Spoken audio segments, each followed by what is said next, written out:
It's the Zwartkops Mopar 600. Welcome to pit lane. The pit lane has just opened. It is a lovely, hot winter's day. Yes, a hot winter's day. The cars are fueled. Problems have been solved. The Rion Botma Ligier had a problem. It was a little screw that was playing with the electrics. It's fixed. It's sorted. Pole position is the Nick Adcock Ligier. It's a Ligier front row. It is going to be awesome racing. We're next to the Alpha pit, and I've got my Kimi Räikkönen hat on. I'm such a Kimi fan. It's absolutely magnificent. The Alpha Theo van Vieren Keegan Ward car is up against the Honda. The Honda had a couple of issues with cooling. It was getting too hot this morning. They found that. They moved the intercooler a little bit away from the radiator. They solved that. We've got 8 Nashes, and we need the collective noun for Nashes. A 6-cylinder Alpha. The sounds of racing. This, ladies and gentlemen, is absolute fun. We're going to take a walk from the pit lane. It's hot. The cars are coming out here.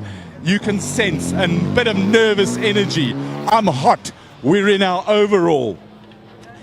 We need our overall because there's refueling. It's an endurance race. Most cars can make around about 55 minutes, maybe an hour on a full tank of fuel. We're going to try and get across onto the pit lane to see these cars as they come on the pit lane. And then we'll talk through them, who's who and what is doing what. Patrick, I'm sure you can come and join us pit wall here. Patrick, my man, he's coming across. Right. I'm going to the right-hand side of the track. We've got Nick Adcock in the car. Fresh from Le Mans.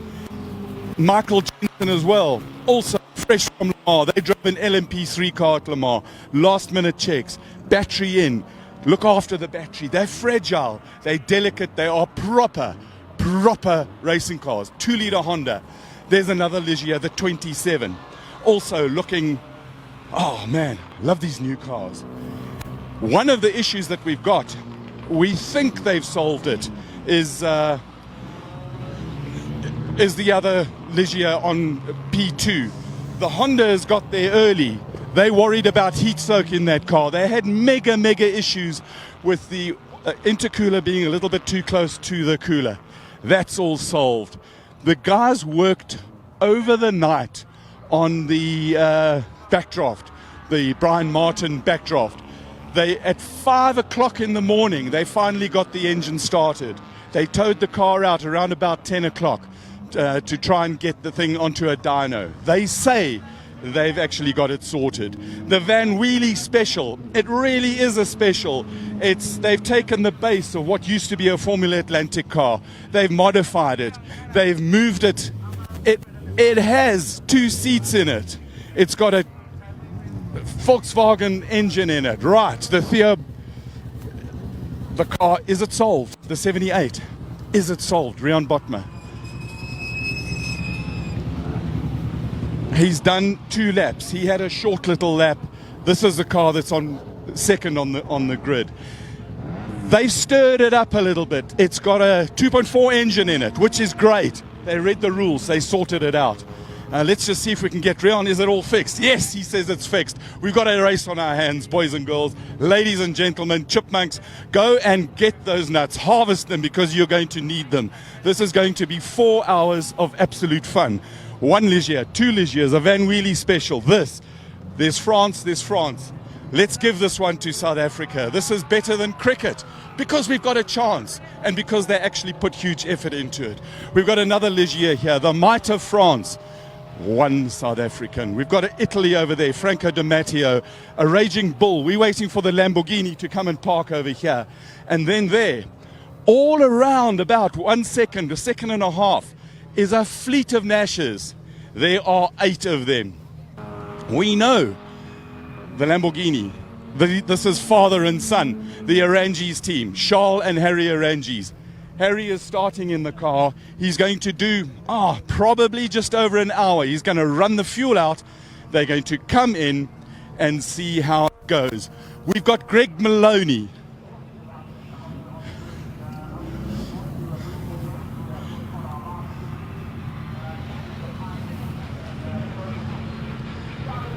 And take us to what are the track conditions like, Cav? Just bend down and do your usual Colin Hasty prediction of what the track temperatures are like. Greg, the official term for the weather today is FOT. Yes, because exactly. the sun, there's not a cloud. It's blue skies. This is the middle of winter in Pretoria. Pretoria. Can you like to have In to believe? Pretoria, It is yeah. magnificent. Greg, it's not so hot. Greg, I can tell you right now, let me just 25 check. degrees Celsius, Col, is the ambient temperature. So I'd say between 35, 45 degrees Celsius track temperature. Greg, let me just check again, and I think it might be closer to about 21.4. Yeah, there we There go. you go. Thank you for 21.4, 21.5. That's the temperature. The 333, the Fritz Kleinhans James Forbes car. Do we still have a problem? Is it fixed? Problem fixed. He's not talking. They are focused. And that's part of our team. We've got a bunch of guys here. Let's just have a look over here. The Lamborghini. The Raging Bull. Harry, and I'm talking about the car, not the driver, because the driver is one of the most nicest guys in the history of the world. Harry Arangis, father and son. It's not often you get the privilege as a father to drive with your son. Let's just see if we can get an indication. Your problem fixed. I don't know. Let's just have a quick word over here. Did you find the gremlin? Is it fixed? We don't know yet. We don't know yet. This is part of racing. You never know until the racing's raced and the doing is done. The third, so we've got, let's just run through it again. We've got France, South Africa, France, Italy, France, South Africa again, Italy and Japan. It's a United Nations. There's even American team over there. There's an American team, for sure. There has to be an Greg. American team. Greg, you know America is the land of the brave and the free. bold. Yeah, Land of the free, home not of the so brave. free. Yeah, the land of the big and the bold. So they bring big cars, but this time many years ago they bombed Japan. This time they sought the help of the might of Toyota and their Japanese engines to help the American car, which they annexed. They colonized from the English. So it's kind They of have like a backdraft. it could actually come out of Pearl Harbor then, that car. Greg, the wind. There is no. I thought we were sailing close to the wind, as we do. And welcome around the world. America, Iceland, I believe, is watching. Welcome, Iceland. Yeah, this we've is got, not Iceland. Everybody joining us in here. Listen, What we're gonna do at the multiple moment amount of is- people have joined us, Cole. Just to give you a heads up as to who's in here, a couple of big names that have just joined us here. George Fischer, multiple SA and of course World Endurance Champion at one point as well, an Endurance Championship contender. Lamar driver George Fischer, Edrix Weers, all the way from hill climb fame. We've got Audrey Nell, Jerome van Niekerk, Sean Heidemann has joined us. We've got Sean Best, a big supporter of all of us. And of course, at this stage, we're looking at about 150 people watching us via the live stream that's going out there. Ludovic Pezzi has just joined us as well. He's a big welcome and a big supporter of Sipho Austin Zungu. And you were speaking about the wind speed right now, 9 kilometers an hour. That is not a factor. Well, the other thing we do, Greg, and there's a whistle. So the whistle means, gentlemen, start your engines, get ready to rumble, as the guy says. So we've got to get off the grid here. And Greg, I think you're going to have a magnificent view of what's happening in this warm-up lap, the pace lap, before the beasts are unleashed and Yeah, they no doubt send about their it. fury down to turn 1 for 4 hours of fantastic fun. Greg, in the booth, take it away, my China. From Zwartkops Mopar 600, a big welcome from myself, Greg Maloney, the voice of choice. Our pit lane consultant there is Colin Hasty. We'll be going back and forth with him throughout the next 4 hours of racing here at Zwartkops International Raceway as part and parcel of the Mopar South African Endurance Championship. It's the Zwartkops Mopar 600 here, and we're about to be led out by an incredible Alfa Romeo pace car as we get ready to go now for 4 hours of endurance racing. Nick Adcock is the man on pole position. Alongside him, Rian Botma. They're going to be pushing hard to try and get that car up there, because remember, Rian Botma will be partnered and a teammate with Sorrel van der Merwe. That's right, Supervan is in the house. And a big welcome, as I said, to a good fan and a good friend of his, George Fischer, who's just joined us. I'm not quite sure where you are, Georgie. Maybe just drop us a comment and tell us where you are. Sean Hepburn is supporting the wheelie team. Jaco Daysel has also just jumped in and been part and parcel of what's going to happen here. As I said earlier on, 25 degrees Celsius, a real feel of 27 degrees Celsius out there. Ideal conditions to start the race in. It's going to get cooler and cooler as we get into the afternoon, and a massive welcome there as well to Ludovic, all the way from Iceland. We've got a UV index of that's relatively moderate. Humidity is 29%, so there's no chance of rain, and a wind speed of 9 k's an hour at this stage here, just the other side of Zwartkops, just outside of Pretoria West, of course. And remember, this is in South Africa. Looking forward to what's going to be happening now with the first part of our Mopar Zwartkops 600. This is round 4 of this championship, and really nothing in it in this category in terms of race action we've seen so far. It's great to have everybody here at Zwartkops, and remember those people watching on our live stream, remember we are going to be doing dual duties here. It's live commentary to the circuit as well as live commentary to our live stream feed. So if you do hear us making announcements every now and again that sound a bit odd, that's due to the fact that we have got dual duties to do here. John Glover's just joined us, so is Kuda Vazuri. What's up, Vaz? Jason Thornton is in the house as well. I did mention that Jaco Deisel was here. And of course, if you are out there in the live land, of course, Spectatorville out there at Zwartkops, and you'll be wanting to check some of the action and maybe pick up on some of the internal action in pit lane throughout the race, get onto your smart devices, get onto your smartphones, onto your iPads, onto your tablets. Go onto ILEB on Facebook. It's a small I, capital L, capital E, capital B, and all of the action will be going out there live as our live stream comes into play. We're going to try and get a couple of in-studio guests throughout the race. Hopefully get Super Van up here as well to have a chat about his first stint in the car there with Rian Botma. I know that Gary van der Spey is going to join me as well. And looking forward to bringing you all the action that is out here at Zwartkops. Jason Campos has just joined us too, so has Sean Best. My wife is really mad at the fact that I have no sense of direction. So I've packed up my stuff and right. Kuni Stoltz, welcome to you as well as we get going down into turn 1. And it is Rian Botma who goes onto the inside line into Compendium Insurance corner. Adcock getting forced ever so slightly wide and just avoiding a touch between the two Ligiers as they went into turn 2. Adcock backing out of that one, and a good bit of driving there from Nick Adcock, realizing that you're not going to win 4 hours in the first corner and just giving Botma a little bit of room to play. So he opens up a little bit of a gap and heads down into turn 3 and onto the back straight for the first time in full flight. So a nice start there from Nick Adcock, just allowing a little bit of room there. I'm not quite sure if you wanted that kind of maneuver, but it was very, very close between the two of them coming out of turn 1, Compendium Insurance corner. Now up onto the braking markers. You can see things will get sorted out, and we'll also get a chance to have a look at exactly how things have turned out on our timing monitor as well, as we get ready to go now for the first part of this action in the Zwartkops Mopar 600. Nothing in it between these cars initially, but remember there are various categories they're going to be playing around with here, and separate classes in all these categories as well. Across the line for the first time, and it is Ligier, 1, 2, and 3. Rian Botma ahead of the Megapile car. Looks like Nicholas Van Wheelie up in the third place. A nice start there in the wheelie special ahead of James Forbes. James Forbes in the third of those Ligiers. Harry Aranji's leading things out in terms of the saloon cars in the Padgett Racing Lamborghini. Behind that, if I'm not mistaken, it is Ian Smith in the Shelby Can-Am. Then Dane Angel, second of the saloon cars in the Autohaus Angel machine. A great start there from Dane Angel, and looking for a chance now to possibly do what he did down in Cape Town and look to take the victory in the saloon car class. Romano Sartori's just tucked in behind him, and a little bit of action between the Alphas as they go down into turn 4. Volkswagen corner seeing some Italian action side by side between the two of them, and heading up to the top of the hill. Looks like we're in for a bit of an epic fight to the start of this one. Remember, there's 4 hours of racing still to come your way, and that means we're going to be watching out for that kind of action right the way through. One thing to take into account with a big field here is looking at how these sports cars start to close in almost instantaneously. It'd probably be about, I'd say, 10 or so laps before we get into some traffic for these guys.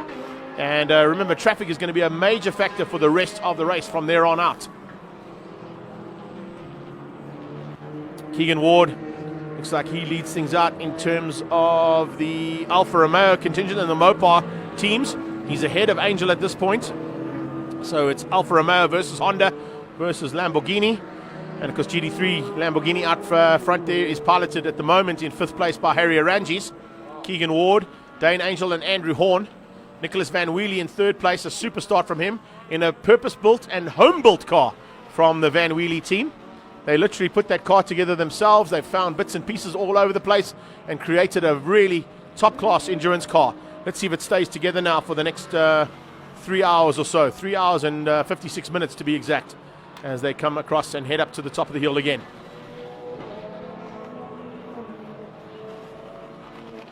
Dane Angel is the man to keep an eye on as well. He's not going to let Keegan Ward get too far ahead, and definitely be looking to return the favour as quickly as possible.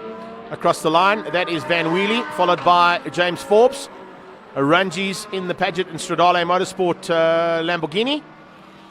And behind him will be Ian Smith in the Shelby Can-Am. Romano Satori in the 27 car will be the first one just behind that. In fact, I think Satori might have just got through there on Ian Smith. Yes, he has. Romano Satori has made away and made up one position coming over the start-finish line and got ahead of Ian Smith. So Keegan Ward now fighting hard.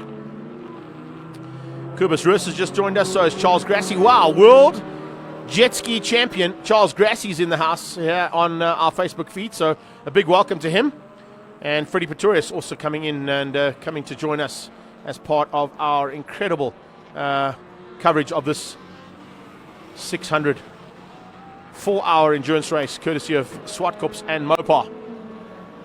Here's one of the Mopar sponsored cars, and of course Keegan Ward at this stage just trying to hang on to a slender margin over Dane Angel. It's slightly bigger than what it was earlier on, but remember, he will be partnering up later on with his teammate, Angel with his own teammate as well. A little bit of liquid coming out of the back of that car, maybe just overfull on in terms of petrol in the Alpha. Definitely an issue on that car with some fluid coming out of the back left-hand side of the car as he pitched it into XFM corner. They might be watching out for that one. It's into the left-hander that it seems to be having that issue. There's the left-hander he heads into now, Dane Angel. First of the Nationals is Andrew Horn. Andrew Horn had a phenomenal outing. Then you've got Detroit and Quanshai sharing the Z4. The rest of the field coming through slowly but surely. Big backdraft Cobra there in amongst the Nash Sport Specials. You've got Gerald Wright Motorsport car as well. You've got a couple of other Alphas at the back end of the field. So a real nice array of endurance cars here this weekend. There's a problem on Rian Botma's car. On the straight, turn one, we've got a problem. Turn one, and then it's the lead car that's pulled to the sideline. Rian Botma's car has pulled to the sideline and could potentially be in big trouble here. He's going to try and get it to the exit of pit lane so they can maybe just get it back on the reverse up pit lane to get him back into his pit box to see if they can sort that car out. You did hear from Colin that there was a problem on the car, but the leading car has now pulled to the sideline and is out. He's pulled to the sideline and is parked on the side of the circuit. Botma's car has broken, and that is only 3 laps into this race. That is really, really not lekker. 5 laps is the race, I beg your pardon. Looks like Colin's down in pit lane with some of the pit crew. Let's find out from Colin what could possibly have gone wrong. Pit lane. Greg, just a quick one. They can't pull the car back up the pit lane. You're not allowed to reverse a car up the pit lane. I'm back here at the pit, and I see there's a whole lot of nothingness happening here. Everybody is gone. So the bottom line of it is what they had happen earlier was there's a little screw that holds the throttle position sensor on the inlet manifold, on the butterfly next to the inlet manifold. And that screw had come out, and the throttle position was only reading 30% throttle. It sounded, they thought that they'd got it fixed, but it sounded like when they went past the pits here now that the thing was way off throttle. He stopped it at the pit lane, and if I can get my man, my cameraman, my friend for the next 3.5 hours, we're going to take a walk down the pit lane. The guy with the red overall, he's part of the pit, and let's see, I'm going to run and see if I can catch up with him, and we can have a quick word, because we do know that they've got a radio in the car, and see if that's working. And let's see if we can get an idea. Yes, the car's back in the pit lane. So we went one way, and now we'll go the other way. So I'm going to take a quick little jog, get my exercise and my steps in for the day. Okay, while you're jogging there, Carl, I'll just give you a heads up before you come back to you. So hang tight, I'll come back to you almost instantaneously. Nick Adcock now leads out ahead of Nicholas Van Wheelie and James Forbes, and he's gone, guys, and Romano Satori. So whatever the issue was, looks like they got sorted out. But Colin, let's find out from the team what went wrong. Right, they came in, they did a little bit of work. What was the problem? I really don't know. Was it electrical? Excuse Rian? They're busy talking to him in the car now. We don't know what the problem is. There's a whole lot of concerned looking signs. They came in. Oh, I love the run. Running in the sun is fun. They came in. They did a quick check. Oh, come back here. There's a car coming in. We've got the, I think. We didn't expect action this early in the race. You should be aware of that, Cole. We know that there's also, Greg, this is fun here. It looks like the Nick Adcock car is coming into the pits. We saw Craig Noons, yes, he's coming into the pits. He's got a lollipop. I'll tell you what. Okay, looks like there's a problem on that Rian Bortma car as well. It's going very slowly down the back straight into turn 4, Volkswagen corner. Adcock looks like he's coming to pit lane as well by the looks of things. Right, he's coming in, here he comes. He's got a wing damaged. Let's see if we can take a walk over here. The wing is broken. The neck support of the wing is aluminium. And just as it joins into the brackets that hold on right over here, I don't want to touch the car, and I'm going to have to get out of here quickly, but there's a little bracket that sticks up, and the gooseneck comes across, and the two pieces of metal join. And it looks like there's been a little bit of fatigue on it. I'm going to have a quick little look here. Yeah, definitely. There's a fatigue break on it. Now, if the one is broken, what are the chances that the other one breaks? So how the wheel of fortune in motor racing turns. So Michael is in the car at the moment. Cole, I'm sure they might have a spare wing. I wonder how long it's going to take to change that wing. Well, it's not so much the wing. There's nothing wrong with the wing, Greg. But it's these aluminium supports, if you can see them here. Yeah. These plates for the gooseneck. And they're definitely going to have to place that. Right, the dollies are coming out. And they're going to lift the car up, wheel it back into the garage, the box, as they call it. And he's losing time. Right. He's losing time right now. Just as it happens, the Rian Bortma car comes in. And he made the hand signal of a driver who goes like this. He doesn't know what it is. Here we have the pole sitting car and the second position car in the pits at the same time. And while we're here, action aplenty. The 52 backdrop car comes in. That's not the most reliable car in the world. Those guys get an absolute mega A for effort and an E for enough. They've had a lot of issues. There's smoke, there's oil stuff there. Cole, coming back let's to me have quickly. a quick squiz here. Greg, While you're going to have a squiz, I'm going to run eh? through. We got Nicholas Van Wheelie leading things out over James Forbes, Harry Arunges, Romano Sartori, and Ian Smith. So it's sports cars and LMP style cars 1 to 5. Keegan Ward is in 6th place, first of course, the saloon cars. And then you've got Nick Adcock, who's now in 7th place in pit lane. Andrew Horn is in 8th. Ryan Quanshire and Mark Totori in 9. And Dean Fenter in one of the Nashes up into 10th place. So that's how it stands on track as Colin's down in pit lane, with lots of activity that was not expected this early on, that is for sure. Just going through a couple of guys who've jumped in here as well. A big welcome to Mark Totori. He's joined us as well. He's, of course, piloting alongside Ryan Quanshire. Stuart White has just joined us from Europe as well. Of course, being part of the Formula 4 race last weekend at Spa-Francorchamps. Carl Mulhalber is here. And yes, we do realize, Greg Charman, that you cannot reverse up pit lane. But what I was trying to say is that if the car gets into a safe scenario just past the pit lane, there is a gate that they can get that car back in. But fortunately, they were able to get that Ligier back into the pit lane and now working frantically down there. Zelda Niemand, Jody Morrison is here as well, Donnie van den Berg, and a big welcome to Mark Friedman, who's just joined us as well here on our live feed. Carl, you down there, take us through what's happening, buddy. Looks like there's frantic work trying to be done there on the Ligier of Bortma and Van der Merwe. Okay, do we know what the problem was? It's cutting off. We don't know. Yeah, I've got you guys. The car's just gone out, and the issue was that it's cutting off. So they've had to do a Control-Alt-Delete on the power distribution system, turn it off, turn it on, and then it went. It's an unknown problem, and electrical problems are the absolute worst in the world. Meanwhile, on the 8-call 24/7 car, we've got a repair going on the wing, and what they've done is they're using a piece of aluminium, and they're actually going to, how should we put this in the best French way, mark a plan with a piece of aluminium and some pop rivets, or hopefully some bolts. I would really prefer some bolts, because this thing has got a whole lot of load on it. Right, here comes the aluminium, and meantime, time is ticking away. There they go. Another piece of alley. Screw it together. Problem solved. And off you go. Greg, Losing can time, you though, talk yeah, to us definitely. about what's happening on the racetrack Losing while they time do at this the moment, work? Cole, at this stage, dropping out of the top 10 completely. And if I run through our timing monitor right now, just want to give you an indication. Adcock has now dropped down to 19th place and is 2 laps down. So he's lost 2 laps in the proceeding, probably going to lose another 2 here with that repair. So by the time he gets back out on track, there's a very good possibility he would have lost at least 4 or 5 laps. Botma's car is still going slowly.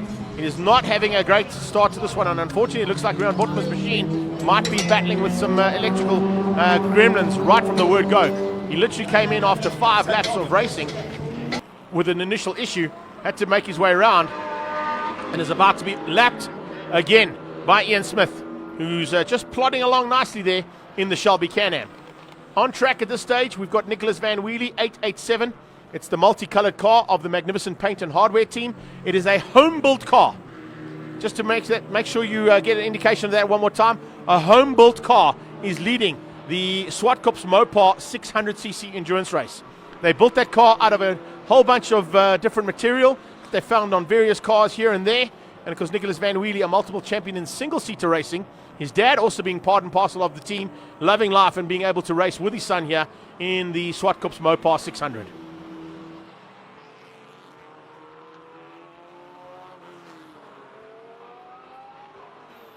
The car behind me. Right, what we've got now, a new update. There's a limit on the number of people that are able to work on the car. You're allowed 5 people on the car. They had 6. So no matter what happens, when they finish this repair on the wing and they bolted, so 2 pieces of aluminium have had a fracture failure. They've now put them back together and they are doing a lap joint with another piece of aluminium, some Allen cap screws, and they're going to screw it all back together. Carl will go out and he will have a drive-through penalty.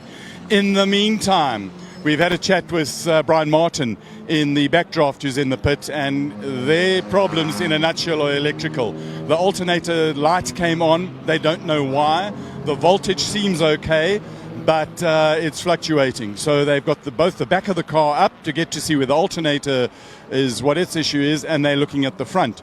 Just a word on the Van Wheelie Special. That's also a father and son team. So we got 2 father and son teams in this race with the Van Wheelies and the Stradale Motorsport team.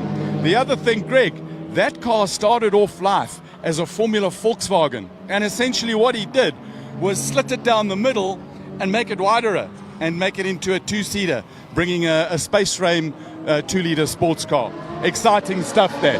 They're just about done on this car here. Now, one of the questions that I had in my mind was the rule of endurance racing is always, when the car's in, fill it up for other work.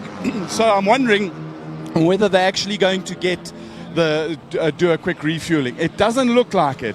It looks like they are really, really anxious to get out there. Michael Jensen in the car, they started it up. It looks like they've got it done, and off they go. Rather a rough and crude repair, but let's go and talk to Craig. He doesn't want to talk to us. He's back there. Rico Barlow, can you tell me, while we're just going to have a quick talk to Rico, are you not worried about the other wing fracturing? No, it's aircraft aluminium. Must have been from a year ago's knock or something. Must have knocked something, I don't know. But it's a clean break. Right, a clean break. Guys, the Rian Botma car is back. Sorry, Greg, I know there's action on the track, but we weren't expecting this action so early. It's like mental, but it's exciting. It's all good. So here we got, they're back in the pits. Summary, in case you missed it in all the action, is that it cuts out and then it goes, and it cuts out intermittent problems. When you've got one kind of a sort of a steady problem that keeps going, and I've got to keep an eye out on the back. Safety is a huge issue here, which is why we are actually really hot in here. Revved up, nice smooth pull away, and off he goes. There's no need to behave like a hooligan in the pits over here while they go out. So safety is a big issue. Greg, I've got an empty pit lane. Thanks, The Cole. action has subsided. Take it away, my boy. Well, that's what I like to hear. But as you say, empty pit lane. I see Adcock's car coming in right behind you there. Keep an eye on that one. Van Wheelie still leading out, though, comfortably ahead of James Forbes. Nice run from the two of them at the front end. Oranji's in third place. Romano Satori is in 4. Ian Smith is 5. Keegan Ward leads things out in the saloon car class ahead of Andrew Horn, first of the Nash specials. Dean Fenter behind him. Scott Temple is up to 9th place ahead of Ryan Quanchar and Mark Tatoy in the Z4. So that's how things stand at this point. That is the Van Wheelie car coming up on the back end of some of those slower backmarker cars, and some of the cars have been stuck in pit lane for numerous amounts of laps. And Van Wheelie now looking to just close things down, find a way past, and if he can find a way through, it'll be really interesting to see how this car goes. As I said, I'm going to keep harping on the fact that is a home-built car. It has literally been built in this the back garage doors of the Van Wheelie family. And as you heard from Colin, originally started life out as a Formula Volkswagen. Very, very competitive car as well, and of course won a championship in that class, did Van Wheelie. And now has made it into almost a 2-seater option of that car, and can play around nicely here in the Mopar South African Endurance Championship. Coming across the line to complete another lap, the 8-call car is right on his tail. That is a purpose-built sports car for endurance racing. And the Ligier, as you saw, with an early brake on that rear wing, could have been a little issue. A little bit running wide there. I think it might have been from the Nash Sport ahead of Van Wheelie. Then you've got the Alpha. It is the second of the Nash Sports coming through there with Temple behind the wheel of that car. But needless to say, a bit of unexpected action right from the word go. Vaughan Robertson, looks like I should keep my comments to myself. Backdrop with some fluids. We're not going to say anything there. Gareth Williams, Dylan Barnard, and Brian Hasty, a big welcome to you as well. Yeah, Colin's doing some serious work down in pit lane there, Brian, just for a change. A big welcome to anybody that's out there on our live stream feed, but also, of course, keeping everybody happy here in the tower via our live commentary as well. And a massive welcome to the Mopar South African Endurance Championship and the Zwartkops Mopar 600 coming into the first half an hour, almost completed now. We're getting into about 10 minutes to go for that. 3 hours and 39 minutes to go, which means we've been racing for just over 20 minutes at this stage, and already so much action has happened in pit lane.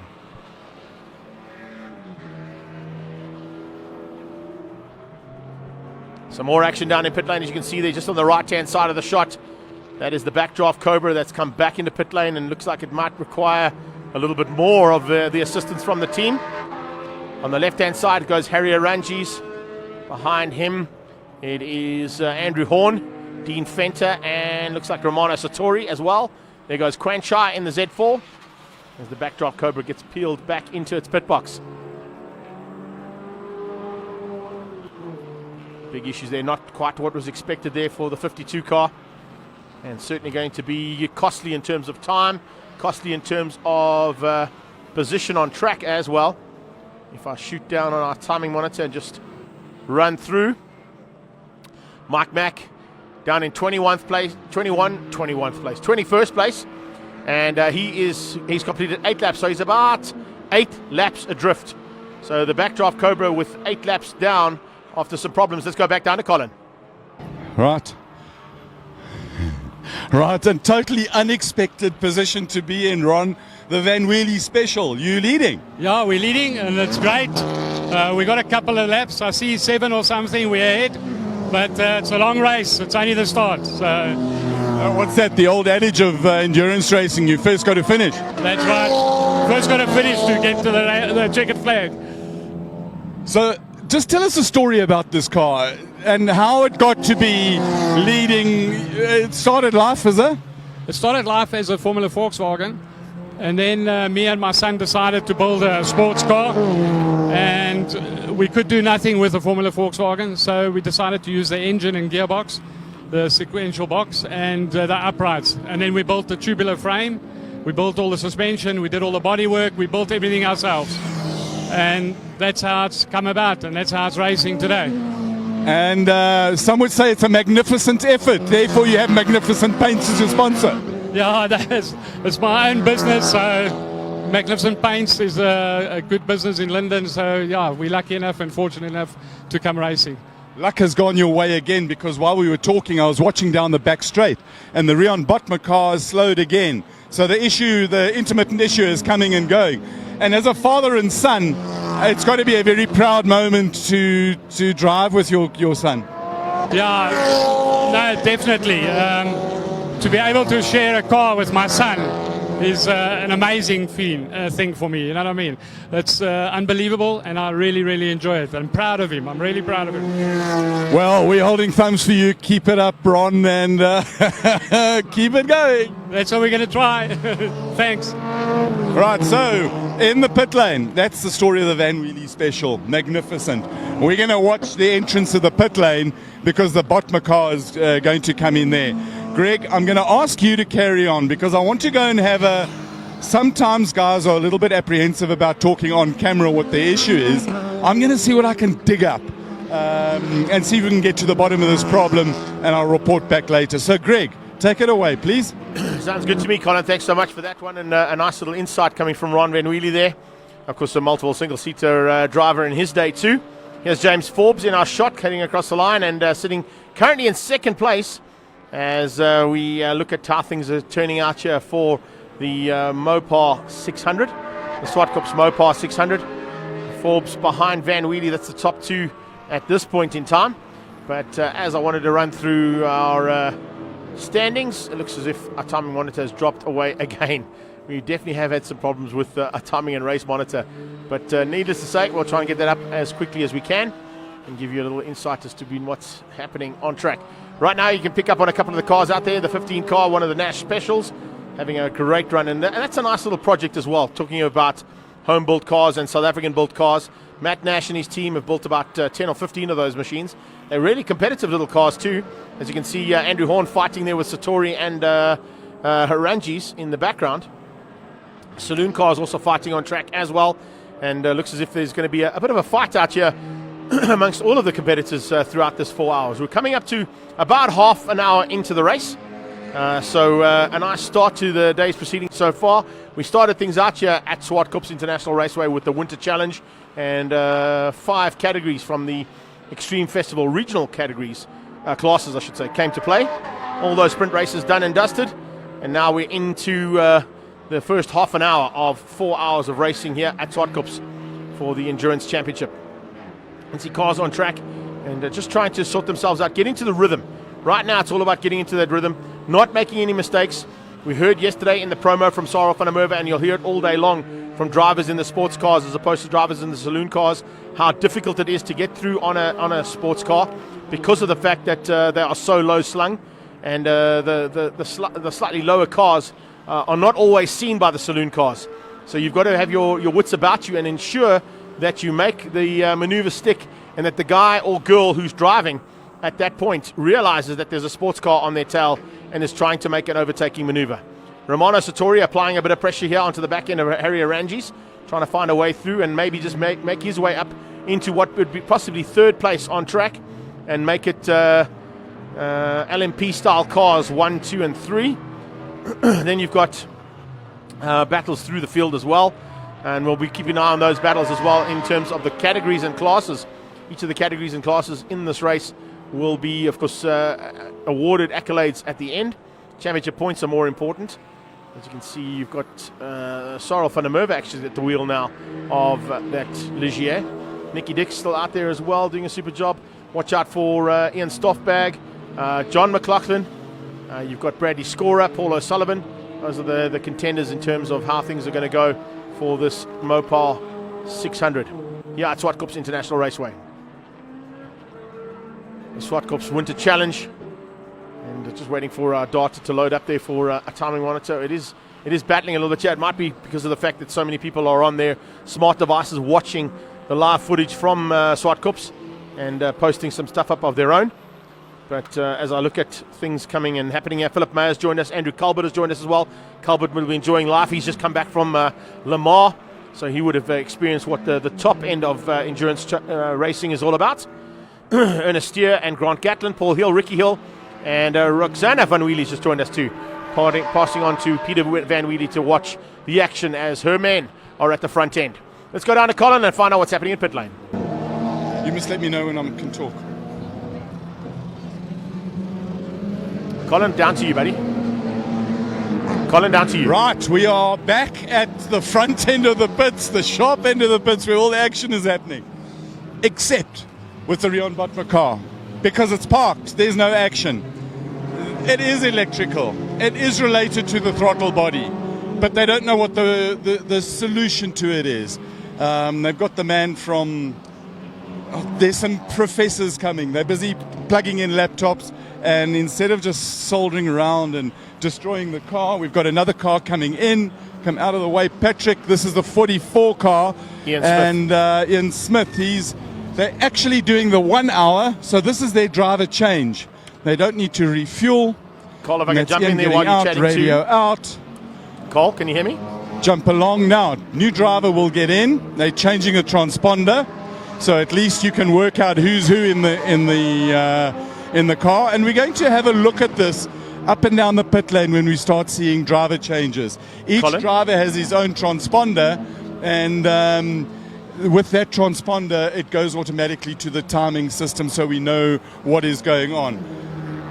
They're in the 1 hour. They're having a whole lot of fun. This is budget racing without a doubt. Talking to Ian earlier, he says his budget for this race is 1,600 Rand, including entry and fuel. He's running on tires that have done around about 4 races. So boys and girls, there is no excuse if you want to go racing and the passion has bit you. Get here. It's unbelievable. You can do it. It is relatively, it can be cheap, it can be expensive, but basically just get down and do it. So while they complete their change over here, I saw some action a little bit further down the pit lane there, and we're going to go and have a look at that. So Greg, if you can hear me, I'm lost all comms in my head. The voices have gone silent. It's amazing. Take it away, Greg. Thanks, Cole. I just wanted to jump in there, and maybe we can forward it on via Patrick to you. Car 1 will be served a drive-through penalty due to the fact they were working on the car in pit lane and not in the pit box. So that's why when Colin walked away and we saw Nick Adcock's and Michael Jensen's aid call 24-hour Ligier coming through the back of pit lane, it was due to the fact that they'd been given a drive-through penalty for working on the car in pit lane and not in the pit box. It's one of the rules of the race and of the series is that if you're doing any work to your car, you have to wheel your car back into the pit box, do the repairs, and then come back out onto the pit lane and make your way back into the race proper. So getting confirmation there from our COC. Thanks to Eric for sending that to me and telling me all about the drive-through penalty, but looks like Colin might have a bit more information down in pit lane.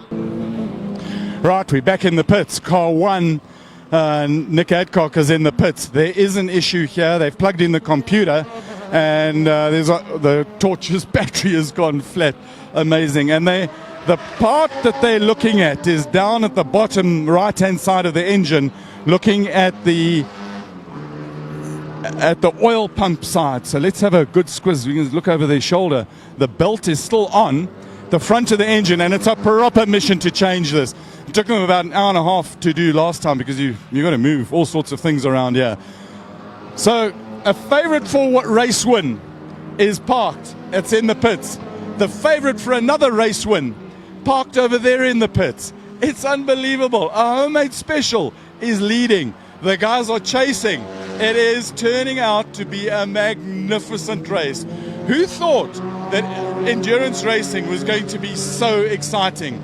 We're going to go and have an off-camera look at what the problem is over here. Nick is getting really hot.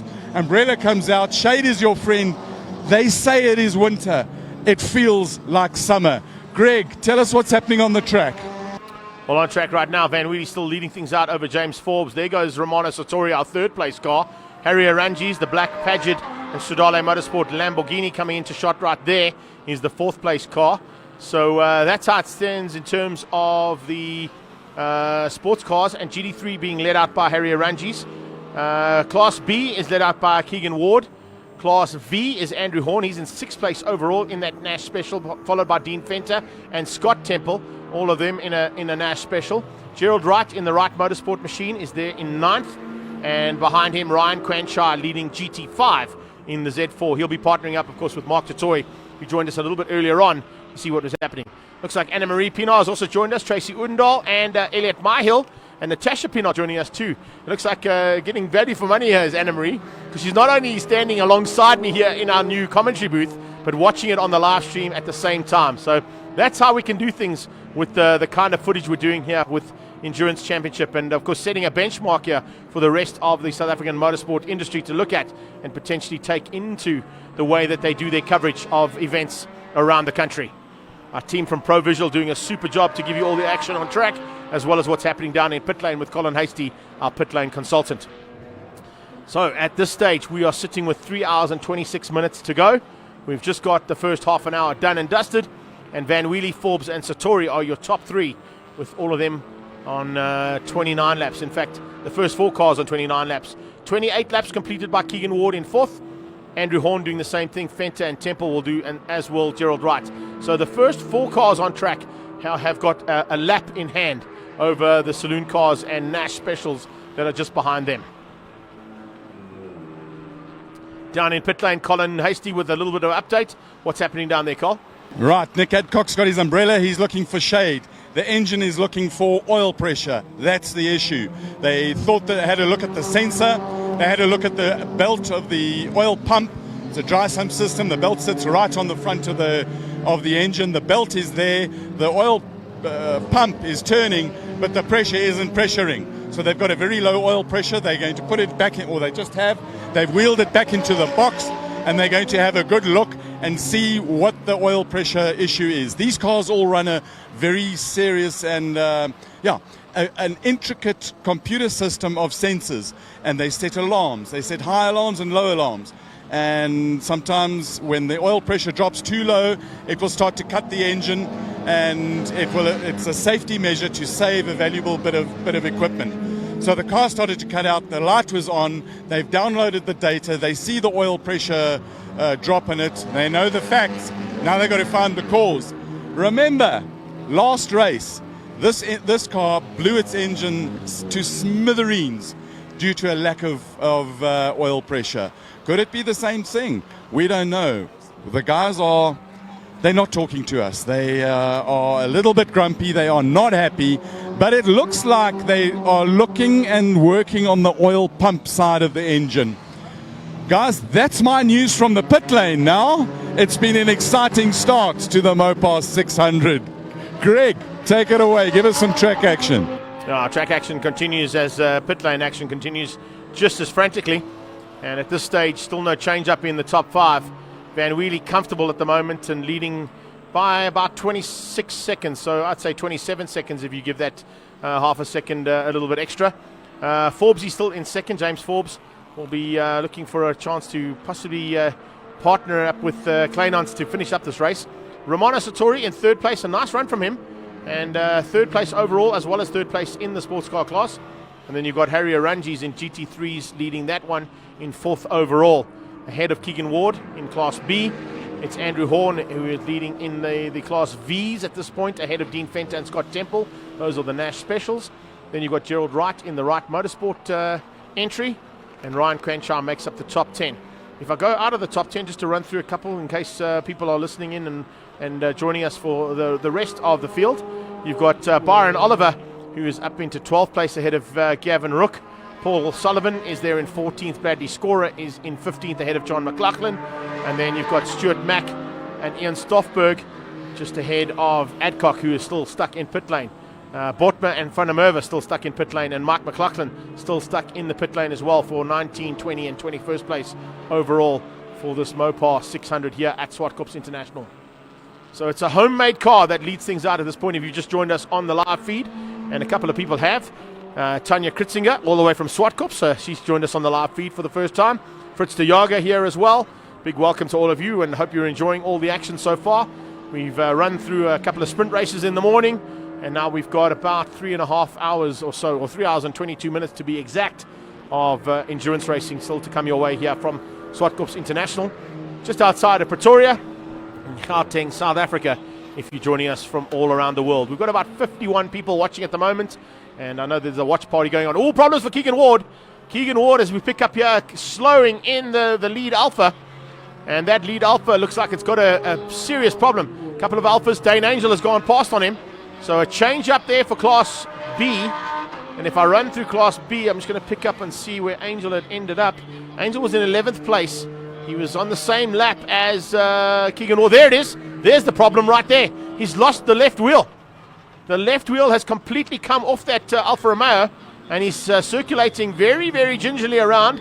Hopefully not going to destroy that car, but Colin will be down there in the pit lane with his team. Let's find out exactly what went wrong and where it went wrong.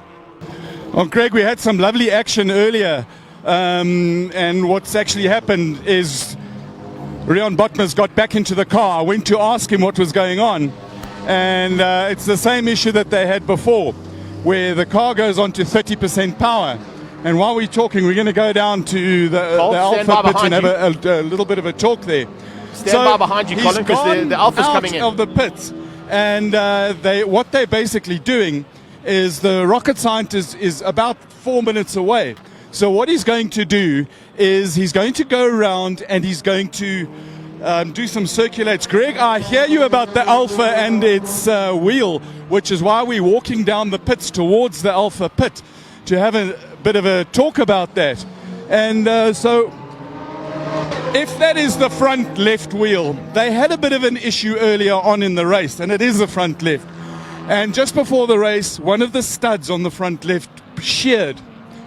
Studs don't shear for no reason. They shear because of stress. So they made a plan. They fixed it. But when you fix one thing, and when your wheel is designed to have 5 studs, and it runs on 4, those 4 carry extra stress.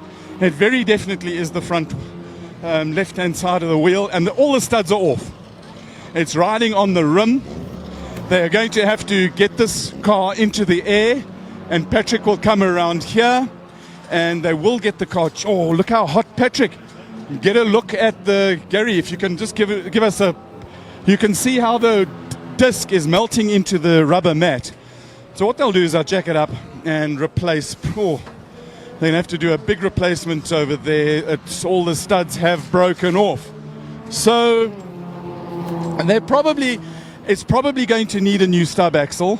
The disc doesn't look all that damaged, considering that he's done half a lap of the track on the disc. I'm just having a good look at it. Amazingly, the disc is okay. For half a lap, driving around the track on that disc, it looks in good condition. So they're going to go to huge work on it, and it's an AP disc. They're going to go to work on the car now, and at the same time, they'll probably do a refuel. We're not into their pit window, their tire window. Interesting discussion last night on the length. They've changed tires. They're running Michelin tires for this race. They were running on the Pirellis, and the reason on the Yokohamas, the reason they changed to Michelin is from an endurance point of view. Michelin tell them that it can do around about between 200 and 250 kilometers, which if you take the 2.4 kilometers of this track and the around about 1 minute 8 or 9 seconds that this car laps at, would have given them 2 minutes short of 2 hours. So the concept and the design, the plan, the strategy of this car was to bolt these Michelins on and go out and lap really consistently, save as much fuel whenever as possible, and come in just after 2 hours, change all 4 wheels, fuel it up, change the drivers, and send it out. Motor racing has got all sorts of luck. It's got gremlins. It's got twists and turns. It makes it so interesting. It wasn't to be the 2 hours. The wheel studs did break, and they now ended up with having to change it. Right, so we're going to come down here. Patrick, I want you to have a look up there, because over there, Patrick, they look at you. Camera 1 on camera 2, yeah. Camera 1, camera 2, camera 1, hey guys, camera 2. Here we are. I lift my Kimi Raikkonen Alpha hat to you, Patrick, the finest cameraman in the world. And if you want a Kimi Raikkonen cap, go to the Alpha thing. They've got 19 left. I've got 1. It is so lekker. Kimi is my hero. The Van Wheelie car is in, the race leader. So what we're going to do, we do a bit of a run. Let's have a look. Is there damage on the thing? Yes. Coming in is not scheduled There's to stop either, damage on. No. This is a damage. It's been mud by. Well, oh, sorry, I didn't mean that. I retract it. There's been a collision. 2 immovable objects occupying the same space in the same time continuum. They broke the nose cone, in other words. So let's have a bit of a squiz here. Yes, it does look like it's got some issues. Guys, this thing, did he hit anything? Let's find out. Colo, something that we I'm going mentioned to earlier on, talk if you can quickly hear me. Just speak Did to you them hit about- anything? Yeah, Nash turned in on me at the top of the hill. He opened the door and I went up the inside and he just turned across suddenly. The collisions of a racetrack, and Nash opened the door. He walked through the door, the Nash closed the door, and boing. Right, new nose cone. Question is, have they got a new nose cone? I'm looking in the back of the truck. This is also budget racing, but they can take it off. And check out here, this is proper family racing. You've got, and never let your racing's for boys and for girls. Chief mechanic, chief splitter mechanic, right deep down there with the Allen keys getting things done is one of the Van Wheelie children. Okay, while the thing is all off here, let's not get in the way of anybody. It's a 5mm Allen hex screw. You get an idea of where the driver's feet sit over here. These are the springs and all the rest of it. And I've got to keep out of the way. Ron, are you going to fix it or are you going to put a new one on? Now we're going to put another one on. We've got another one, another new brackets, front brackets. Front brackets. New front brackets are going. Allen cap screws. We're very privileged to be in the position where they will talk to us. It's also lacquer. Right, the Datsun. Cool. These guys are trying hard. Greg, I need you to tell us, because the Rian Botma car is coming back in again. Correct. What I want to do is just jump in quickly and just let you know that Van Wheelie has now lost about 2 laps to James Forbes and Romano Satori Harry Aranjis due to the fact that they've been in pit lane. So it's a costly time to come in. And I'm sure that Ron will probably going to have a chat to the guys down at Nash Motorsport to find out whether or not that was planned or was just a race incident. As I mentioned earlier race on, incident, Greg, definitely race the one thing you need to incident. take into account is the low-slung sports cars battle to see other sports cars around them, and of course saloon cars find it even more difficult to see those sports cars coming through. So the Nash might have opened the door taking a different line. I don't think he realized that Van Wheelie was coming through. Greg, there's 2 parts to that in terms of getting visibility. Is some of the more inexperienced drivers are spending so much time staying alive. They're not John Travolta, but they're trying to stay alive. They're just trying to control the car. And that's part of the extra brain function about situational awareness, spatial awareness, observing the mirrors. Sometimes they forget that. But it's always the driver who is passing. It's up to him to make sure that he makes a safe pass. Accidents happen. It's racing. 100%. We've got to be more careful. Carl, just to let you know, the real Botma car is in the pits. I'm going to go and sniff around and see what we can get an answer from the guys here at Nash, because there'll be a whole lot of gnashing of teeth. Greg, back to you for a while. Thanks, Carl. As you come back to us, a big welcome to Mike Verrier, Wayne Hedeman, and of course Nina Venturi. Sean Best has been staying with us the whole time, so we don't need to welcome him again. He's been here the whole time. But I'm sure Mike Verrier is sitting at home going, maybe I should have brought my little Shelby to play here, because there's a good possibility you could have had a top 3 finish here, or even a possibility of a win, Verrier.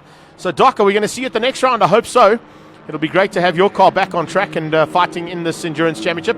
That's the Z4 there, piloted at the moment by Ryan Quanshire, but Quanshire sharing that Z4 with Mark Totoy. Now that I'm going to put into a little bit of maybe a little early prediction. That Ryan Quanshire and Mark Totoy Z4, if everything goes according to plan, could possibly be the thorn in the side for the big cars in the Endurance Championship by the end of 4 hours. We got 3 hours and 13 minutes still to go, so we're about 13 minutes into completing our first hour of racing. And as I said, Quanshire and Totoy in this car right here could potentially be a very, very hot contender by the end of 4 hours of racing. They are seasoned campaigners when it comes to saloon cars, particularly down here at Zwartkops, and both of them spending oodles of time around this track will definitely know what to do in an endurance race. Colin Hasty is down in pit lane. Back to you, Col. Theo, you didn't want to be here, and I wasn't part of your very, very carefully thought out plan. What went wrong? Yeah, looks like we've had some chattering on the front rim, so obviously that's loosened up a little bit, and we had a shear on the left front. So what we've done now is we've managed to remove the spacers, which made us a bit quicker. That was one of the things.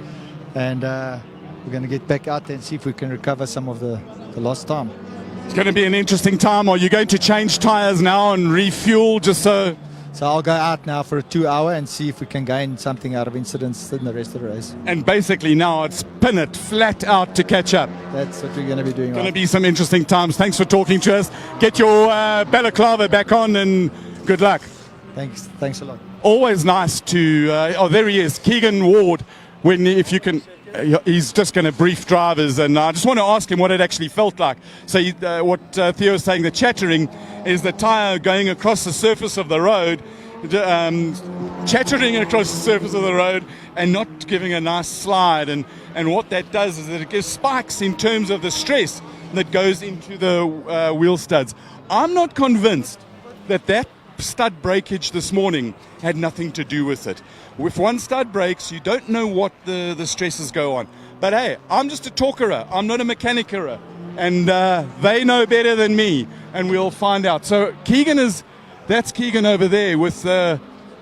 Keegan, can you talk to us? Oh, he'll give us 5 minutes. Guys, we'll come back.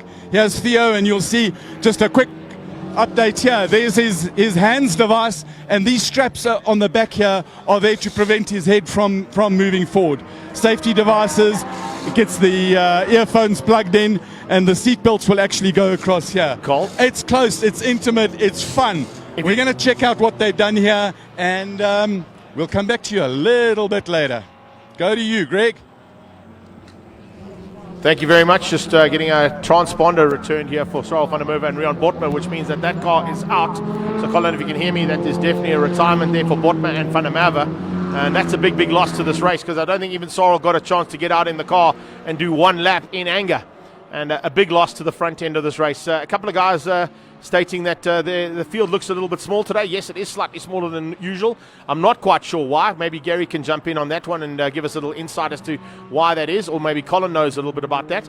But needless to say, we're still having great epic endurance race style action and drama here, because the drama is starting to unfold here. And Andrew Horn is now up into 4th place with Dean Fenter and Scott Temple, 1, 2 and 3 in Class V, 4, 5 and 6 overall in the race. Behind Harry Aranges, who's in 3rd, Romano Satori, who's up to 2nd, and leading things out now is James Forbes, as we wait to see if the return of the Van Wheelies will do anything to the front end of this race as we get into it.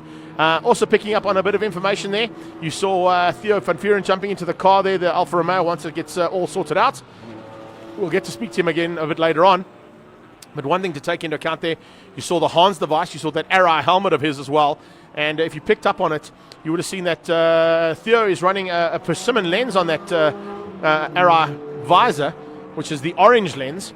And that orange lens, of course, will be built to enhance the light when it gets a bit darker later on this afternoon. I don't think we're going to be getting into complete darkness like we've done on a few occasions earlier on in the championship. And at different circuits, they've gone into the night time to race. But good thinking there for Van Vuren. He doesn't need it right now with the sunny conditions we've got here at Zwartkops International Raceway. But if the light does fade at any point, you slam that visor down and that orange lens enhances all the light and gives you a chance to get a little bit more vision and visibility for yourself. James Fenton's joined us, and so has Vian Nokia. Big thanks to them. Can you get some info as to why Rian and Cyril are out? Vian, I can tell you right now, there was a small issue on a bolt that controlled the throttle body, and they couldn't get it sorted out, so that has brought the retirement for Rian and Cyril van der Merwe. But maybe Colin's got a little bit more information on that. Yeah, I have, Greg. The bolt was an earlier issue on the throttle body. What they've got at the moment is they've got a rocket scientist here, Martin Roots, the main man from Motec. And Patrick will be able to have a look at Martin sitting on the floor there, working feverishly away on his computer. Couple of things they can do. We spoke earlier about one of the other cars, and one of the other cars that they were looking at the notes. We got other news here. Oh man, I just love it how stuff happens together. The Adcock car has been repaired. We think they're not allowed to start the car inside the box. It has to be started out here in the pit lane. So they've done their repair. The 27 is in as well. And that's Romano Satori in the car. This is a scheduled stop. So second place car as well. They're going to have fuel in. Second place car is in. It looks like Romano is staying in the car as Nick Adcock takes the car away. Let's go and have a quick word with Craig. He's not talking. we've got to try and I want to hear exactly what happened. Right, what did you do and what was the problem? What did you do to fix it? Okay, we had extremely low oil pressure. We had under half a bar. So on the pump, you've got what we call a relief valve. Yeah. And that valve will open when the pressure gets too high. But it seems the valve's sticking. So what we had to do is to get to the valve, I had to drill a hole in the bottom of the board, get in from the bottom, open it up, turn it up a bit, just get the right pressure, and then seal it all, and then off we go. And did you refuel the car as well? No, we don't need to refuel because we've lost so many laps. So we've got excess fuel of what you should have. Awesome, Rico Barlow, thank you very much for explaining that. We're back here in time to see the end of this little pit stop here. So the pressure relief valve needed to be, it was recalcitrant, and they fixed it up. Right, the issue on this car has always, or it's been through the race weekend. And Patrick, if you can have a look down here, they're battling to get it into gear. Number one, to find neutral, it's got a flappy pedal gearbox in it, and you can see a bit of frustration on the mechanics and wanting to know. That's the second driver. That's the Mateo, Franco de Mateo. So that's a Ramona Sartori in the car. Franco, De Mario, who normally drives a V8, a V6 Alpha in the races as well, and in V8 modifieds or whatever they're called now. So they don't use a flappy pedal there. They normally use a stick shift. So they'll go through a cycle, and you can see on the dash, and there's some interesting things. It's got a pneumatic cylinder over here.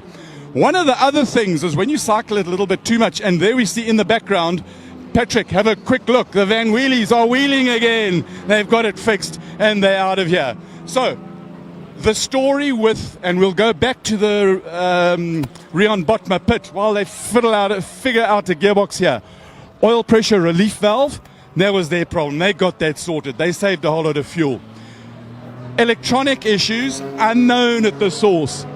But they've got Martin, the rocket scientist. He is truly a rocket scientist. Car starting in the background there. Sorry, I just got a bit of a fright. The story with the transponder was this. Each car has got 2 transponders allocated to each of the drivers. And in the timekeeping system, the transponder gets a name. And if the guys down here have there's a different name, ends up with confusion all around. So the issue with the timekeepers and the transponder they were just sorting out the names. They haven't given up. Cool. They are not going to give up. What their plan is Martin will get the car fixed. Rion has been doing some basic circulating to get some stuff right, and they're going to start it, and they are going to pin it, almost getting ready to go. To everybody else out here, do yourself a favor, put your sunscreen on. So here we go into race action as well. Thanks, Cole. Just picking up on a couple of things that are coming through via our feed.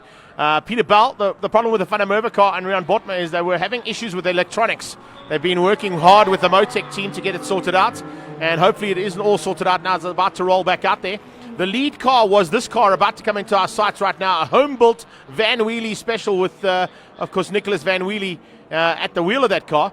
They had a small incident with one of the Nashes that broke the front end. They had to come into the pit lane and get the front end resorted and rebuilt. They put a new bracket, a new front wing on, and Van Wheelie now 10 laps down. 10 laps down trying to make up ground. I'm not quite sure if he's going to be able to make up that ground right now, but throughout the next 3 hours and 3 minutes, there's a good possibility if the wheel turns like it usually does in motorsport, we might see a little bit of luck going the way of the Van Wheelies. It started out really nicely with them, with the 3 Ligiers having some problems. And as you can see, the 8 Cool car is back on track. And if I go through how they're standing at this point, lead car has completed 50 laps. That is James Forbes. And down through their 23 laps, about to be 24 laps, down for Nick Adcock and the 8 Cool car. So he is almost half of the laps behind the lead car. 25 laps to make up there for that 8 Cool Ligier of Nick Adcock and Michael Jensen. Harry Arangis is still in second place, circulating quite nicely there in the Paget brakes and Scuderia, the Lamborghini, I should say, of Stradale Motorsport. But Colin is back down in pit lane with a little bit more action, and it just doesn't stop, does it? Oh, no, Greg, the Sartori car, the reason they couldn't get it going was that the clutch is gone. So they're going to wheel it back into the pits and fix their clutch. The Oliver Nash that also went out. That also had a clutch problem, but they fixed that. The car that's going is Rian Botma. They've got it, they think they've got it sorted. They had Mr. Motek having a really, really good look, downloading different maps, taking alarms off and Cole? sorting things out. One I of just the wanna jump issues in when very you change quickly, Colin. alarms is that you might end up with an issue where you get over and the alarm is set there for a reason, to protect the engine. They've done a refuel, which means that they've got about another hour to get going. But they don't know whether it is sorted out. Greg? Just to come in very quickly, we're talking about a legend of motorsport that is the teammate there to Rian Botma, and of course that's Sarel van der Merwe, but a legend of South African motorsport has just joined us on our live feed all the way from Assen in, of course, Holland. Darren Binder is now watching us here. So he's preparing for tomorrow's MotoGP Moto3 race, and Binder has just joined us to watch, as has another legend, Sasha Martinengo. So we're getting footage and great feed all the way through, and of course worldwide interaction as well, with Darren Binder joining us all the way from Assen as he prepares for tomorrow's Moto3 race at the TT at Assen. Unbelievable to see that. That's the kind of footage we can do. That's the kind of work we can get out of this. It is fantastic to see that. I can see Vian Nokia, they're out for a long stop due to electronical repair. Thanks, Gary, for jumping in and giving that information. We did pass that on.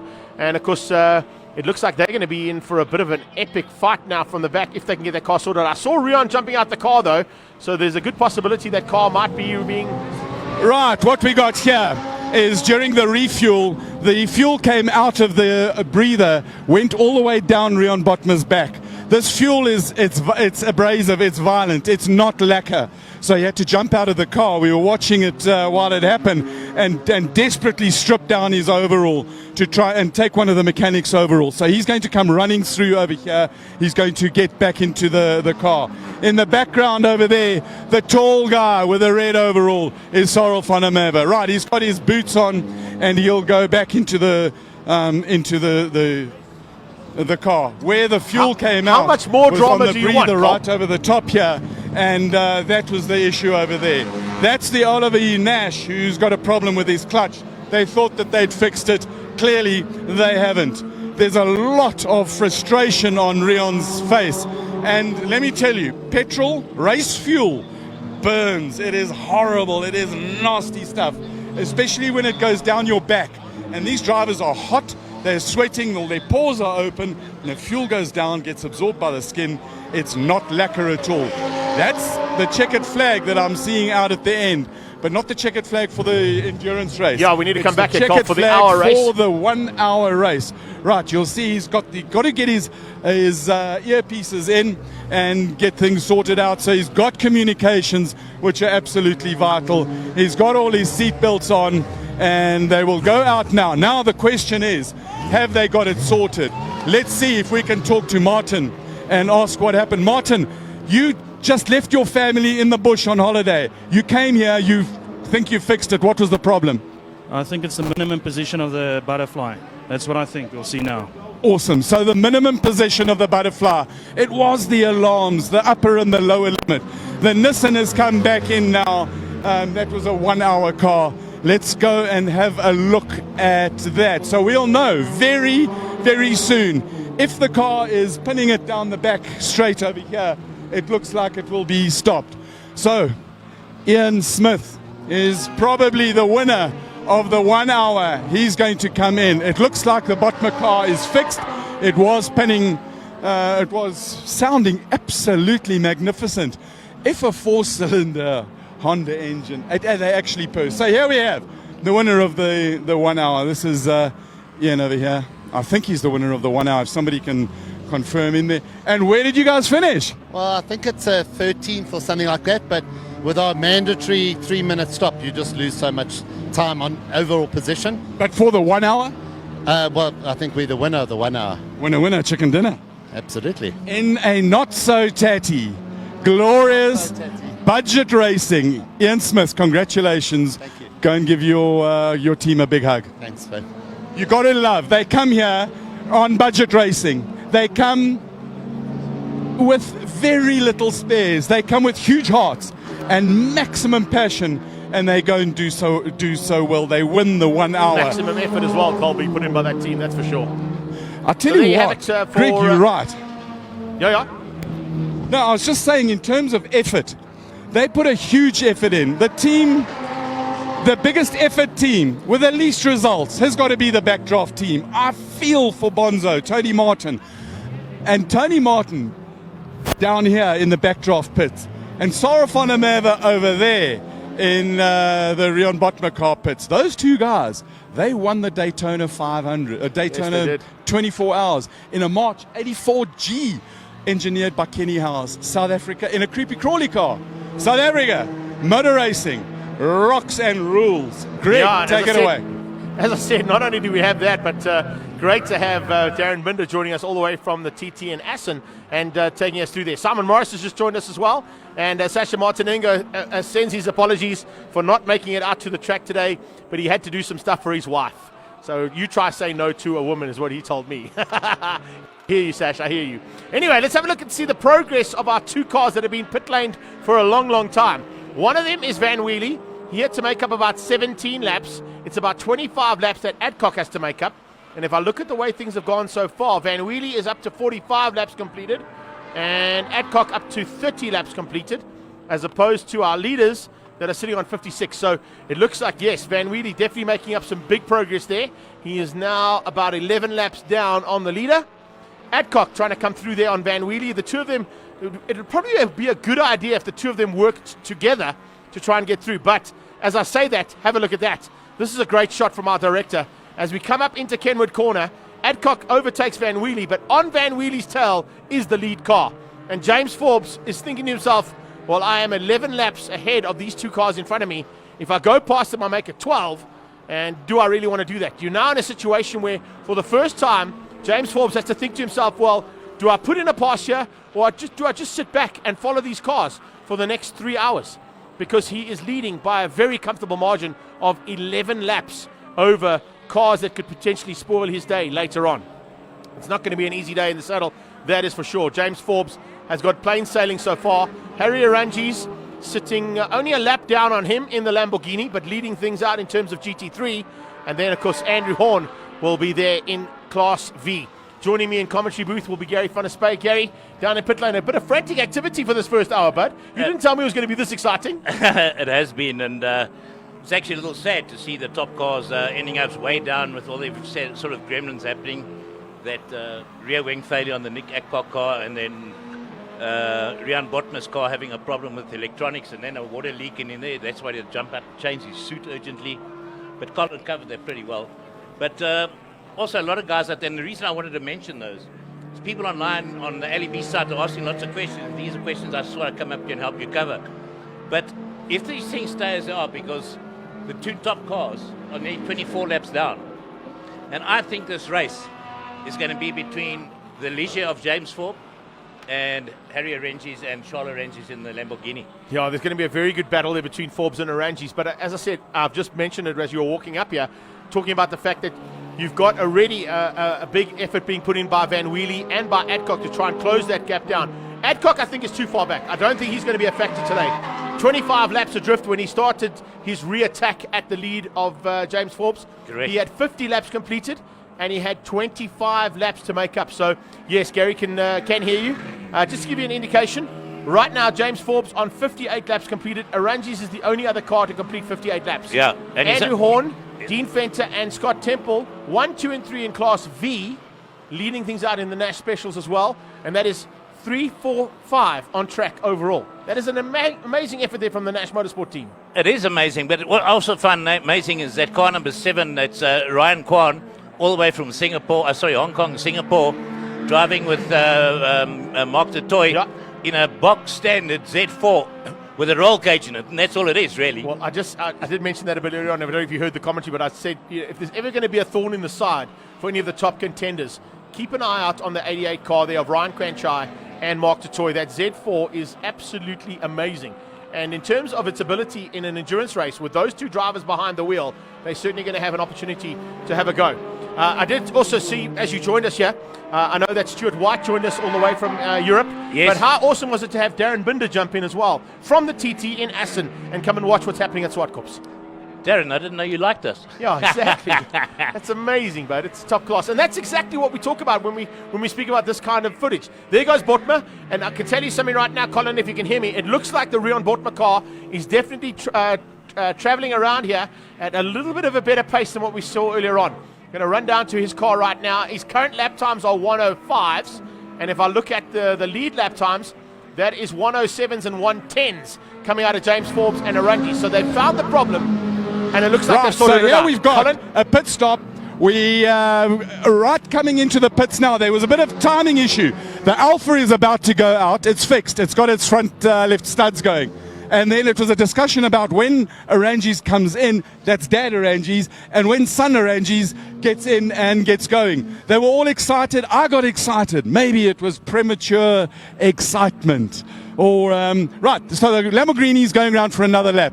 So we relax, we chill out for 60 seconds. Or is he? He's not. He's here. Premature relaxation. Guys, beware. You'll have a look at all the marks. That's designed to get the driver bring the car in. It's left-hand drive. So there's Charles with his motel helmet getting in. Daddy Arangis brings the car to a stop on the marks. Lovely stuff. The wet rag for the fuel. Fuel in. And air out. The air has to come out on the one side. He's watching over the fillet top over here. And you'll see, where's my man? There's Patrick. We're going to watch over here. When we see fuel coming out there, then that's when they'll know that the fuel is done. Are they going to change tires? Let's see if they've got tires ready. I don't think so. I don't see tires out of here. Patrick, let's see if we can get a good look. This thing is officially, the term is FOT.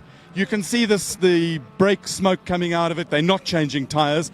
So my belief is that he's going to go out now. He's going to pin it. We're 2 hours 50 left in the race. So he's done an hour 10.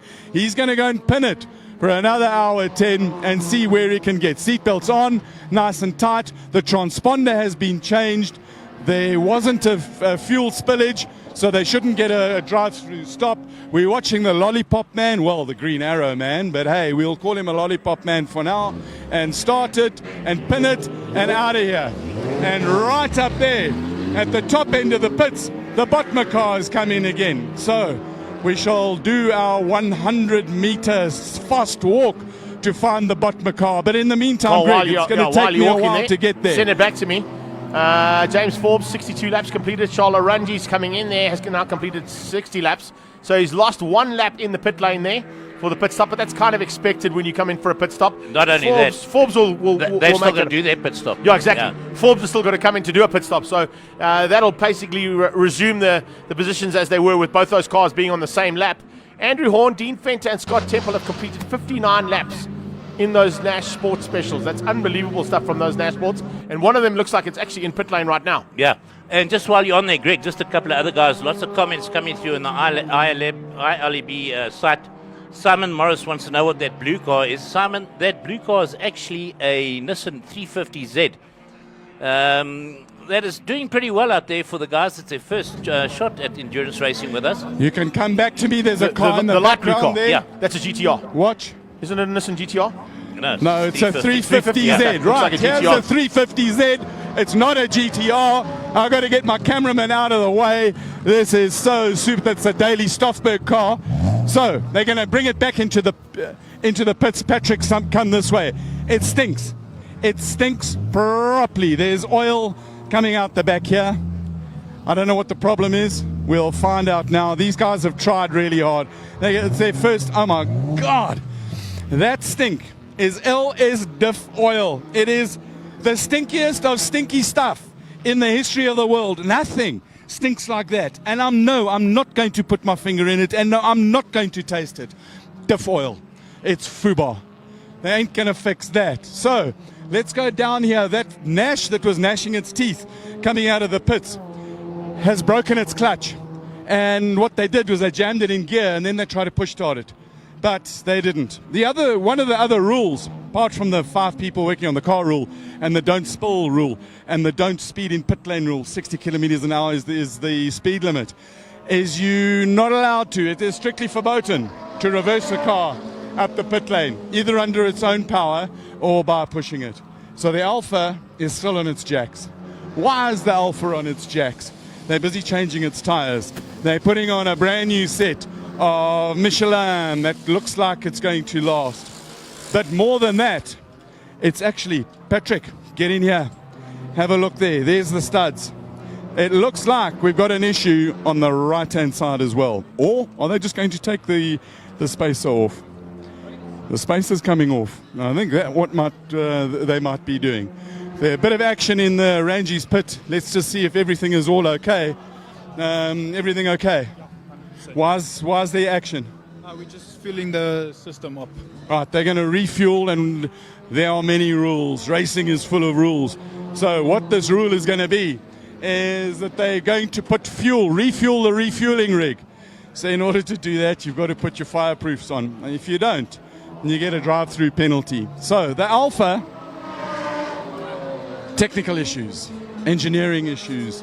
They're busy sorting out the studs. One of the most frustratingest guys in the world, most frustrated, get my English right, the most frustrating guy in the world is sitting there inside the car. That's Theo van Vieren, and he's barking at the moment. If we can get a bit of a look in here, you'll see the dashboard. That's all part of the electronics. And guys, this is frustrating. The smell of that Datsun, the Nissan 350Z's gearbox, the LS diff, it stinks, it's horrible, I don't like it. I need some fresh air. Where are we going to find it? It's hot, there's no wind. It's winter in Joburg. Don't forget your sunscreen. We've got Harry Arangis, who's just got out of the car here. We're going to have a quick word with him. Harry, I know you're tired, you're exhausted, you've got a smile on your face. How was that? It was wonderful. Sodali just made that car go around corners and fast. So they were showing me I was actually lapping quite good. So, you know what, Colin? I'm in this team fully, eh? They can't drop me ever. Lovely stuff, well done. So now it's a completely different race with the Ligiers that have had their problems, the Van Wheelie car that had its problems, and now it's chucked it all up. What you talk, I don't even know. You see, I think the crew doesn't want to tell me everything. But yeah, I think we're doing well, so hopefully everything goes well, Colin. Thanks. Harry, you need to go and talk, get a drink, get some water in you, and have a chat to the team, because this race is not over. There's a lot of fat ladies. They're warming up. They may sing. Absolutely. It's going to be interesting. Thanks, Colin. Thank you very much. Awesome. Harry Arangis, the father. Right, so this is how you refuel a refueling rig. You got a drum, you got a pump, and the pump is pumping and the gas is gassing, and they'll refill it and put another 100 liters in there, getting ready for the next stop. The other thing is, when you're refueling, you've got to have a guy with a fire extinguisher.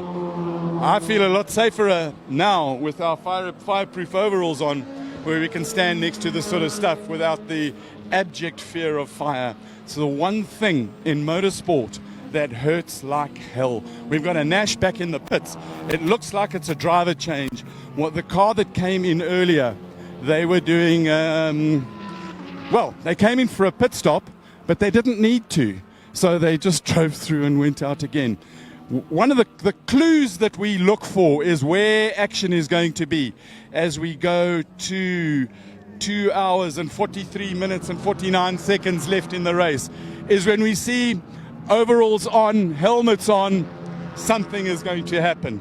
So what car have we got here? We'll see now. And let's just go and have a quick look at the Nash. This is Graham Foss in the car now. And here we have one of the most famous Colombians in the world, Esteban Guerrero. ¿Cómo está? No, no hablo inglés. No, none. So I could swear if you wanted. That's all I could do. So Esteban, you started off with 8 cars in the race. How are things going? Start off with 7. We've got 7 running. Those guys are attempting the world's slowest pit stop over there, which should be great. The other cars running against John Oliver, they had a bit of a clutch problem. I'm not sure what they've done. Our cars so far so good. Touch wood. beg and plead to the racing gods that we just carry on going. Doing fuel calcs in my head, 1 million of them. And how's that working out for you? Not very well, no. Is that why there's that stench of what could be Burning wire. LS diff oil? Yeah, probably. It's the burning wires in my head. Esteban, thank you for sharing your time with us. Have a look there. It really is. It's Esteban Guerreri.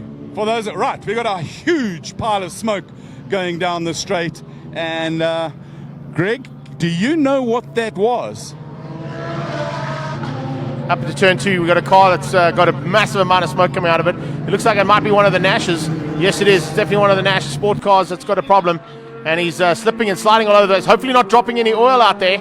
We'll wait and see as Charles Ranges comes through there with the Alpha ride on his tail. But definitely a massive amount of smoke coming out. Is that one? Yes, it is.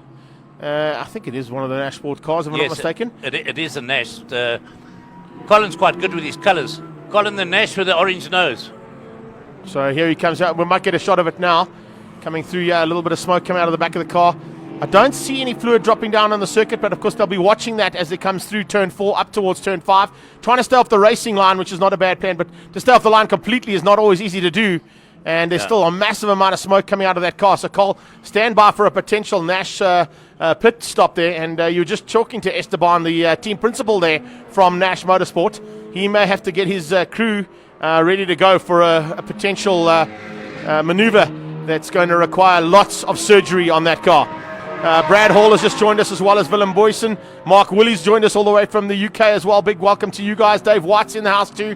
Troy Cochran joining us as well. So a big welcome to everybody here on our live stream feed from Zwartkops.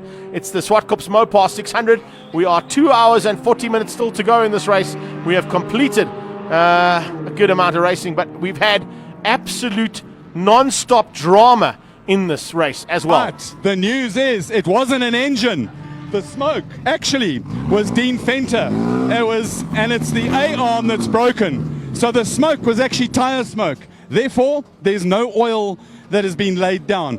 And there's the issue. It's a broken rose joint that's come out of the lower A-arm. That's easy to fix. What they'll need to do there is remove damaged bits and pieces. Esteban has gone to the toolbox. Let's see what he's going to do. Now I'm going to get out the 10. First of all, the they need spanner. a safety spanner, a safety stand, and yes, they're going to change rose joint. I think 10 spanners required. These things, Greg, it's a little bit more than 10, eh? These things are okay, 10 spanner and a 10 socket. A little bit bigger. They also need to have the brakes on. They've got a safety stand underneath the car already, and then it's a case of take the broken rose joint out. They actually need Allen cap screws as well. And it looks like about a 13, Greg. That's what I think it is. It's a 13. So they put the car down on the ground because the brakes aren't braking and stopping it. Right, there goes. We joke about Esteban, but he is the one, the only Matt Nash. So they're going to, that's him shouting encouragement with a safety stand under the car. Quite impressive that to see safety is a bit of an issue in motor racing, strangely or not. And while they're busy doing that, Patrick, I want you to come and have I want you to have a look up the pit lane here. We spoke about the sleeper car, which was the Z4, the Dutoy car. It's gone round and round. They've slipped in under the radar. They've just been going round and round, reliable as all thing. They've just got into the car. Let's see who is in the car. It looks like it is Mark Dutoy. Marcus Dutoy. That looked like a lot of fun. You flew 2 years off the job and oh my gosh, it's like all in once. And did you enjoy it? Awesome. How did you find it was really slippery? It was just slippery from the get-go. I don't know, I think there's a lot of dirt on the track from earlier races. In the guys behind you don't know if they're faster than you or slower, so you just go balls to the wall. Like there's no other way. Got to love that. Are you going to get in the car again? If all goes to plan, no. And I can go have a beer. You lucky man. Well done and enjoy it. Thank you. Thanks, guys. Awesome. Go and have a beer. I'm looking for some water because it is officially the term for this midwinter's day is fot. It is. And I didn't pay too much attention about the cream. But Back to us, Cole. I've got a Kimi Raikkonen hat because Kimi is my man. If anybody can let me know what's happening in qualifying, really appreciate it. We'll try and get that to you, Cole. But right now, back to James you, my Forbes boy. leading things out. He's 72 laps into the race. Charles Orangi 71 laps, trying to close him down there. And a bit of a gap that's coming down.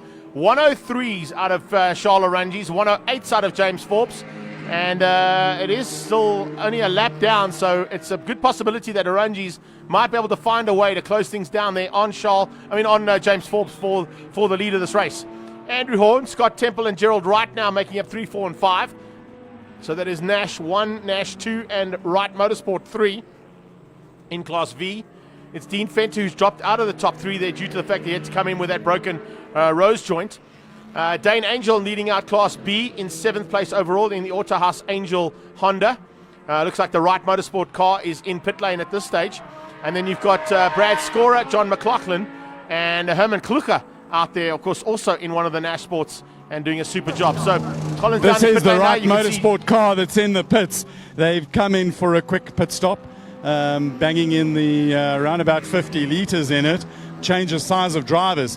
When you've got to change the size of drivers, you've got to get the seatbelts done right.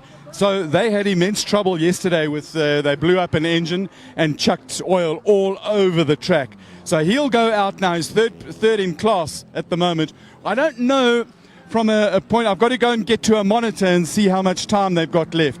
They've got a cell phone on the dashboard, and that cell phone on the dashboard is part of they use a homemade. They've got an app, and that app does a little bit of timing and data. Always important to have drinks in the car. So there we go, around the seatbelts and go into the drinks. Right, so pit stop done. Got to start it and get out of Dodge. So Greg, my thought pattern is done for the time being, and back to you. Please take Thanks, it away. Cole. Yeah, awesome stuff there. Thank you very much for that insight as we went in there. Gary Funnerspace still in studio with me here, and looking at some ramifications that have happened over the last couple of laps. We're seeing some changes at the front end with Charles Orangi's closing down on James Forbes, but more importantly, have a look at where Nick Adcock and Van Wheelie have ended up. Adcock now completing 49 laps, Van Wheelie completing 64 laps, as opposed to our leaders, which are now sitting just over 70. So we're about 10 laps, so that's a lap made up. But it's taken nearly 25 minutes to make up one lap for Van Wheelie. It has. But I don't think there's enough time, unless something goes wrong with Forbes, for him to close down on them. Van Wheelie and them are 10 laps, 11 laps behind the winners, or behind the leaders, I should say. And Nick Adcock is 25 laps behind. So Nick Adcock's got a hell of a job in front of him. Whether he can do it in 2 hours and 34 minutes, I don't know. Yeah. Unless the top boys start dropping out. Yeah, that's the thing he's got to hope for. He's not going to give up, that's for sure. He's going to keep going. And I know that, with the experience he's got in endurance racing overseas as well as here in South Africa, both him and Jensen, his teammates, they're going to try and use that experience to good use here. You do not want to give up. You want to just maintain and keep pumping in the laps, putting in lap times. What they're doing right now is 103, so similar to the lap times that we're seeing out of Van Wheelie, similar to the lap times that we're seeing out of Orangi's. Yeah. But I think the most dangerous person right now is Orangi's. Van der Merwe and Botma are out. Their transponder has been brought back, and I actually got the guy tapping me on the shoulder saying, here's the transponder. Oh, okay. Not me, my brother. Maybe Sorrel is still cruising. No, he's out, unfortunately. Botman and Sorrel out. McLaughlin is out in the backdraft Cobra. And it looks like there's still a problem there on the Ward and Van Vieren, Alfa Romeo, as they're still stuck in pit lane, having only completed 32 laps. That's right. Now 44 laps down. Yeah. Going back to the two leaders, James Forbes has still got to make a pit stop. I'm willing to bet that they're banking on a one pit stop change. All right. Charles Orangi's and Harry Orangi's are lying P2. So it shows them a lap down, but when James Forbes comes for that thing, it'll give us a more realistic of the real distance behind it. However, if Harry Orangi's started the tyres he used yesterday in qualifying, they do have a brand new set sitting in the back there. If that goes and Charles manages to keep the tyres together, they'll be okay. If he doesn't, they could come for a second pit stop, and that could be a game changer. Yeah, there's no doubt about it. If as you say, if James Forbes comes in on his scheduled stop, which is probably about half an hour's time from now, 28 minutes from now. Yeah, that's right. you're going to have to take into account that, of course, if he comes in, Arangis will take the lead.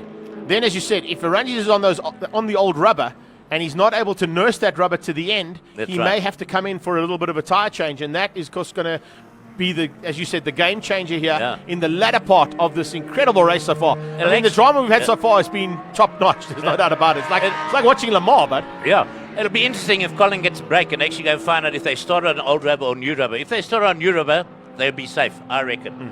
If they start on the old rubber, that's where the game changer comes in. All right, so we'll keep an eye on that one and find out as they came in. I did see Colin look down at the wheels and tyres and the brake discs on that Lamborghini when it did come in. It looked like everything was according to plan. So if it keeps going the way we're going to be in for an epic last 2 hours. We're about 29 minutes away from completing the 2-hour mark and halfway stage of this incredible Zwartkops Mopar 600. And that is your lead car right now. And a super start, and just keeping out of trouble, keeping his nose clean so far has James Forbes. And he's going to look to try and sort this all out to get them to the finish line and the possibility of the win here at Zwartkops. Although, if we're looking at the lap times, 108, and in fact, don't even look at the lap times. Have a look on track. Coming to the start-finish line right now is a possible change-up for the lead. Arangis is closed in on James Forbes. There goes Forbes. There comes Arangis. That is 1 and 2 on track. Okay. And Arangis is closing him down properly. I'm giving this 2 laps. Okay, because when Forbes didn't make the pit stop, if Arangis is in front, if their pit stop is not perfect, they could go 2 laps down. Boom. That's it. Yeah, and then you're not going to make that up. No. You're going to have battle with the traffic that's out there. Yeah. It's not going to be an easy day in the saddle. Andrew Horn, Scott Temple, Dean Wilson now in the car. That, of course, I think will be the right motorsport machine. All right. Unless Forbes is change going, up for the lead. Yeah, unless Forbes is coming into the pits now. Change for the lead. That is unbelievable stuff. We got it on shot as they came up into turn 4, Volkswagen corner. Yeah. And the Lamborghini now leads out ahead of James Forbes for the first time on track. Charles Arangis has made up a massive amount of ground. He's closed right in. He's got past. And let's have a look and see if Forbesy decides right now time to pit. He's went past us. So, but he will be in. He will be in shortly because he's going a lot slower than he was before. His last lap was a 107, and he was averaging 106s. So has he peeled in the pit lane or does he stay out? I think he's no, he's not. He's staying out. Yeah. All right. So the Lambo goes through. Here comes Forbes. He's going to stay out for a little bit longer. He's going to try and push that envelope. There. Try and get the 2 hours done before they do the pit stop and make it a one-stop strategy. Greg, I've got to go and do some other side of the work that I do, and that means do that, my brother. typing like anger. Yeah, you've got a few answers to get to here. I've got to get on those. All of those watching us, thanks, we welcome, and great having you on board. Before you go, though, just a quick question coming through there. The Alpha GT that is being piloted by... That is Uli's son and the red one. What's it? I think it's... Ian Stoffberg. Yeah. Okay, so they're down in 18th place there. So Angelo Marsiglia. No. This is the 350Z. Okay, so where are we looking at? I can't see the second Alpha. Just scroll up, yeah. Cool, let me just get there. Scroll up for me. Hold Sorry, on. guys, we're busy both manually trying to make a timing machine work. Dim. Scorer, there we go. There. Brad Scorer. No. John McLaughlin. John McLaughlin. Number 55. Okay, 55. Sorry about that. John McLaughlin. We don't have car derivatives on my screen on the timing monitor, so I can't tell you the difference there. I can only tell you the teams. Yeah. So if we look at that car right now, 9th place, John McLaughlin behind the wheel of the Alfa Romeo. That answers your question there, Angelo. Sitting in 9th place is Von Krauser, and Richard Leakergill comes and joins us as well. That's right, yeah. So fantastic stuff. There it is, the 5.5 car we've just been talking about. Sitting in 9th place overall. He has completed 71 laps compared to 76 laps of the leader. So not too far back in terms of his ability. Yeah. All right, Greg, I'm Thanks, out here, thanks, and we'll catch up to you towards the end. No problem at all. There you go. And a big thanks from Angelo just giving him the heads up there. Remember, we are working on a timing monitor that needs manual up and down on the screen. We don't have all the times on the screen at the same time. And there is the 9th place car going through there, just ahead of Herman Klucher there in Gavin Rook Racing. So it is Point Blank Racing who were leading. Charles Arangis has now taken back a lap on them. So Forbes still leads out at this stage. It is only a change up for the lead in terms of Arangis making up the ground. So apologies for that one. It wasn't a change for the actual lead. Arangis with about 2.5 hours to go has made up the lap that they lost with Harry behind the wheel. It's taking him about 25, 28 minutes or so to make up that lap. So if he continues lapping on the 104s, I would say probably another half an hour, we may see a change up for lead. And if that's the case, it might be spot on in terms of the strategy for James Forbes and Point Blank Racing, because they're looking to try and get at least 2 hours of racing done before they do their scheduled stop. So that's why you didn't see any concern from James Forbes as Arangis overtook him. And now we see Adcock starting to come in amongst some of those Nashes. And the Nash Motorsport cars moving out of the way of Nick Adcock as he tries to make up ground and get himself back up into the top 10. I think that would be a reasonable ask or a reasonable target, is to get the 8-call car back into the top 10 after an absolute nightmare of a start for them.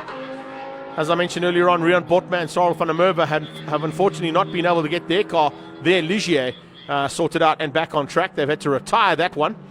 But we've still got an epic battle to be sorted out here amongst the top 10. It is Point Blank Racing out front. Stradale Motorsport is second. It is Blake Digital Capital in third place, with Andrew Horn at this point ahead of Scott Temple for Nash Motorsport. Wright Motorsport being piloted by Dean Wilson now in fifth place. Dane Angel for Autohaus Angel in the Honda leads Class B and is sixth place overall. Fourth place in the Class Vs is Bradley Scorer, also in one of the Nashes. Then it's Mark Toy for Trans Africa Racing in the GT5 category. And behind him is Class C's leader. So once again, back to you, Angelo. Not only ninth place, but leading Class C overall in this race is John McLaughlin in the Alpha GT. Behind him, of course, is Nicholas Van Wheelie, who's now made himself back up into top 10. So Van Wheelie, after having to come in and repair that nose cone on his Van Wheelie Special, has now made his way back up into the top 10 and is sitting at 10 laps down. So he's got to try and make up 10 laps on the leader if he wants to try and get back into contention for a sports car category victory. He is second of the sports cars, so Van Wheelie's still doing a valiant effort, even though he's 10th place, but second place in that sports car class ahead of this man, Adcock.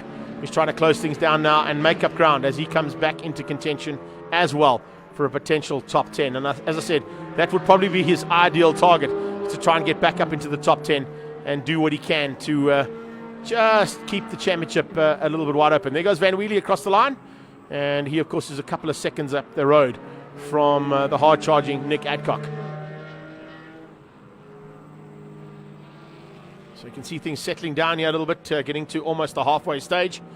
And I think we're going to be looking at pit lane strategies now, and pit lane pit stops that are going to be required to be taken over the next couple of minutes, and of course into the second half of this race.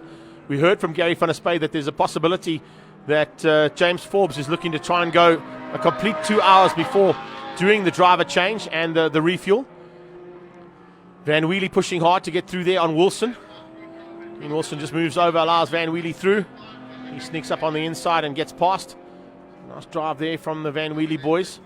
Nick still behind the wheel, and as I said, working as hard as he can to make up the ground that they lost in pit lane when that nose cone had to be repaired. He heads down out of Mix FM and down towards GNA Transport Corner, followed very closely there by the 8-call car. Problem down at turn 4, one of the Nashes running off. So at turn 4, we got a Nash running off there. I'm not quite sure which Nash it was. I'm trying to pick up on that if we can in turn 4. As Van Wheelie comes up on another one of the Nash cars, and he'll be a little bit more wary this time, making sure that the Nash sees him before he makes the overtaking maneuver. He does that, gets through turn 2. Wilson moves over, allows Adcock through turn 2 as well, and then the little short squirt through onto the back straight. So it's Van Wheelie and Adcock that are making up the ground, and they are definitely working hard here in the close to halfway stage of this race. Adcock on 60 laps completed, Van Wheelie on 74 laps completed. So the man who has to make up as much ground as possible is going to be Nick Adcock after a very, very hard start to this race. It hasn't worked out according to plan, that is for sure, for Adcock. But needless to say, he's not giving up. He knows, having spent time in the South African Championship of Endurance Racing here in the Mopar sponsored events, as well as internationally, both at Le Mans, at Spa, at various, at Zandvoort. He's been all around the world racing in endurance races. So knows that things can go wrong, and can usually go wrong at the wrong time for some of the lead cars. And that's why he's not going to give this one up without a fight. Van Wheelie doing a super job and tucking in right there with him, coming up on the inside of Dane Angel. Hopefully Angel has seen him, giving a little bit of room there to the two sports cars as the Autohaus Angel and leading Class B competitor sees the two sports cars go around his outside and now on the inside of turn 3 to get past him. Angel still behind the wheel of that car, also probably looking to go as long as they can on one tank of fuel in that Autohaus Angel Honda. Civic Type R as it hits the top of the hill. Very, very good car. It has campaigned in various forms of motorsport. And as you can see, he's pushing hard to try and stay ahead of Alpha's contingent out there. But right now, Colin's back down in pit lane with some of the Alpha team. Right, so what the story is here, guys, is they've given up on trying to repair the wheel studs on the other upright, and they've got the spare upright that they're about to bolt onto the car.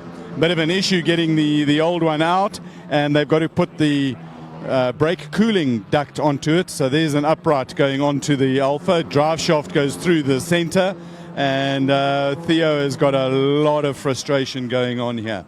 The bottom line of it is they tried to repair it. They couldn't repair it properly and safely.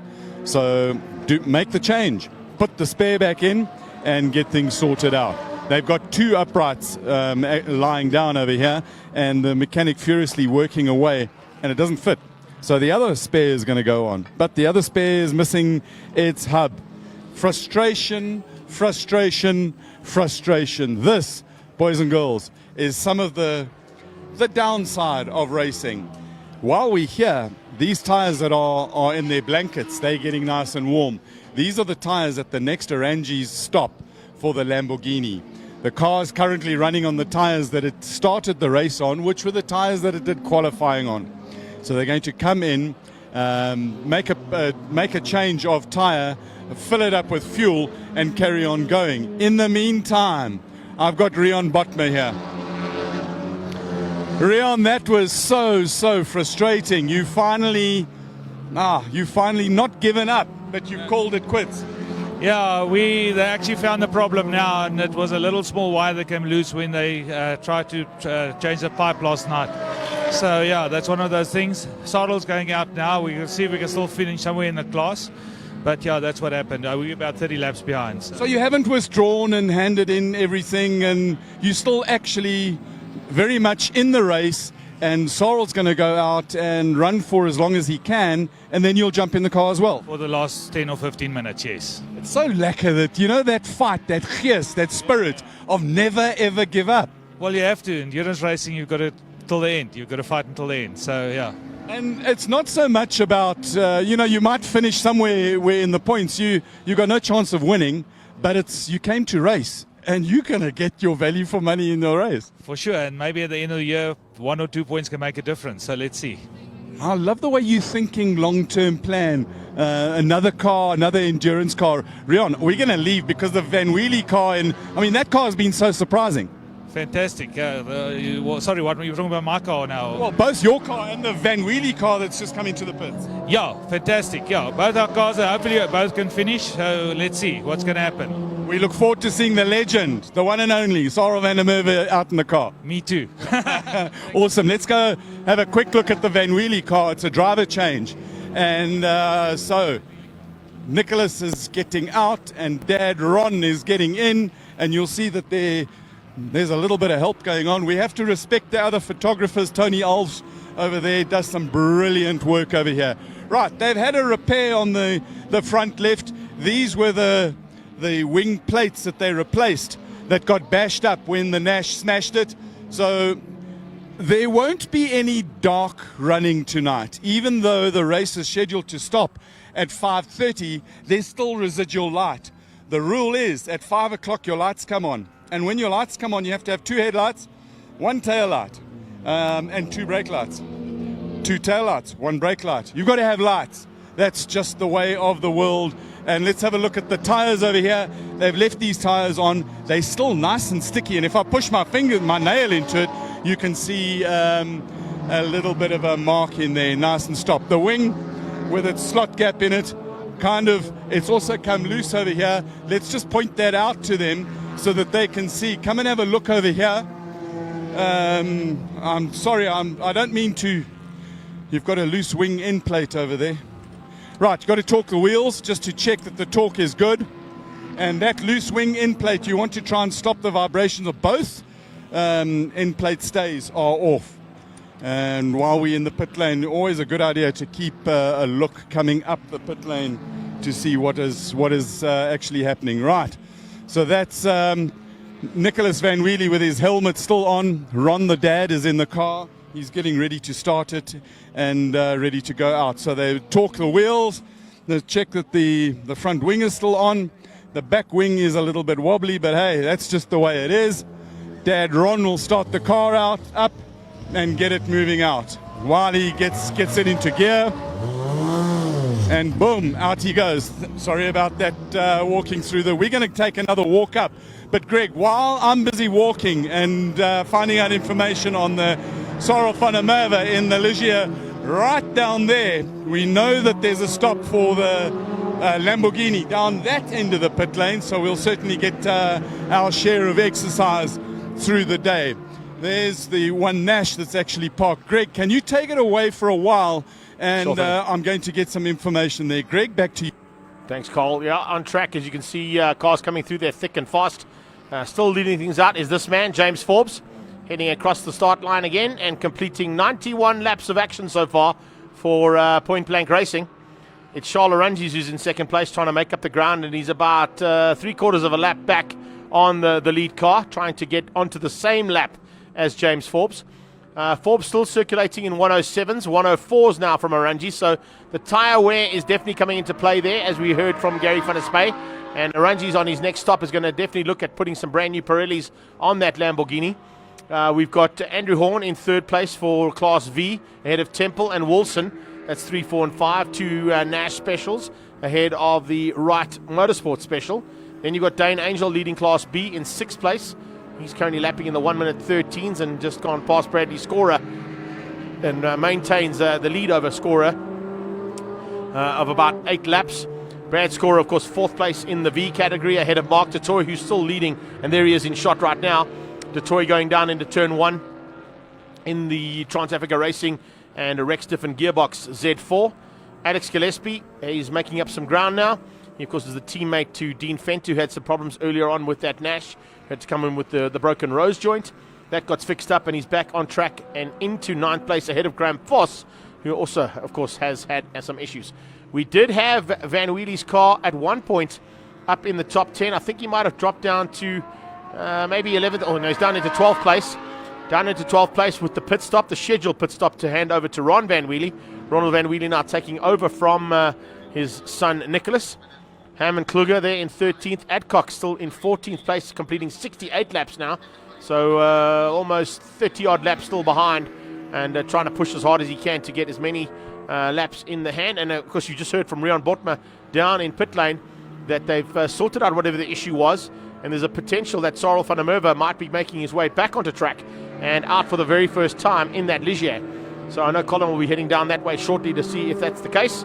I did say that they were out the race, but that was because their one team man came up here to hand in the transponders and then decided, no, they're going to go and fetch the transponders and start again and see what they can do to make up some ground here and maybe just get a couple of championship points that are required. And as you heard there from Rian Botma in his interview with Colin down in pit lane, 1 or 2 points that are made up today could potentially be the 1 or 2 points that you need to win a championship at the end of the season.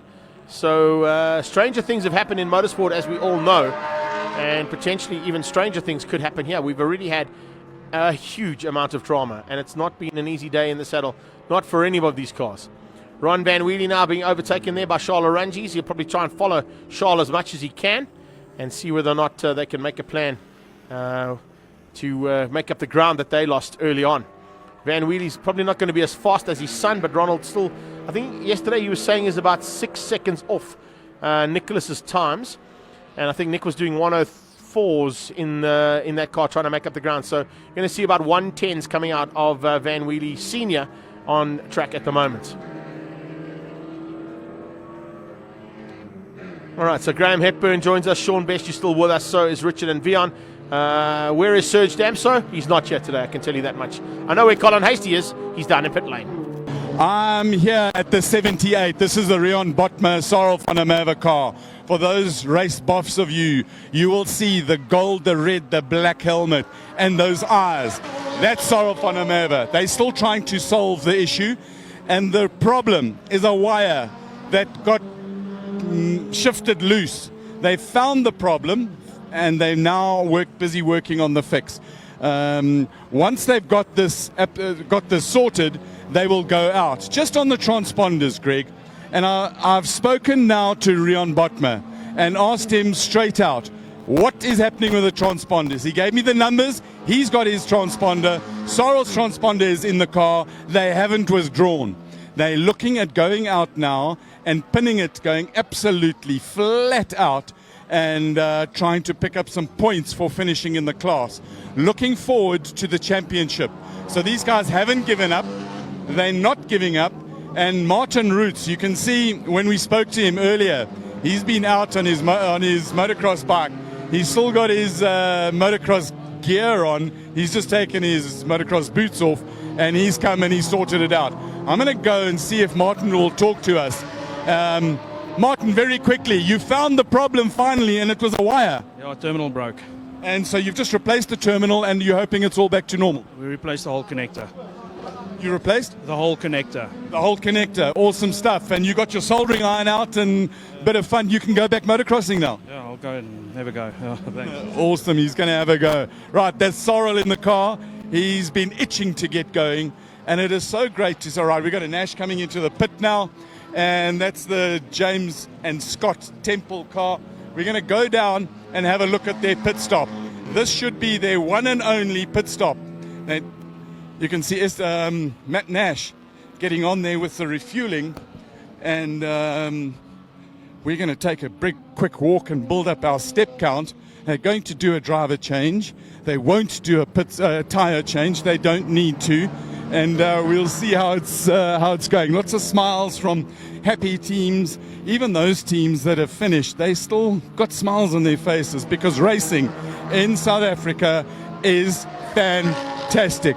Right, the churn is upside down, and this little pipe you can see over here, that's where the air goes in. Right, fueling is done. Driver isn't in yet. It's Scott Temple that's got out, James Temple who's getting in. Now it's about belt, getting them all. Right, you've got another churn going in.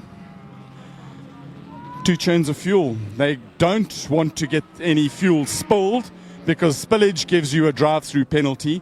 And right up there in the pit lane, you can see coming down here, behind us, there's the legend, Sorrel van der Merwe. They believe they've changed the whole terminal. The electrical problem should be solved, 60 kilometers an hour, and out he goes. Those eyes are so distinctive. Sorrel van der Merwe, 7 times he's driven at Le Mans. He's driven all sorts of things. Talking to him last night, one of the things he said is the chicanes have destroyed what he loved so much about Le Mans. Patrick, I love the way you move to keep the sun right in my face and on my cheeks. And to Henk, thank you for bringing down some extra suntan lotion for my cheeks. I know they're red. I'm going to suffer tomorrow. But hey, today I'm not suffering. I am having so much fun, almost as much fun as the drivers. You can see James Temple. He's a big guy, so he sticks up further out in the car, and out they go. So let's see if we can talk to Scotty while he gets his helmet off. Scott, that looked like you were driving hard. It was some fun, a little bit of sweat and stuff going on. You enjoy that? Yeah, look, good fun. A little bit of hard work. The car is not too happy with us, as we said this morning. Battling with power. We're not even getting to 5th gear down the back straight. Whereas this morning, midway through 3, you click it into 5th. So that's why we rushed now, because we ran out of fuel. So that's why that was a bit of an unplanned stop. But you should be able to get to the end on your fuel now. If we run 5th. So I think we're gonna throw out a bit of time every lap and just make it to the end.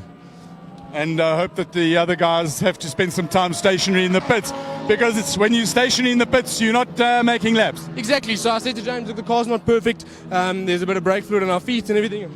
Check my heels, a little bit wet from fluid, and clutch is completely soft. But hey, we're going to lose less time by doing slow changes than by coming in the pit. So, yeah, we're still fighting.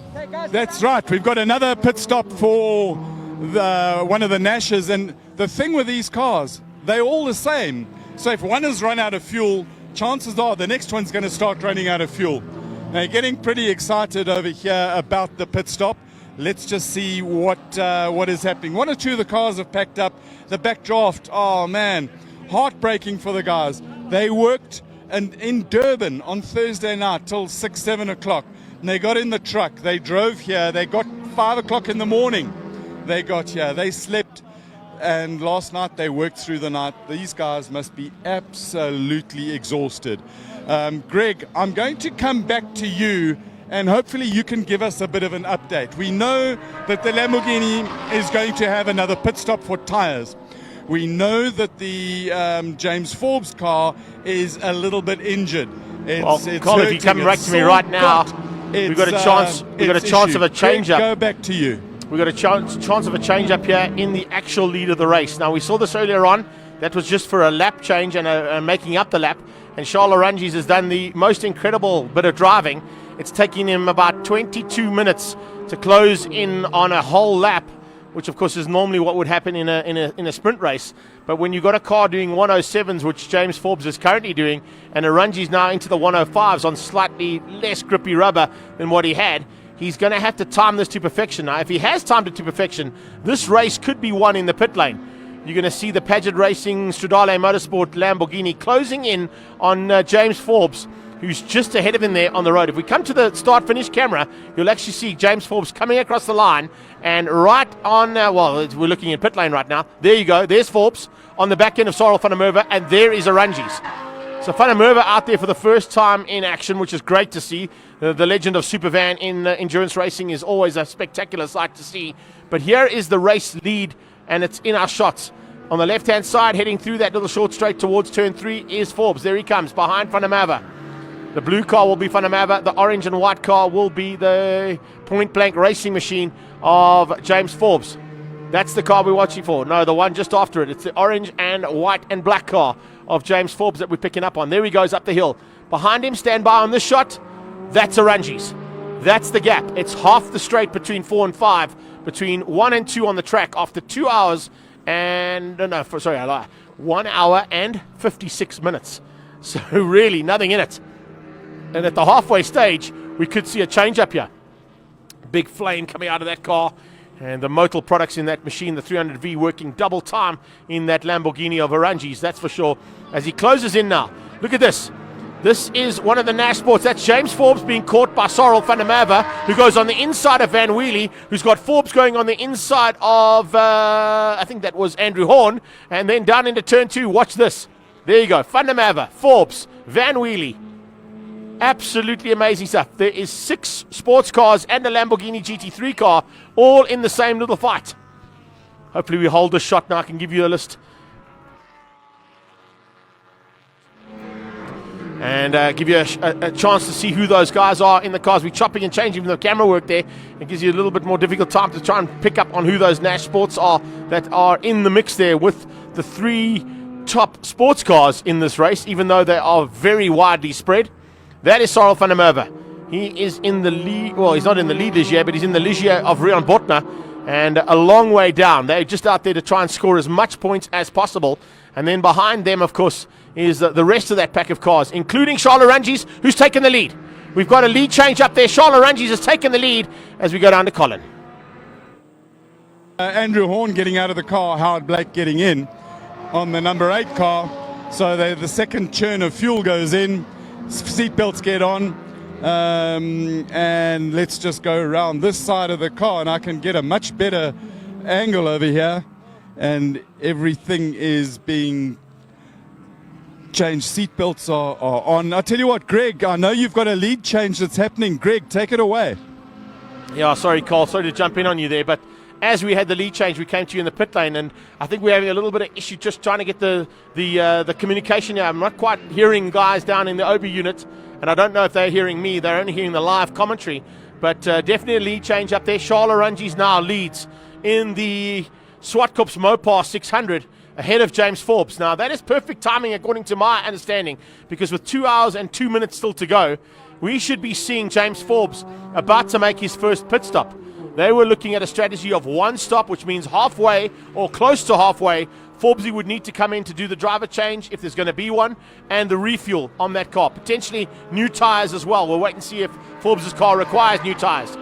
But we've now lost the leaders out on track. We're just trying to find exactly where they are, and as we pick them up, it's Arunji's in the black Lamborghini that we're looking for. Behind him should be James Forbes. I think they're down in turn 2 or 3, possibly onto the back straight right now, would be that Lamborghini. I'm just looking out of our window here in the commentary booth. I can't quite see exactly where that Lambo is because I've been watching what's happening on screen and trying to get communication back there. The Lamborghini is on the back straight, coming on the back end of Sarel van der Merwe. So into turn 4, there's the lead car. There is your new leader in the Paget Racing Stradale Motorsport Lamborghini. And James Forbes just behind him there, trying to circulate and not lose too much ground to that Lamborghini. He cannot afford to lose too much because, of course, this is potentially the race victors. These two cars in shot right now. That is leading car, 13 of Charles Arunji's and Harry Arunji's. Those two teaming up as Stradale Motorsport. And behind him is James Forbes. Now, Forbes, I think, has realized that there's been a lead change now. And he's turned the wick up. We're seeing James Forbes now doing 107s as opposed to what he was doing. No, he's doing the same kind of lap times. He did a 106 on his last pass, so he has definitely made a maneuver. There goes Arunji's up the inside of the two Nash Sports a bit further back there. And behind them is the 8-call car of Nick Adcock. He's going to make up another lap here. It's a long and too big a margin, I think, for Adcock to even consider getting up into the top 3 overall. But he may still be able to salvage some top 3 points in the sports car class. So that's how things have changed up on track as we've got some drama now starting to unfold. We're going to keep an eye out on that second car, James Forbes, because he is scheduled for a pit stop any minute now. We are 2 hours in and 2 hours to go. In fact, as we come in there, it's almost exactly 2 hours completed. Stand by as 13 seconds becomes very close to the 2 hour mark. We're looking at 20 seconds to go before we get to the exact halfway stage of this race. And James Forbes, with 2 hours and 2 minutes still to go, lost the lead of the race, which he's literally held from about 10 laps in when everything went wrong with Nick Adcock, Van Wheelie, and Van der Merwe and Botma. Those are the top contenders. They were going to be the top contenders in this race. There's no doubt about it. And as they come across the line now, we are looking at, oh man, unbelievable stuff. 15 seconds to go before we get to that halfway stage of this 4-hour endurance race. The Zwartkops Mopar 600 here at Zwartkops International Raceway. And with 4, 3, 2, 1, 0. 2 hours done, 2 hours to go.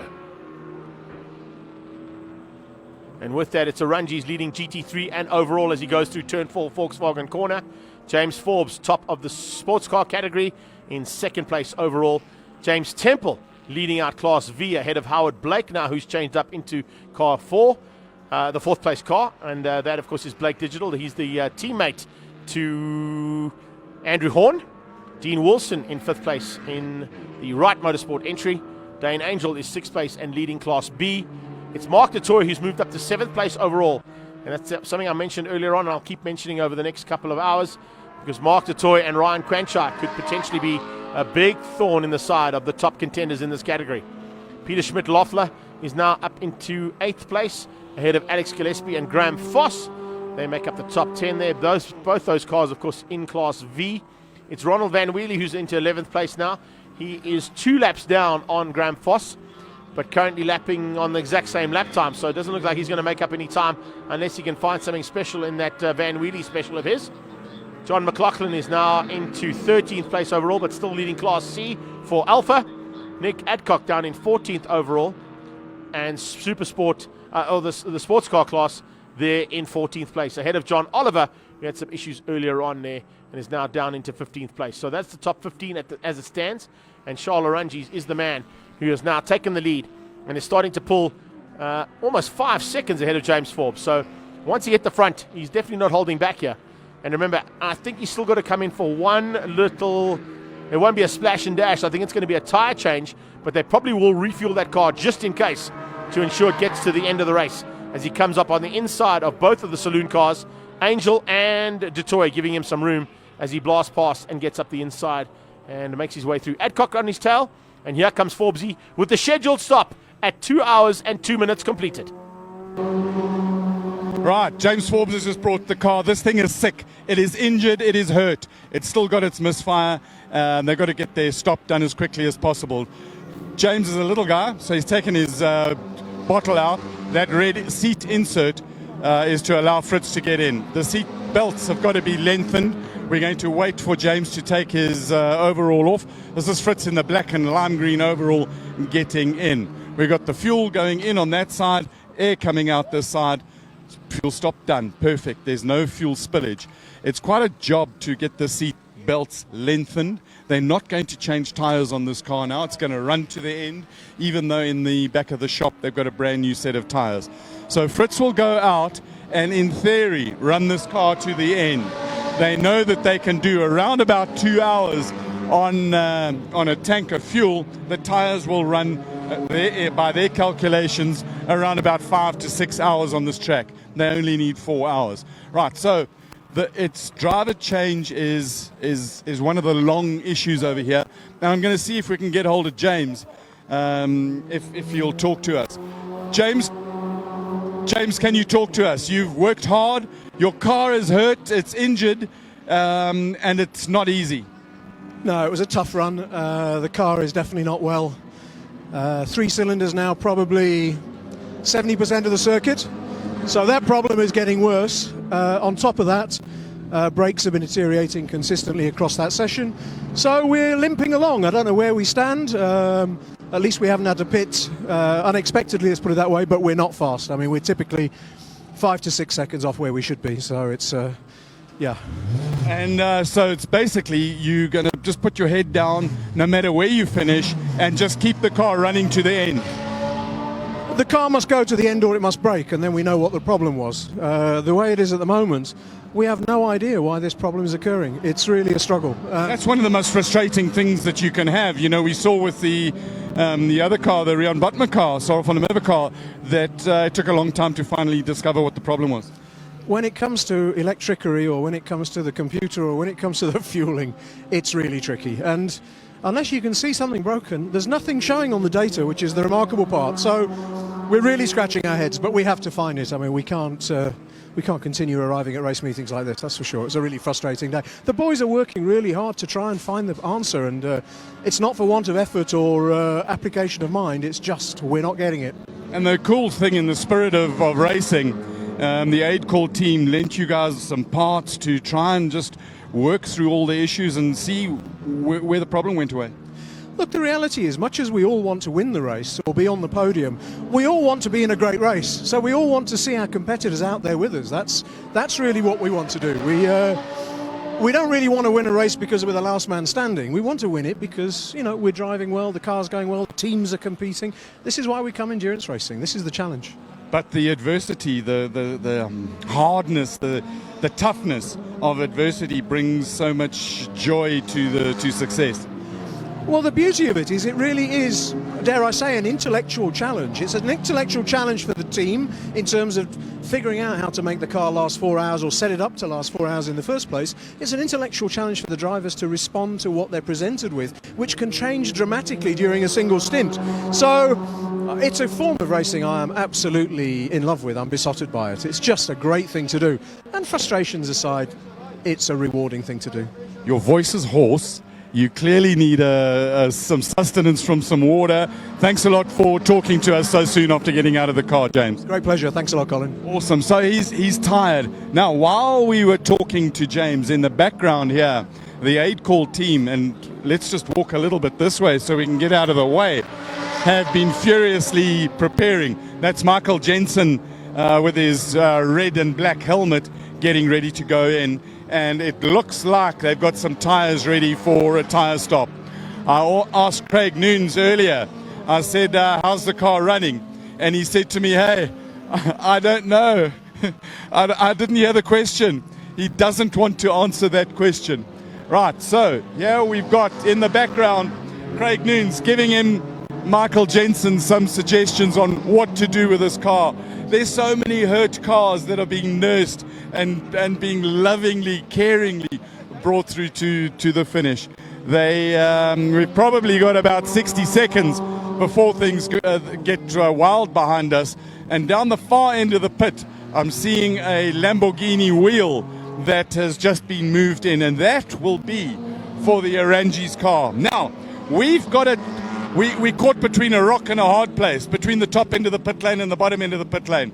We've got the Ligier coming into the pits now, right, and the Lamborghini has just come into the pits. So Patrick, zoom in, zoom fast, zoom down there. That's Charles Orangi's has come into the pits. They're going to top it up with fuel, change 4 tires, and send him out again. So we're going to try and get there so we can see the intricacies of the stop and then get back up that end of the pits.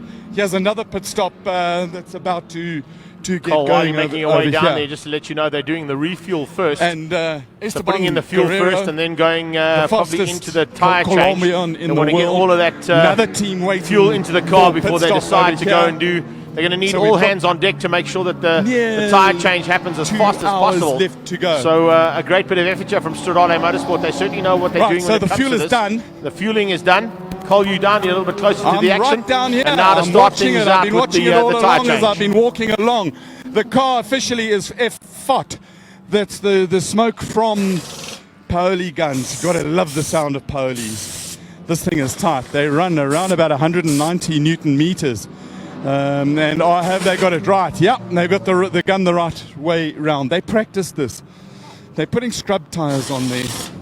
They're putting what looks like scrub tires as well. Your driver wants something, they've got to put the window back in. Car fueling is done. They're battling with that front tire over here. The back one it's warm. It wasn't super hot. Back one is going on. The guys there's a whole lot of frustration going on here. I can see Charles in the car almost banging the steering wheel out of frustration. There's no fluids leaking out of it. It's got the fuel. It's still got its earthing strap on it. Right, tires done. The air gun is battling with it. Right, car down and off he goes. Pit stop done. Now, the other car that's coming for a pit stop over here, Patrick, come with me, is the Honda. This is for its one scheduled stop. And they're running the groove tires, or the semi-slicks. They were battling with heat. Colin, just to jump in there quickly while you are checking that out. Charles Orangi's only losing 1 lap on that pit stop of his. So despite the fact that he had a 2-lap advantage and there was a good possibility that Fritz Kleinons could close them down, Fritz has not been able to do that. And he sits still in second place. Orangi still leads this race, according to our timing monitor, with him exiting the pit lane and still with a comfortable 1-lap margin over Fritz Kleinons. So that could possibly be absolute perfection from Stradale Motorsport if they can keep it all together now for another 1 hour and 49 minutes. All right, back at the pit stop for the Angel, the Dirty Dog Racing team, they call it. This is what a timing transponder looks like. And each transponder has a number. And that number goes back to, it's logged in the computer against a driver's name. So this is the transponder. This particular one is Dane Angel's car. Jared Evans has got into the car. Dane, here's a transponder. Thank you very much. Fueling is done. And now they're going to bang on a new set of tires. Torque wrench to take them off. Always good idea to use the torque wrench, and then they'll bang it, carry on with the battery gun, get it off. It's a good idea to spend a little bit longer now in order to get things done properly. 5 wheel nuts, off they go. One still there. The Japanese or the Latin people have a great saying, more haste, less speed.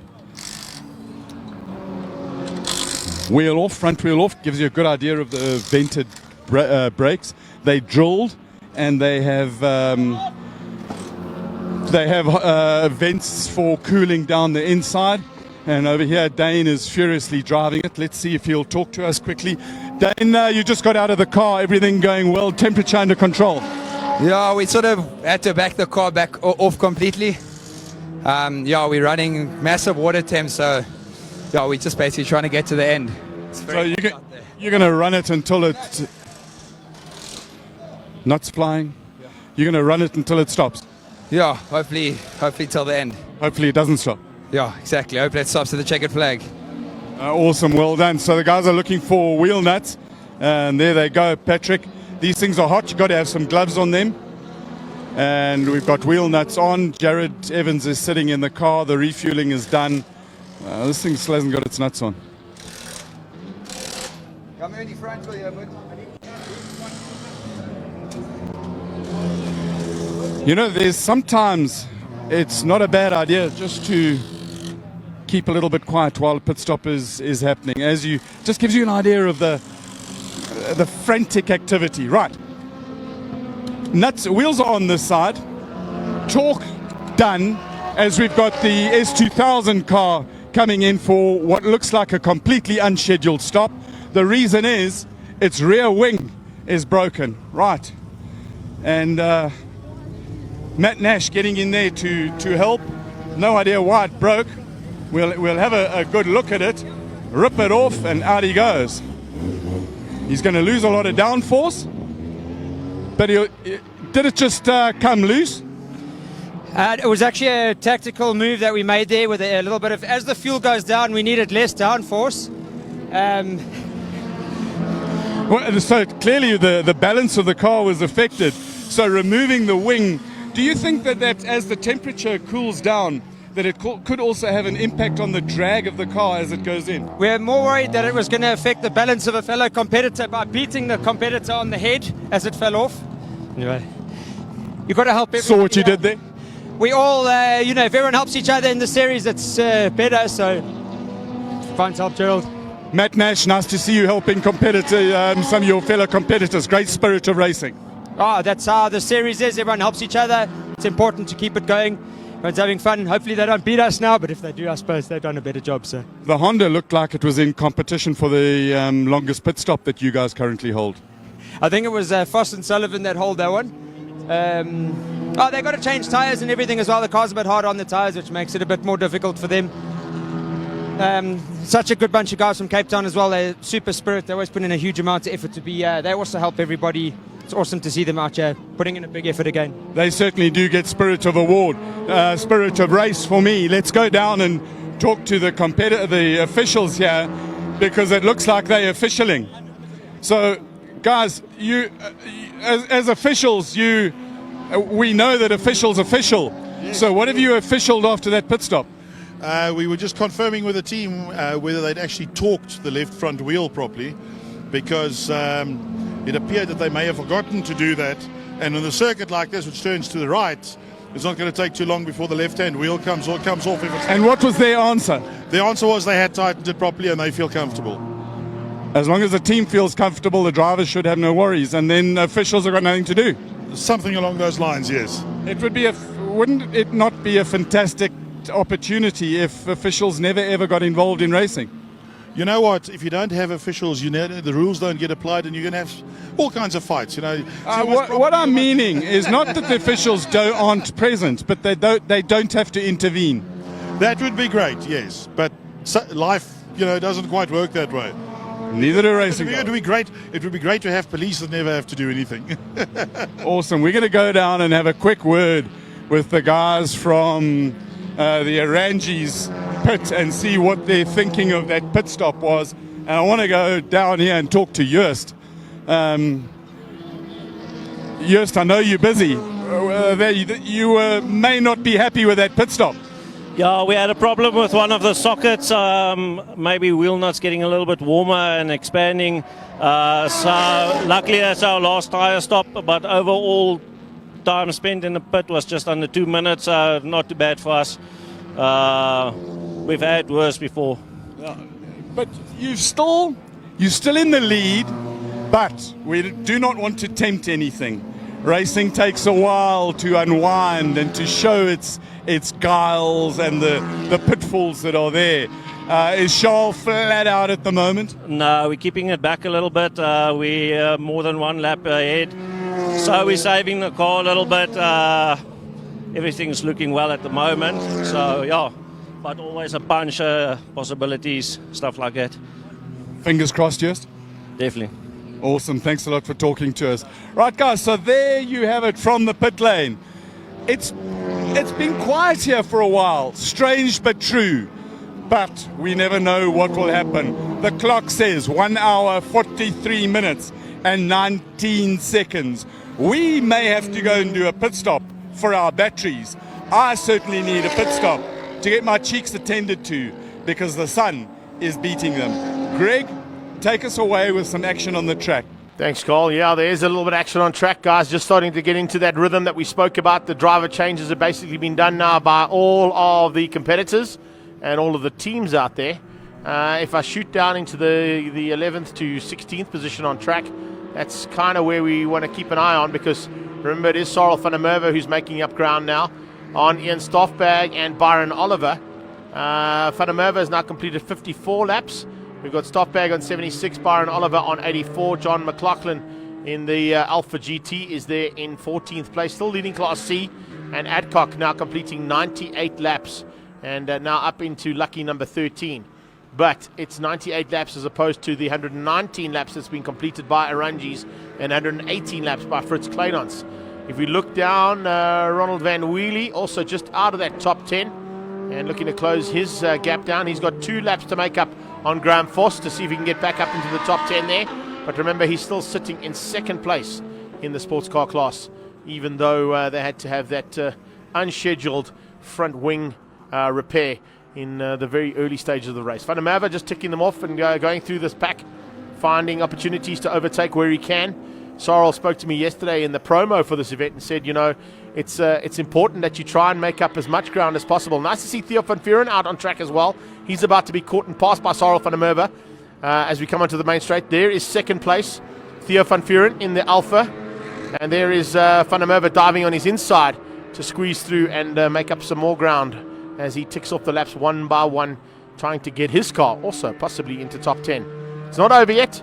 We've still got an hour and 40 minutes of racing to come. And I think we're going to be in for a bit of a change-up in this next hour and 40. We've seen things going right for a few teams. We've seen things going completely wrong for a lot of teams. And there's going to be, I think, a lot more drama still to unfold here at Zwartkops for the Zwartkops Mopar 600. Hour and 40 to go, which means we've completed 2 hours and 20 odd minutes of racing. So stand by for some more action here from Zwartkops. It really is a bit of a chess game now. This is where the things start to work out if your strategy has been planned to perfection or not, because you've got things either going right or wrong at this point in the race. And then as we get into that last hour, that's where you need to start praying on the race guards and saying, okay, can we keep it all together now? Can we nurse it home? You've already seen a couple of cars out there with a little bit of technical gremlins that they're trying to drive around to ensure that they get their cars to the finish line and still be able to compete for championship points in this very, very tight and exciting South African Endurance Championship. Van der Merwe just giving some room there to Fritz Kleinans. Kleinans doing the same thing to return the favour as they come through in amongst one of the Nash Sports and onto the back end of that 350Z. So it's just literally chopping and changing all the time. I'm glad Gary van der Spey has joined me at the top here as he's brought along a coffee. That is fantastic stuff. But I'm going to ask Gary van der Spey to just jump in here with me for a few seconds as well, because I need to go and use the little man's room because it's been a long time up here on my own. So Gary van der Spey will take you through a little bit of the commentary and tell you what's happening down in pit lane. I'll be back in a few minutes' time. Right, folks. Just got a bit out of breath. Maybe Colin's got something for us in the pit lane where I catch my breath. But okay, I'll hold tight. I can hold it. I can squeeze it a bit longer so that Gary can get his breath. Just running through the standings. At standings, yeah, it's cool, no problem. So we got Charles Arunjis, Fritz Kleinans, and James Temple, your top three. They're also first in each of their respective categories. GT3 is the leading car. That's Charles Arunjis.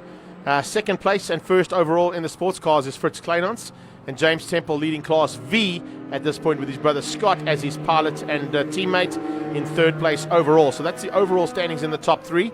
And then, as I said, keep an eye out on Mark de Toy. They've made their way, ticked them off slowly but surely. De Toy on 113 laps. To get into the top three, he's got to make up 2 laps on Howard Blake and James Temple. Might be a tough ask because those little Nash Sports, as we've seen, are really, really good little cars, particularly around here at Zwartkops. It's their home track, so they're definitely going to know what's happening. And I'm going to leave you in the capable hands of Colin Hastie and Gary van der Spey for the next few minutes. Stop. What went down? Yeah, just as we spoke about it, slight vibration going through turn 4. So we think it might be a tyre, but obviously not. He's still got some complaints about the vibration, so we'll see if we can drive around it. I'll let you know when I know anything. He's just come past us sounding pretty good. Yeah, obviously Charles can drive past many things. We'll see if we can manage it. Otherwise, we'll come in for another tyre or something. Maybe pull it into the pits and inspect a little better.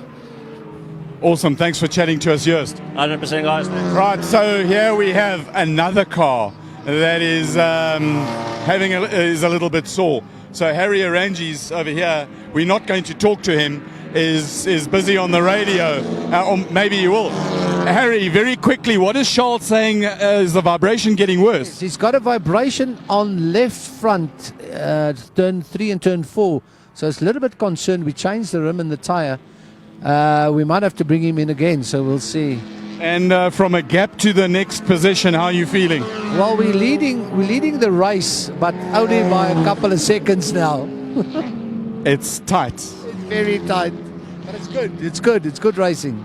And that's what makes it fun and games. Harry, thanks a lot for talking to us. Lamborghini goes past again, and guys are getting really, really anxious. The Alpha is finally out, the Theo van Vieren car. The guys have just stood down, but you can't be getting ready for another pit stop. Just getting ready to have a quick check. There might be a fuel leak on the car, so we're just getting... Right, there might be a quick fuel leak on the Alpha. The telltale that we know that some action is about to start as we see the mechanics bolting up their overalls and getting their gloves on. The 6-cylinder Alpha is running a little bit sick at the moment. Nash is passing us. The Honda's also a little bit hurt. Let's just get an update from the guys back in the Honda pit while we wait. You see, over here, officials really do get tired. They walk, and we'll have a big discussion on who does the most steps over here. The Van Wheelie car again. Nicholas, one bar they run them. And you're getting ready for another stop. You're going to change tires. Yeah, it looks like we're going to have to. After that session, we had to push quite hard to try and make up time. And the rear seems a bit worn, so I think we're going to have to do a tyre change at the stop, especially if we want to push to get back to the front. Are you going to do a driver change as well? Yeah, I'll be getting in the car for the last stint. And so your strategy last stint is basically going to pin it flat out to the end. Yeah, well, that's what we're going to have to do. I mean, I think we've got to catch up about 6 or 7 laps to get it back to the podium, so we're going to go for it and see what we can do. Have you done your calculations on seconds that you're catching versus time that's left? Yeah, I've done the calculations, so that's why we also thought the better rubber, and we should be able to catch it quite a rate of knots, so we'll see. So your plan is come in, fuel it, rubber it, and pin it. Yeah, well, that's the plan, yeah. Good luck. Gotta love the strategies as they chop and change and move. We've got the 350Z back in for its another scheduled stop, and they've had some interesting issues with the fueling on this car, but it looks like that they've got it sorted.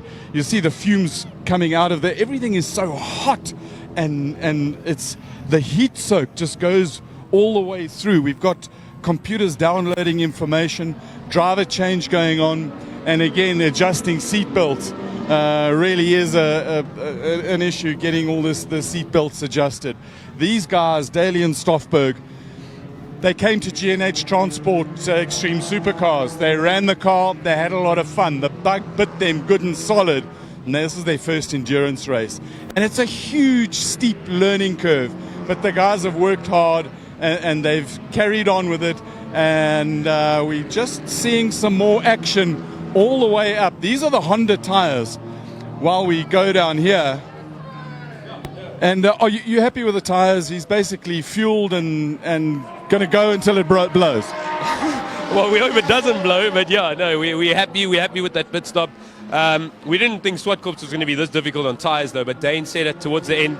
He was all over the place and he really wasn't happy with the car going over the tabletop, and that he was just going straight instead of turning. So we had the time. We've got quite a gap, so why not change the tyres? I mean, better safe than sorry at the end of the day. It's quite clever thinking. You know, it is a long race, and you know, with the level of amount of time that's left, you definitely want to get to the end. Yeah, without a doubt. I mean, like Dane said on the comms, you know, it's no time to be cocky.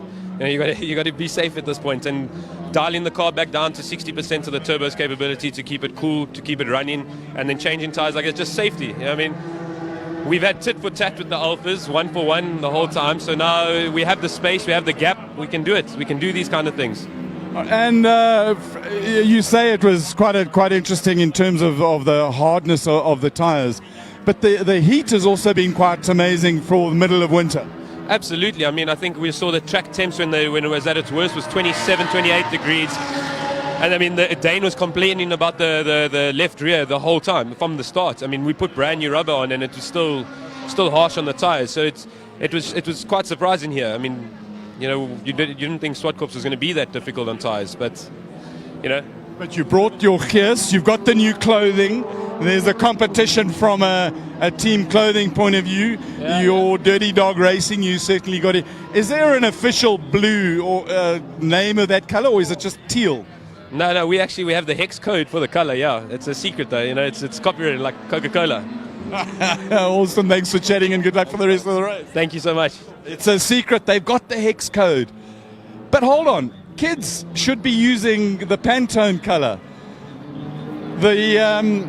You're very lucky, Marcel Angel. You're a father, you're a sponsor, and you're a mechanic. Multifaceted. You've got to be proud of the boys who've come here. They've fought, they've had a lot of fun, they've overcome some difficulty. Yeah, look, these kids are unbelievable. They basically build this car themselves back at home, and they come here and they sort out problems all on their own. Yeah, it's just wonderful and very rewarding to see.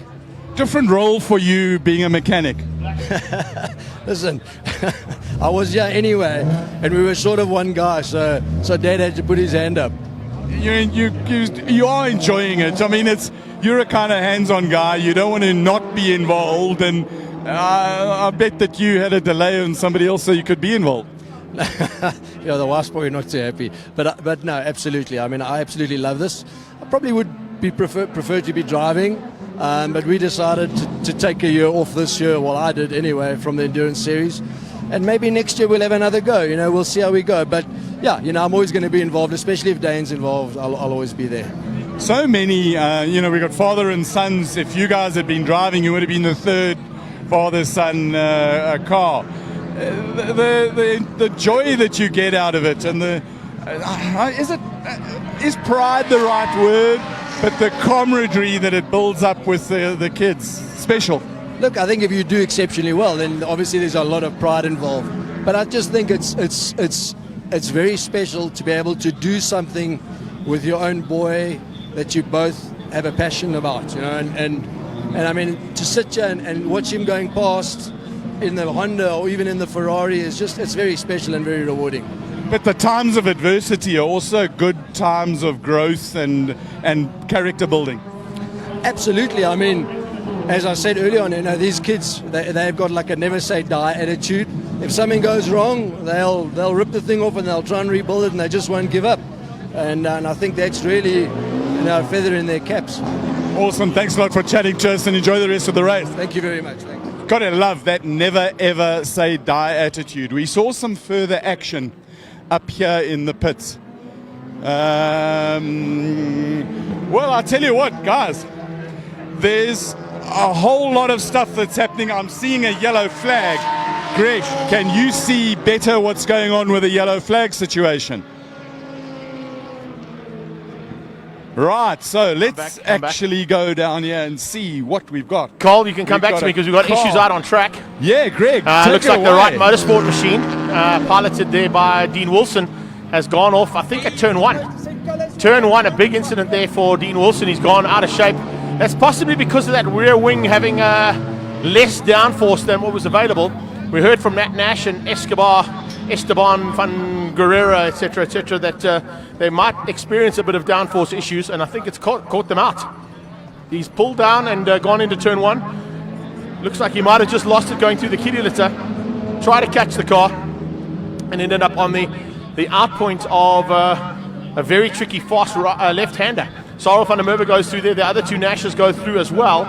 But one concern I've got now is there's potentially the first time we're going to need to call for a new safety car procedure. It's no longer the 60k an hour zone out there, or the virtual safety car, which of course means everybody drops down to 60 k's an hour. Here at Zwartkops, there may be, let me get my teeth back into my mouth there may be a call for a safety car, because the car is not in I wouldn't say it's in a dangerous position, but if anybody else gets it wrong through there, there's potentially a chance. And safety car boards are out. So I know we can't see them on the screen, but I can see them out of my commentary booth here. Safety car boards are out, which means that the Alfa Romeo is going to be called into action for the first time. Now, what happens with this new safety car scenario is the safety car is deployed to pick up the leader. Then a course car is sent out onto the circuit along with Big Max here at Zwartkops, which is the official tow vehicle here at Zwartkops, and gets taken straight to the scene of the crime. It's not a long way to go for the course car or for Big Max. It's literally out of pit lane. And they may even be given permission to get up and cross the circuit immediately to get to the car that's stuck there in the kiddie litter. You can see, I think it's actually Recovery 2 that's gone out there. That's not Big Max that's coming to the assistance there. You can see the bakkie that's going to come across there, or the little truck that's going to come across there to help if you're not from South Africa and don't know the terminology of what we call mini trucks here in South Africa. They're known as bakkies, so that little mini truck is going to try and help that Sports 2000 of Gerald Wright, piloted by Dean Wilson, to try and get out of the kiddie litter. And if he gets out, he still should be able to drive that car around on the grass and get back on track. But because of its precarious position, we have to be wary that somebody else going off there could be in harm's way, or even the driver in that car could be in harm's way if somebody else gets it wrong through turn 1. So there you have our, look at that. It's a beautiful Italian stallion making its way to the top of the hill. And our official pace car for the Mopar series has been deployed for the first time with an hour and 25 minutes still to go. So first time out there for that car to come back onto track and lead things out with the 8-call car of Adcock behind him. It should have picked up on the lead car, which as it stands right now is Charles Rangi's, and Fritz Kleinans is in there, but looks like it's picked up on the first car that it could find, and that was the 8-call car there of Nick Adcock and Michael Jensen. Michael Jensen, if I'm not mistaken, behind the wheel of that car right now. So gives us a chance to quickly run through the field of cars that are still out there. Charles Rangi's ahead of Fritz Kleinans, James Temple and Howard Blake ahead of Mark DeToy. It's Alex Gillespie, Peter Schmidt-Loeffler, Graham Foss and Jared Evans and Dean Wilson, who's stricken now. Get going, as I said. It's exactly what I thought might happen. They made these Sports 2000s very, very forgiving if you do make a mistake, due to the fact that it was a development category in this country for a long, long time, getting some drivers of color and previously disadvantaged drivers a chance to get into motorsport. One of the drivers that came out of that program, of course, is the late, great Gugu Zulu, who actually was sponsored by Westbank at one point in that category and got to drive in the Sports 2000s. And he, of course, went on to bigger and better things, driving not only with Cyril van der Merwe as a teammate in V8 Supercars, but, of course, winning a national championship rally class as well in his career before he sadly passed on after scaling Mount Kilimanjaro with his beautiful wife, Letsejo, and God rest his soul. But it just gives you an idea of the kind of cars that they built here. And the reason why, after a big incident in Turn 1, Dean Wilson can drive back onto the circuit ahead of Cyril van der Merwe and continue circulating. If everything is clear, the Alfa Romeo may have peeled into pit lane. I'm not sure if he did on this one. He might do on the next one. I think they just want to make sure that everything is okay down in pit lane before they get going. But the way the cars are accelerating across the line, I think that Alfa may have pulled into pit lane, and we are back under race conditions.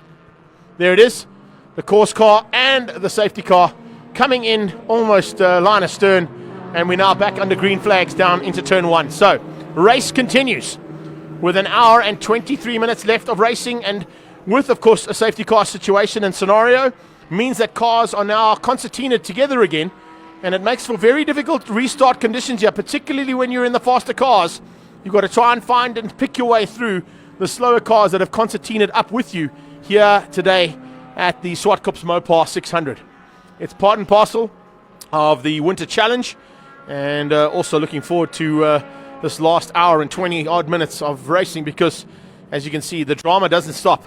If you take into account a couple of the race meetings we've had so far in this championship, one that comes to mind was the first time we went down to Cape Town for the Campos Transport 600 down at Killarney International Raceway. It literally was the last 5 minutes that dictated who was going to win or lose the race, and 3 cars had a chance of winning with 5 minutes to go. We could have a similar scenario here, and we may even see a very first win for a Nash Sport. Stranger things have happened in motorsport in my career of 22 years of commentating. And as I see Arunji's diving through there on Mark Dutoy. Mark Dutoy and Jonathan Dutoy, of course, piloting those 2 cars. Jono Dutoy at the wheel of that machine. Now, after a scheduled stop, must have happened while I was out the room. And Jonathan Dutoy now, the third of the drivers in that Trans Africa Racing Z4, but still in with a chance and a top 5 finish. Leading GT5 and a 5th place overall with 3 laps to make up on Howard Blake and Andrew Horn in the leading Nash. In fact, second Nash, I beg your pardon, because James Temple and Scott Temple are the leading Nash there in 3rd place. And as I say that, car 9, that's Graham Foss once again pulling to the sideline. Foss has got a problem, and if I'm not mistaken, that's down at turn 3. Turn 3 on the exit point of turn 3, and that could possibly be another safety car has to be deployed. Yeah, we'll wait and see if that's going to be the case. But definitely a problem there for Foss as he pulls. It's just a pity he couldn't make it, 50 meters. He would have been at the exit point and at one of the control gates to allow him to get out of harm's way and off the circuit. They want to try and recover that vehicle if they can, that's for sure. And as you saw in that safety car scenario, the safety car will be deployed along with a course car and a recovery vehicle to ensure that we don't lose too much time on track with cars getting into a stricken situation. And you can see Foss battling to start the car. I think there might be an issue with electronics or something wrong in that car, but it's not able to start up again. And if it gets fired up, of course, you probably continue driving. And safety car yet again deployed down due to the fact that we've got Graham Foss, 10th place at this stage, stuck in the exit point of turn 3.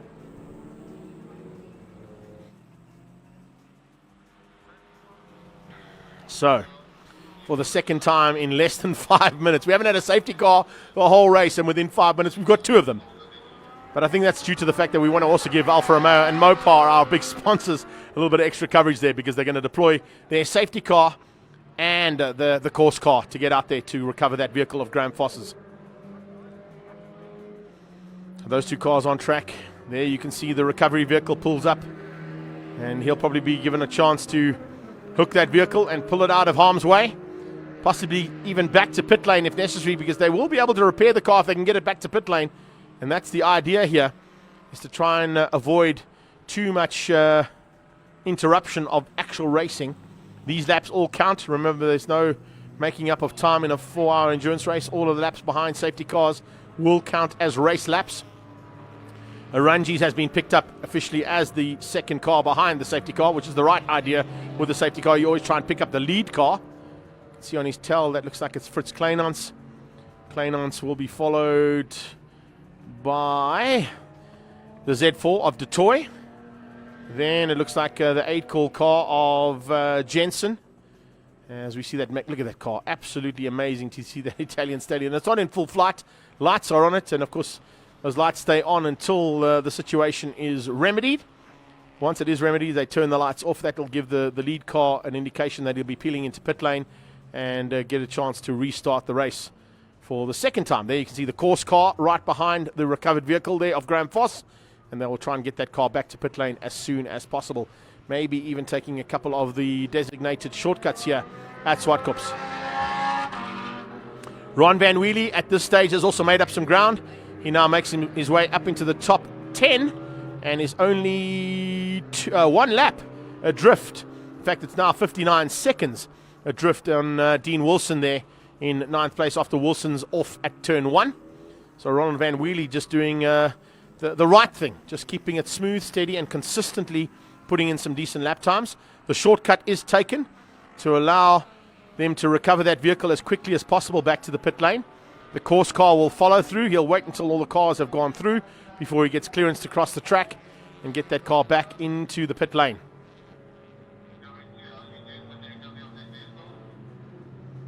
Recovery 2 about to peel that car back into pit lane along with the course car. And that'll be just a chance to get the Escobar team into action. I think Colin might be down there and hopefully finding out a little bit of action as to what's happening with that car. And maybe just watch for those guys coming through. But it doesn't look like he's ready to go just yet. We'll wait for him to get the action down there as they peel into the pit lane. And that should also give Cyril van der Merwe a chance to come in under safety car conditions, not losing too much ground here with a driver change as well. And down in pit lane, Colin, what you got for us? Got the Rion Butmer car, the 78 Ligier is in the pit. They've got a bit of an issue. Cyril van der Merwe has got out, and the Motec cable goes into the car again. They're also going to be doing a tyre change, got some brand new Pirellis going on it. I'm just seeing if Cyril is in the back of the pits. He's came out of the car, and quite a good time to do the pit stop during the yellow flag procedure, the safety car procedure. But this car has been troubled. When it goes, it's quick. When it doesn't go, it's not so quick. So, new tyres, they've done the fuel. It's a bit wonky on the jack. They'll get it sorted out. There's Cyril's helmet. That's Rion Botma about to get into the car now. But there's a bit of fuel coming out of the leak, out of the breather. Let's see if I can find Van the man. The crowd at the top here. You can just show the crowd there, Patrick. When Van got out of the car, they gave him an absolutely rousing reception. This is a guy, an absolute legend, who is a firm crowd favorite. He's in the back of the pits, in the van at the moment. The race has gone green, and there's a furious fight. One of the Nash is third overall. Talking to the guys there, they've done their calculations. They are super happy. Greg, I'm going to go and talk to the aid call guys because the officials are officialing, and there's a bit of an issue. We need to go and see what is going on. No problem, Carl. So go if check you what's can happening take it there. away. No problem at all. You can see the guys from Motec and Rion Botma's team working frantically. You can see Rion standing in the car so he doesn't get any fuel spillage onto him again. But out on track, situation remains the same. You've got Charles Oranges on 140 laps completed, 2 laps ahead of Fritz Kleinans, who's trying to nurse that little Ligier of his home. James Temple leading on Class V and the leading Nash Sport out there as well in third place overall. That's going to be an amazing effort there from the Nash team if they can get James and Scott Temple into a third overall for the day. And then you've got Howard Blake in the second of those Nashes. He's, of course, partnered by Andrew Horn, trying to get the second Nash up there for a top 5 finish. There is Fritz Kleinans, second on the road. Theo van Vuren a bit further back down the field. Jared Evans still in 8th place in the leading Class B car as the Lamborghini comes up on the back end of him. So I'm sure he'll give some room there to Charles Oranges down into turn 2. He doesn't have to fight with Oranges. He's not really in contention for the overall, but also wanting to finish this race up, as we heard. Nick Adcock is starting to make his way through the field rapidly as well. Looking, I think a target, as I said earlier on, would be for him to get into the top 10 if he can. But remember, a third place in the sports car class will still give him some valuable championship points. And that's why they've stuck it out and tried to hang on for as long as possible in that car of theirs, despite all the issues they had at the start of this race. And there were some big issues, there's no doubt about it. So it's Oranges leading Class GT3, Kleinans in second, leading Class the sports car class, Temple leading Class V. We go down to 5th place, Jonathan de Toy leading GT5. We go to 8th place for Class B for Jared Evans, and then we go down just out of the top 10 there for 2nd place overall in the sports car class. And in fact, into the top 10, I beg your pardon, for Ronald Van Wheelie. He is up there in 9th place overall as Oranges completes another lap. So that's the standings at this stage, and we've still got an hour and 13 minutes to go. The 13 car out front, just looking for everything to go according to plan. It has so far for Oranges. Oranges looking for his first victory here in the South African Endurance Championship overall, that is, as opposed to a class win. He came very close down in Cape Town. I was mentioning that earlier on before we had an issue out on circuit, and that race went down to 5 minutes between 3 cars, and all of them kind of in a sprint race for the last 2 laps of the 6-hour endurance race down in Cape Town, the Campos 600, which was one of the the top class battles we've seen out of this category. Aranji's fighting with Nick Adcock, not giving him an easy run. Adcock, remember, trying to make up ground, and he's too many laps back for Charles Aranji's to be fighting with him. Aranji should just let him through and allow him to just carry on up front. But you never tell a racer to let a car through. They're not going to do that, that's for sure. Okay, the reason why he didn't let him through was he's going into the pit lane. So Aranji's is into pit lane. Is this a scheduled stop? I'm not sure. I don't know if this is a scheduled stop here for Stradale Motorsport. No, it's not. It's a drive-through. It's a drive-through penalty. And the reason he's got a drive-through is that he passed under and the safety conditions. He made a pass before the start-finish line and the display of the green flag. During safety car conditions, you've got the yellow flags are displayed. Rules for yellow flags may not pass under them until the end of the yellow flag, which is the green flag. And the green flag was at the start-finish line. He passed before then. Bingo, drive-through penalty. So his 2-lap lead goes down to a 1-lap. But I've just been talking to Craig Noons and looking at some of the times that are going on there. And by his calculations, the Lamborghini should be good to the end. And providing nothing goes much wrong, it looks like they got it in the bag. Fortunately, it didn't cost him a lap, though. He maintains his 2-lap lead. So he had enough of a margin not to be affected by that one. We'll wait and see if that's the case as James Forbes comes through. It's gonna be like a lap and 3/4 actually that he's now ahead. So it's cost him a quarter of a lap. Here comes Aranji's behind the hard-pressing Fritz Kleinans, and even more harder charging car behind Aranji's, of course, is the Ligier, piloted by Rian Botma, who dives on the inside down into turn 2, makes up one more lap, and moves himself a little bit higher up than what he has been all race long. And those guys are really battling a massive mountain to climb here in the Zwartkops Mopar 600. Rian Botma completing 77 laps now. Theo van Vuren has completed 64. Ian Stockberg 94. Gavin Rook is on 106. 108 for Byron Oliver. And John McLaughlin in the Alfa Romeo is sitting on 115 laps completed. Oh, a little car going off on the inside of turn 4. There's a problem. Heading up to turn 5, if we can pick up on that as opposed to the big dust cloud that's just been sent down to turn 4's camera. We've got one of the sports cars who ran on the inside of turn 4, put some wheels on the dirty stuff, and that could have been very dangerous to break some undercarriage systems on those cars. I didn't quite see who it was because it was just a big cloud of dust that came out after the car had gone through turn 4. I don't know if our director can hear us, but we're trying to pick up on the sports car that's up at turn 5 that's going relatively slowly, or down into turn 6 if that's the car that could potentially have a problem. I don't think they can hear us, so we'll try and hang on to the shot and pick up on who that car might be, but definitely a bit of an issue there for one of the sports cars as it came through turn 4.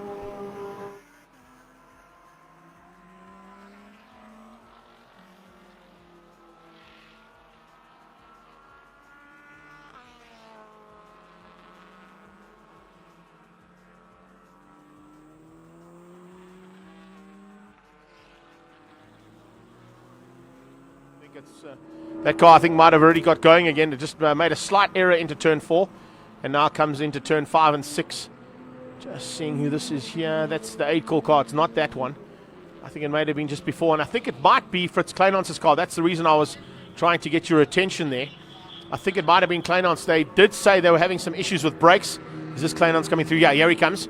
Yeah, it was that car there. So a small issue there from Kleinans. They were having problems with brakes. They were having problems with some clutch issues, as you heard from James Forbes as he got up the car, and now trying to nurse that car home. Fritz Kleinans made a small mistake and put some wheels on the dirty stuff into turn 4.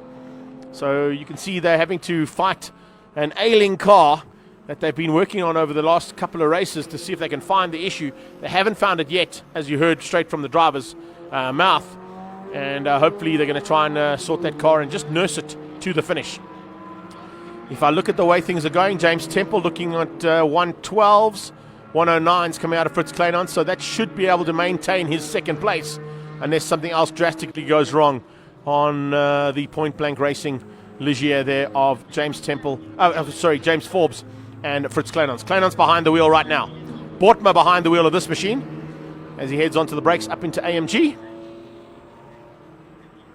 And out of that turn, you can see Botma just trying to make up some ground now. He has done a relatively good job. As I said, both him and Adcock probably looking to try and get up as high as they can in the overall standings. but more importantly is just to try and finish the race up, which will be possibly 3rd and 4th place in the sports car class, and still score them some championship points in that category. You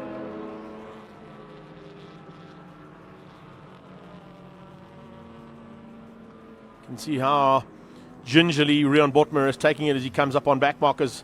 At this point in the race, with 1 hour and 7 minutes to go, you do not want to be making mistakes anywhere on track. You don't want to get up the inside of a car that doesn't see you and they turn in, like earlier that happened here with Nicholas Van Wheelie and Ronald Van Wheelie.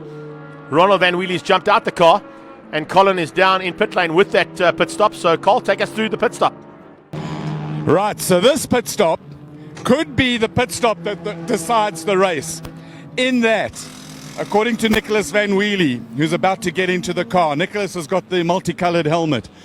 Their plan is to fuel it to the end, which they've done. Bolt on a better set of tires, which they're busy with. And then go out there and pin it. By pinning it, we mean drive it as fast and flat out as you can get it. Their calculations show that the lap time advantage that they've got over the leading cars could make it very, very close.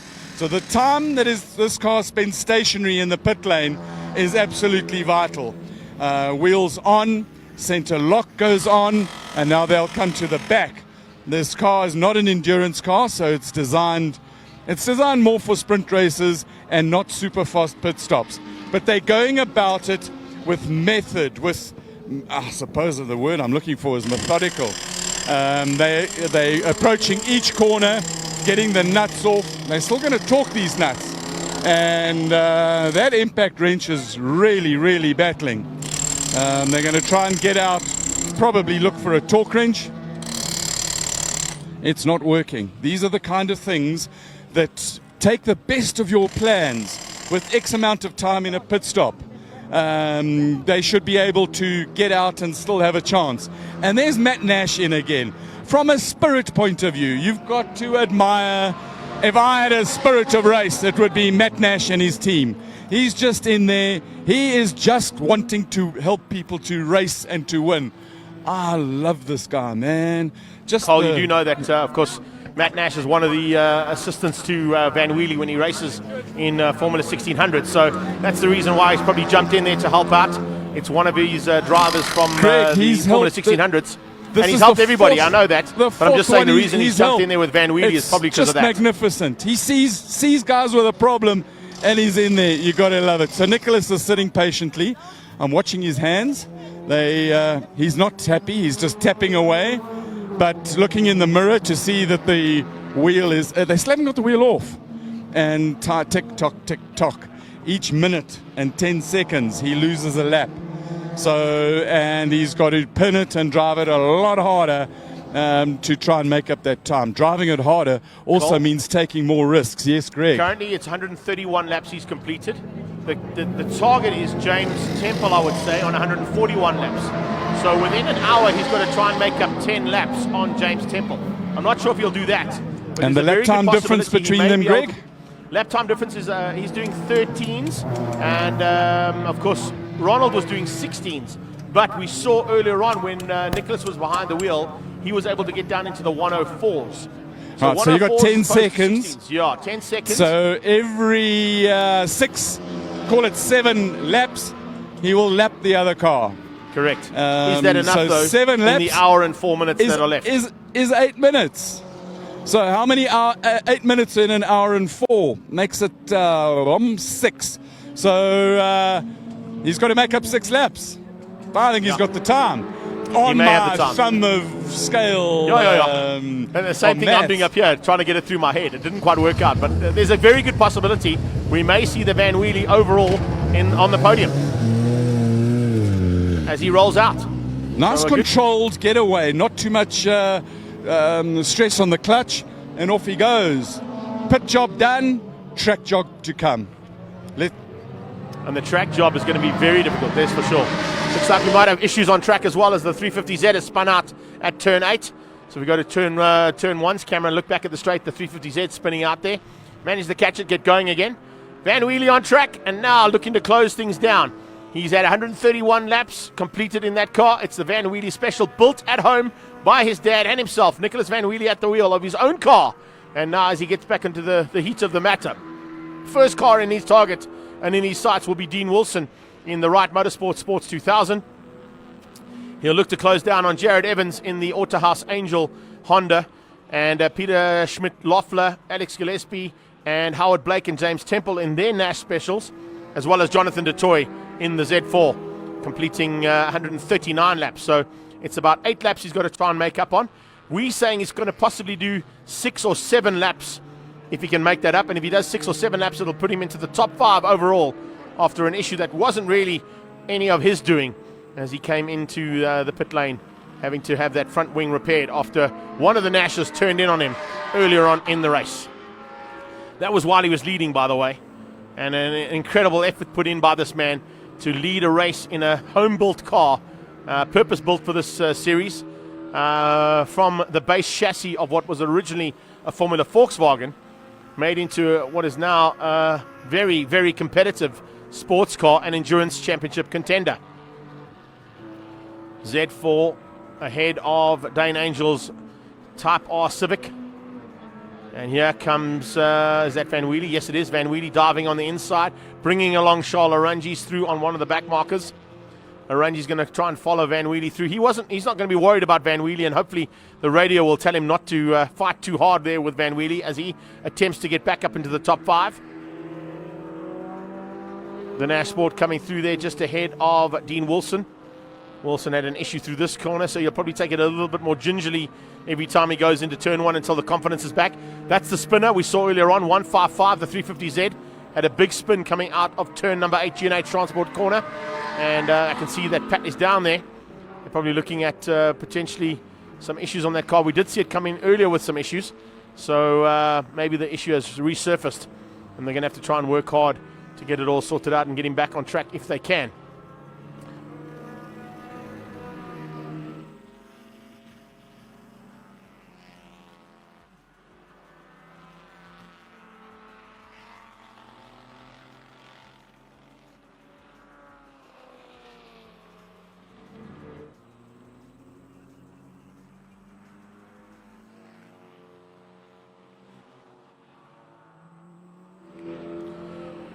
Right, so here we are, ladies and gents, at the Zwartkops Mopar 600 if you've just joined us. Unfortunately, we're going to ask you just to stick around. In about 35 seconds, we are going to just stop the stream and reboot so we can give you non-stop interrupted action of the last hour of racing, due to the fact that we know that Facebook on occasion doesn't allow a full stream of 4 hours to go out there with any interruptions. So as we come in, Colin is down in pit lane waiting for Arangis to come in for his second unscheduled stop, or is it a scheduled stop that he's got? As soon as we finished up with that, we're going to close off the stream and go into for fire extinguishers.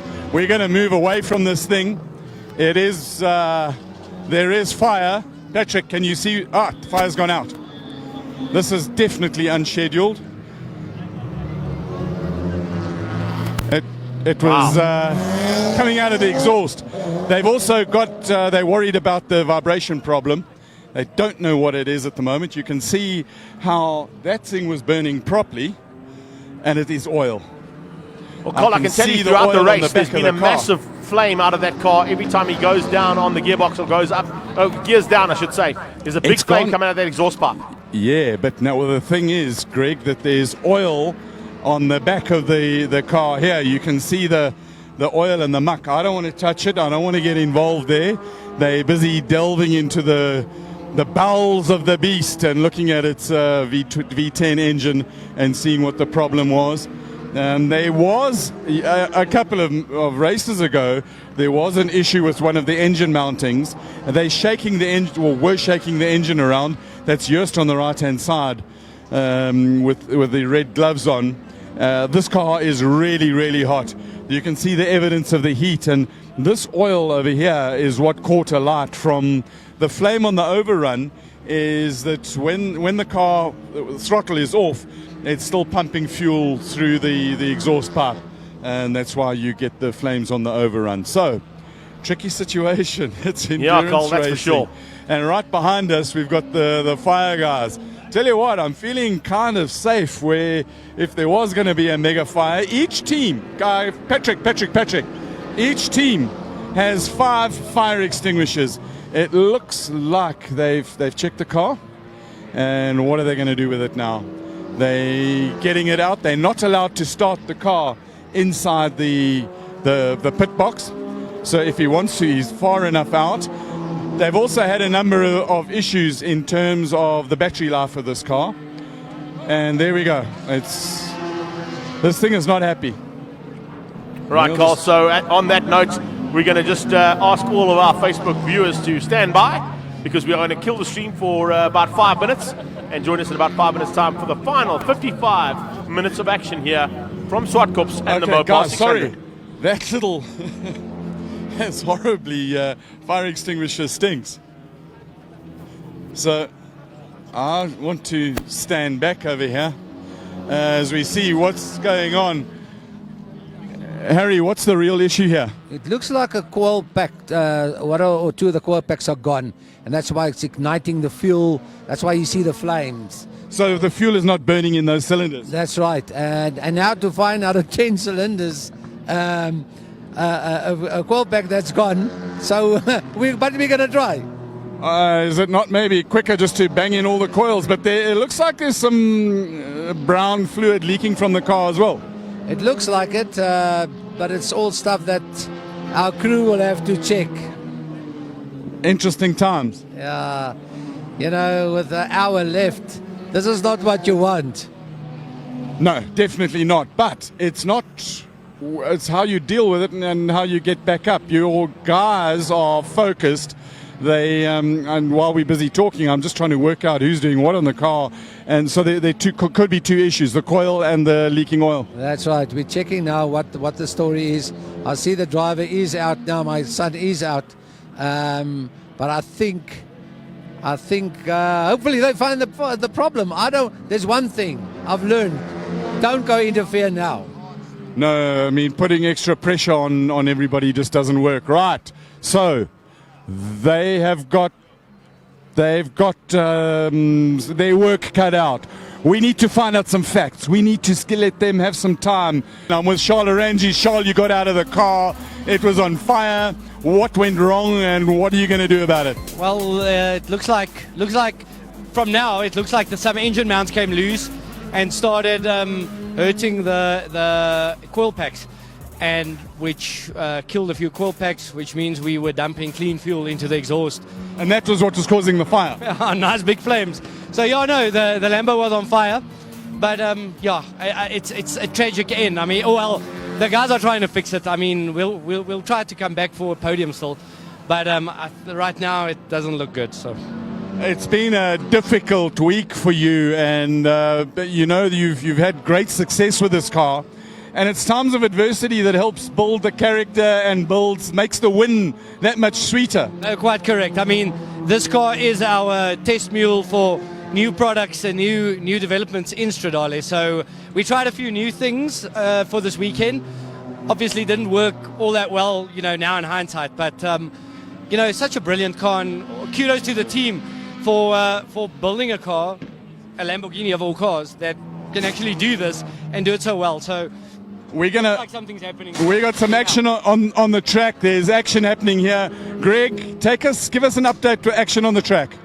Yeah, big welcome back to all of our live stream feed spectators here at the circuit. Just to give you guys a heads up, we had to do a little reboot for our Facebook feed, and a welcome back to everybody for joining us here on Facebook and at the circuit. In the time that we've been away, Charles Orangi has pulled into pit lane with a bit of an issue there, as you heard, with the coils on the car. And it doesn't look like they're going to be able to get that car sorted out, although they are working frantically to try and ensure that the Lamborghini makes its way back out on track. He's lost about 5 laps to Fritz Kleinhans, who now continues to lead. There's the leading car coming into your shot right now. And Kleinhans just circulating, also with a bit of an ailing car. So the way things go right now, the top 2 cars could be in a bit of problems. And James Temple, Howard Blake, and Jonathan DeToy, that silver BMW Z4 that just went through your shot, could potentially be the top 3 category winners, as well as the top 3 overall winners here today at the Zwartkops Mopar 600. Looking at the way things stand on track, Fritz Kleinans is the man leading. We saw him go through our shot. Charles Orangi's still in second place, but now on the same lap and about to be overtaken by James Temple. James Temple coming across the line, moves up into second place ahead of the Lamborghini for the first time. So that's a change up as one of the other Nashes has gone wide and run off the track at the exit point, or the entrance point, I should say, of turn 4. Turn 4, we got a car on the right-hand side parked on the sideline, and a yellow flag waving there to tell the other cars that there is a car in trouble, potentially going to give us a safety car scenario if it can't be removed safely. And if that camera that we're on right now just pans to the right-hand side ever so slightly, if we go back to the reverse angle of that shot, he has got going again, and he's back on track. Stand by, he's going to come through the shot any second now, and that Nash has got going again. That's not that one. It's a slightly slower one coming into the shot. There he goes, and gets going again. So as we stand, we've got Fritz Kleinans, as I said, leading things out and leading the sports car class.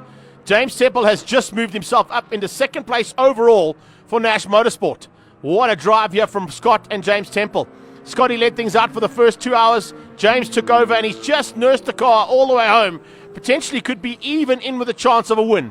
Charles Oranges has lost that 1 lap to them and could lose 2 laps to them, stuck in pit lane with them trying to work frantically on the Lamborghini to get those coils sorted out and the car back onto the circuit. Howard Blake is about to overtake Charles Oranges. He's going to be the next Nash across the line, and if he does that, that'll be 2 Nashes up in the top 3 overall. Jonathan DeToy, I mentioned him earlier in the Z4, the silver car. That's a big thorn in the side to a lot of these championship contenders in this category. Him, Mark DeToy, and Ryan Quanshaw have shared that car. Very, very well driven by all 3 of them, and well within a chance of possibly even taking the index of performance here if I look at the way the lap times have stayed on that Z4. Alex Gillespie is down in 6th place. He is the 3rd of the Nash Sports, ahead of Peter Schmidt-Loeffler, another Nash Sport contender. Jared Evans in the Autohaus Angel Honda is in 8th. Dean Wilson in the Wright Motorsport Sports 2000, there in 9th place, ahead of Michael Jensen, who is now up into 10th place overall. And it looks like we've had an issue somewhere on track with Nicholas Van Wheelie, because Van Wheelie, okay, no, so I lie. Jensen and Van Wheelie now on the same lap, and Van Wheelie lapping in the 106s, Michael Jensen lapping in the 103s, and a battle for what is going to be 2nd place overall in the sports car class is down in 10th and 11th. It should be the battle for 1st, 2nd, and 3rd place overall, but both Van Wheelie and Jensen have had massive issues on their cars throughout the race, and this is turning into be one of the best finishes to an endurance race we're going to see. 45 minutes still to go, and nothing in it at all. There comes the 8-core car of Jensen. Never give up. That's the right attitude to have in motorsport, and that's why he's got the number 1 plate on that car, having won this championship in 2018. Now in 2019, they've had issues. They had a blown engine at the last round in PE. They had some engine issues and a breakage on the wing here today, and they're still not giving up. According to my watch, we got 4:30 or 25 past 4, which means we've got another 35 minutes of racing before the lights have to come on. And we'll have about 10 minutes of official lights on for this race. It's not going to be dark conditions they're going to be racing in, but according to the rules, at 5 o'clock, those lights have to come on all the cars. So I'll be watching for that in about 35 minutes' time, with about 10 minutes to go in the race at that point. This is an amazing bit of effort here from the Nash Motorsport team. We've got 1, 2, 3, 4 Nash Sports in the top 10 overall here. These little cars, they're kind of like the little engine that could. They just don't give up. No matter what goes wrong, they're easy to repair, as we've seen there from the team principal. And unfortunately, as I say that, have I given them the commentator's curse? I may have. That's one of them parked on the sideline. That's the 67 car there of Alex Gillespie. Gillespie getting a little bit of assistance to the exit point of the track, and has that car given up the ghost, and is going to make it 3 Nash Sports left in the top 10. He's being pulled to the sideline and out of harm's way.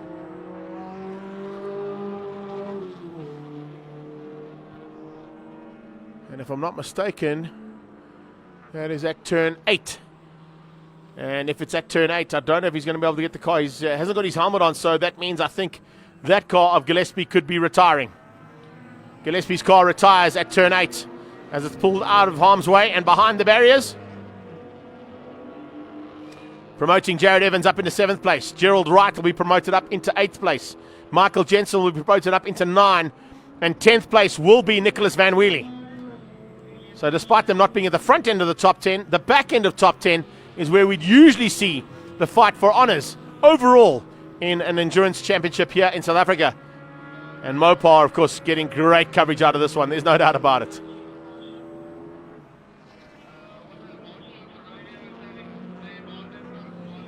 Just waiting for a couple of, in fact, there'll be a couple of laps before we see those 8th, 9, and 10th places change. But with Gillespie parked on the inside and behind the barrier at turn 8 G&H Transport Corner, there is a very good possibility that he is going to drop out of the top 10. Could still finish up overall. Quite well placed in Class V. If you look at Class V on that timesheet at this stage, it's James Temple in 1st place, in 2nd overall on the track. Another Nash with a problem. No! I hope I haven't given the commentator's curse there, but it's definitely another Nash with a problem through turn 4. And I can't quite see who it is. It's not James Temple because it's not the orange helmet. But at the bottom of turn 4, if we can go to turn 4, on the reverse angle, we may see that car pulling off the circuit. The 15 car out on track still doing a super job and circulating, but it looks like one of the other Nash Sports has had a problem out of turn 4 on the exit point. And 15 will be Byron Oliver. Oh, he's had problems all day long, actually.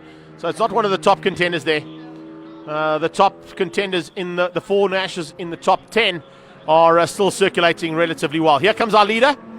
This is Fritz Kleinans with Van Wheelie closing down on him rapidly. Behind that is 2 of the Nash Sports contenders. Then it's DeToy, Jonathan DeToy at the wheel of that Z4. And Jonathan DeToy now has moved ahead of Charles Arunjis as well, with Arunjis still stuck in pit lane. DeToy is up to 4th place. Right, Motorsport Sports 2000 about to be closed in and passed by Rion Botma. Botma moves to the side and inside into turn 2. And Rion Botma is just out. It looks like we may be deploying a safety car here. Safety car on the radio in the background. So we'll keep an eye on that and see whether or not a safety car is required.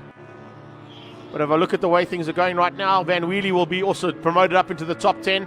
Paul Sullivan will move into 11th place. John McLaughlin in the Class C leader in that Alfa Romeo GT will move up into 12th. Byron Oliver is the man that is in question out of turn 4. And if we just go to the next shot, we may be able to see it's not this one into turn 4. Just through turn 4 and on the reverse angle. Watch for it as we go to that reverse angle. There you can see the recovery vehicle just on the right-hand side of the screen. I don't know if that camera is able to be remotely turned to the right or panned to the right, but we'll see all the action that's happening down at turn 4. If we can pan that camera just slightly right and see what's happening down at turn 4 there with Byron Oliver's car being assisted to a safe area on the circuit. Whether that's going to require a safety car, I'm not sure. I don't see safety car boards being deployed just yet. I don't know if that camera is able to be panned right, but if the director can hear me, if we pan this camera that we're on shot on now, just to the right-hand side slightly, we may be able to see the car being recovered and taken to a safe position. Angel across the line, completes another lap. And, in fact, Jared Evans, I beg your pardon, is at the wheel of that car, but it is Dane Angel's car. And they have now moved up to 5th place ahead of Charles Arunjis. Peter Schmidt-Loeffler should also be moving ahead of Arunjis as he passes through. So will Dean Wilson in the Wright Motorsport Sports 2000. This is about to be a change up here. That is Van Wheelie, who's now up to 10th on the same lap as Michael Jensen. Schmidt-Loeffler. Then you've got Fritz Kleinans, and Kleinans nursing his car, really nursing his car. Schmidt-Loeffler about to get ahead of Arunjis now as he comes across the line. And he'll move up ahead of Arunjis, I think on this pass or maybe on the next pass. There you can see the recovery vehicle towing the Nash back. They're going to try and get it back into pit lane as well if they can. They may have to wait to cross the circuit. And then allow the team down in pit lane to get hold of that car and find out what's gone wrong. We saw Gillespie with an issue. He was not able to get his car back onto the circuit, and a safety car has been deployed. Safety car board is out, which means we've got safety car coming out to ensure that we've got a safe condition to allow this car to be recovered back into pit lane.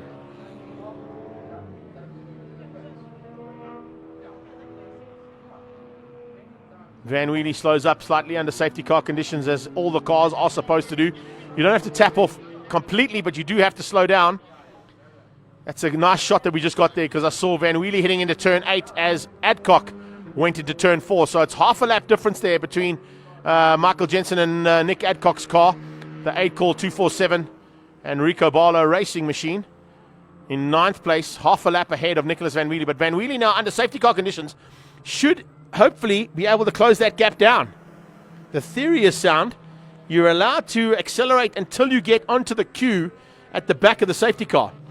And if it gives Nicholas Van Wheelie a chance to close in on Michael Jensen, and maybe a two-way battle there for 9th and 10th, which could even heat up into a battle for 7, 8, 9 and 10th place.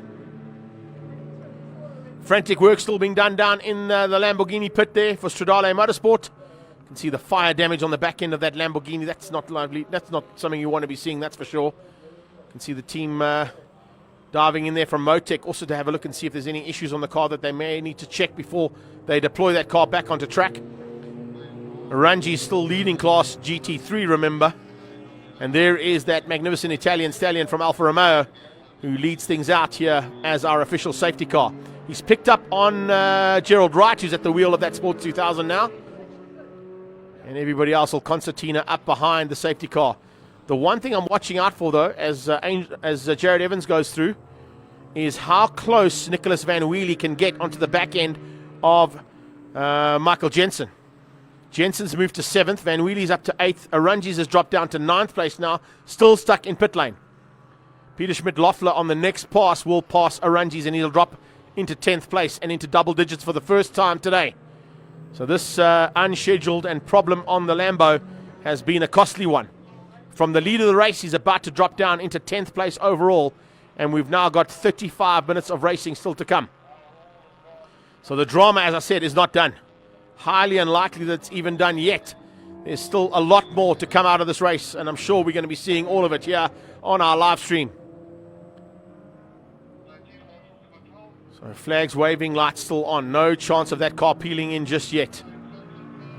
Just listening in the background to our race control radio, just in case we pick up on any indication as to when that Alpha is going to peel into pit lane and restart the race. Remember, on the restart, you've got to maintain your position until you cross the line before you can take that position away, and until you pass the green flag. Otherwise, you may also get a drive-through penalty, which Charles Orangi's had to do on the pass just before he had some issues on that car. Recovery making its way back to its allocated area. Sticking to the left-hand side, still frantic work being done down in pit lane. You can see the frantic work being done. And have a look at this. Well, they're about to start that thing up again. I think they're going to have to wheel it back out of pit lane. So it'll come off the jacks first before they start the car up. They've got to start it outside of the pit box. But Colin's down there. Let's find out what's happening and how close they are to getting that car started. Right, the issue appears to be related not so much to the injectors, but to one of the valves that is staying open. And it's a direct injection engine, so the fuel is coming straight into the cylinder and going out of out the exhaust pipe. That universal signal that nobody ever wants to see in motor racing is, this was the signal from Martin Rutz from Motec. Charles has got out of the car. There's a bit of a discussion. They've dropped down so far down the order. 10th place, Cole. 10th place. They are not happy, but they won't give up. But it appears more than just an electrical issue. There's something inside the engine that is not so lacquer. We've got one of the Nash cars that's come into the pits. His pair of sunglasses just falls down from the sky. The gods are really great. One of the Nashes is coming back into the pits again. Just on the Nashes, Matt Nash, when success starts coming, or the possibility of good things, gets nervous as hell. Looks like we've got a pace car or a course car that's come in. We're going to take a quick walk up to... the Alpha GT is in again. Greg, it's Greg Flag. It's green flag racing again. Greg, take us back with the action on the track. It is indeed. The green flag flies high as they come across the line and restart the race. And Rian Botma goes flying through on Fritz Kleinans, making up another lap on him. The Z4 of Jonathan du Toit has moved himself up incredibly to 4th place overall.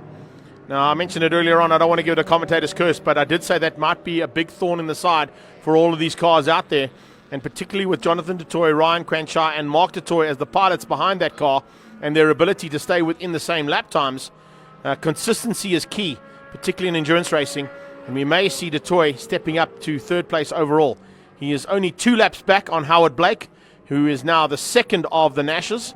James Temple and Scott Temple still sitting in second place overall behind Fritz Kleinans. And Kleinans at this point is a good 12 laps up the road ahead of James Temple and Howard Blake. So Kleinans can take it very easy. There's 32 minutes of racing to go. He's currently lapping in the 1 minute 25s, Temple in the 1 minute 13s. I don't think we're going to see a change up in any of those unless something goes wrong on Fritz Kleinans and James Forbes' car. James Temple will be looking to just maintain his pace as well, keep the 13s or 14s and 15s relatively in the same kind of ballpark, and then Howard Blake in the 25s will be concerned. That's one thing they're going to have to take into account, and the Nash boys will be trying to get that communication to Howard Blake, who's in the car right now for Blake Digital Capital, to the point that it's only 2 laps ahead of Jonathan Dutoy in that Z4. So that's where the battle's going to be.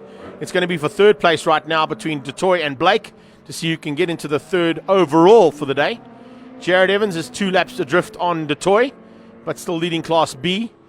Gerald Wright in the Sports 2000 is in 6th, and he has got 3 laps down on Evans, but he is in under threat from Michael Jensen.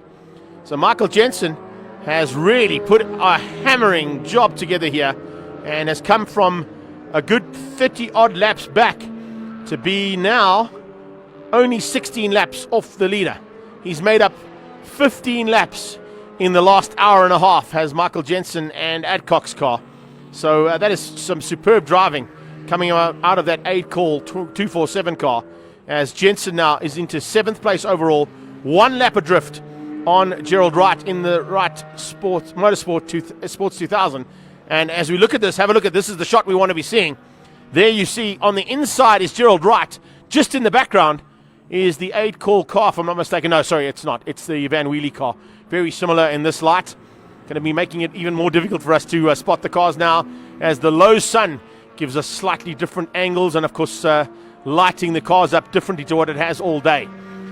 I just want to ask the directors if we can try and stay with a shot at some point to see how far back Michael Jensen is. I'm trying to pick him up on the track as well as we speak, because we've got a vantage point that gives us the live point of view as well. So we get into the race action here. Of course, it's going to be some phenomenal race action expected for this last half an hour. But what I'm trying to find out is how far back Michael Jensen is on the back end of Gerald Wright. Gerald Wright is the yellow Sports 2000 that we're looking for. It's car number 36 out of Wright Motorsport. And the man out of Wright Motorsport is Gerald Wright, of course, and he's piloting that car to the finish. This is a shot now as the lights come on. About 20 minutes early, but a couple of them getting the job done before they even have to worry about it. The lead car is 333, that's Fritz Kleinans. 888 is James Temple. 8 is Howard Blake, and 88 is Jonathan Dutoy. So a battle of the 8s at the front end by the looks of it for the last half an hour expected. 333 is Kleinans with 8-lap advantage. Is that going to be enough with half an hour to go on a car that's doing 12s? Temple doing 14s, Blake doing 14s, Dutoy doing 12s, Evans doing 13s, Wright doing 13s, but Michael Jensen is doing 103s. He is 9 seconds quicker than any other car out there at this point. And that 8-call 247 car of Jensen is absolutely flying. It's the number 1 car for one reason. That's because he won the championship last year with his good friend and teammate Nick Adcock. And what an incredible drive here from Michael Jensen to close down 32-lap disadvantage down to 16 laps at this point. And are probably going to be down to about 12 by the end of the race.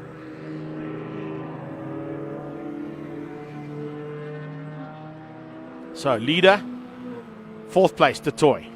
There is Jensen. So that's the car I've just been mentioning, the number 1 car.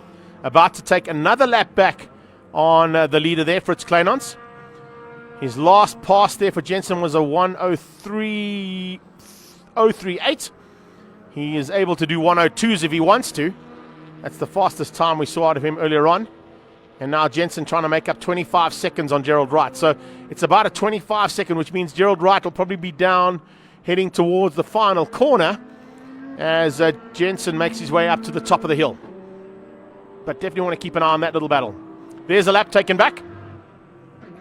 As we go back to the shot of Jensen, he dives up the inside of Fritz Kleinans and takes one of those laps back. So he moves into 15 lap disadvantage to the leader he's just passed.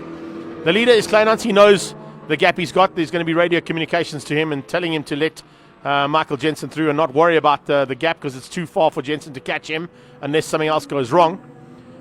And now heading to the top of the hill, we can see the battle continuing here. The 222 car now starting to make its way there. Peter Schmidt-Loeffler, who's just overtaken and, of course, past Charles Arunjis, who's still stricken down in pit lane. But I believe Colin is down there. Let's find out if there's any advantage or any progress on the car down in Stradale Motorsport. I'll tell you what, Greg, the focus has moved away from the Stradale car. We're back here at the 8-call car. They've been furiously doing mathematics, and they've worked out they are chasing the 4th place car. They're even thinking maybe they can chase the 3rd place car. Have a look at the pit board here. Patrick's going to turn it around there. Michael Jensen is doing 1/61-second laps. They're chasing the BMW, which is sitting at around about 72 seconds. In the 30-odd minutes left, is 29 laps, 29 times 10 seconds, 290 seconds. Are you following me? Are you with me yet?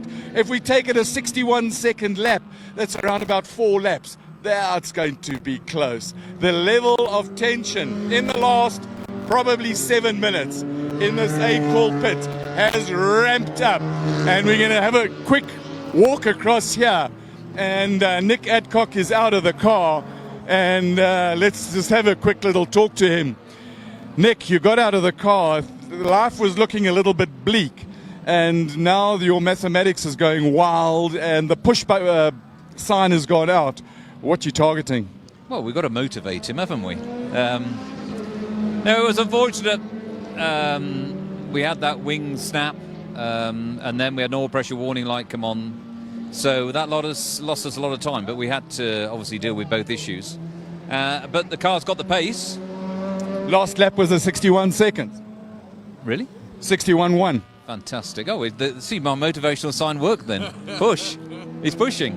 Let's see. I think we can get 4th. I think 3rd's too far out of the way, but yeah, a bit of fun, isn't it? And it's amazing how in these endurance races, so 4 hours sounds long, but it's gone by so quickly, and it comes down to the last 25 minutes, and its excitement is up. Yeah, I love this form of racing, as you know, and I'm keeping an eye on him now. Earlier, he was talking in the back of the pits, not paying attention. The focus has shifted. You can see he's being a duck underneath. It's pedaling, and the nervous energy is churning up front. It's good to get a result when you've had some disappointment. So if Fritz wins again, it'll be remarkable. He'll be unbearable. Good luck to him. Unbearable, I like that. Electronic parts on his car, by the way, in a return for the favour he did his last race. So that's team with spirit. all the spare parts they've given them. So you, in effect, half of your car would win again. Yeah. So might have the winning alternator. Thanks for talking, but we're not going away because we've got the legend, Sorrel. Before you went out, your eyes were closed. Is that just tired or focus? I was probably bored. It's horrible sitting in a car for a long time while they try and find a problem. It is, yes, and it was such a stupid problem. The car yesterday was perfect, and then they fixed an oil leak somewhere and they broke one of the wires that talked to the computer. That caused all the problems. And as you can see, it's still running perfectly now once they fixed it. But it probably cost us about 40 laps, so it's Did you enjoy your time in the car? Yeah, sure, it was nice. You're coming back for more? Absolutely, yeah. And it was interesting to see you brought the car. You've 7 Le Mans. You're an endurance legend. And you read the safety cars and bring it in for the pit stop. Yeah, that was we should actually have come in a lap earlier, but anyhow. Was the fuel run out or the driver run out? No. The pit stop lasted a bit longer, and we came in towards the end of it. And we could probably have scored a lap if we came in a bit earlier. The moment your car came out, but we didn't. So it was a bit of a mistake. Zorro, thanks a lot for talking to us, and welcome back to endurance racing. Thank you very much. He's a legend. He's a proper legend. Now, we're talking about the Kleinhans car, which is in the lead. And down here in the Kleinhans pits, there's a lot of tension. There's nervous.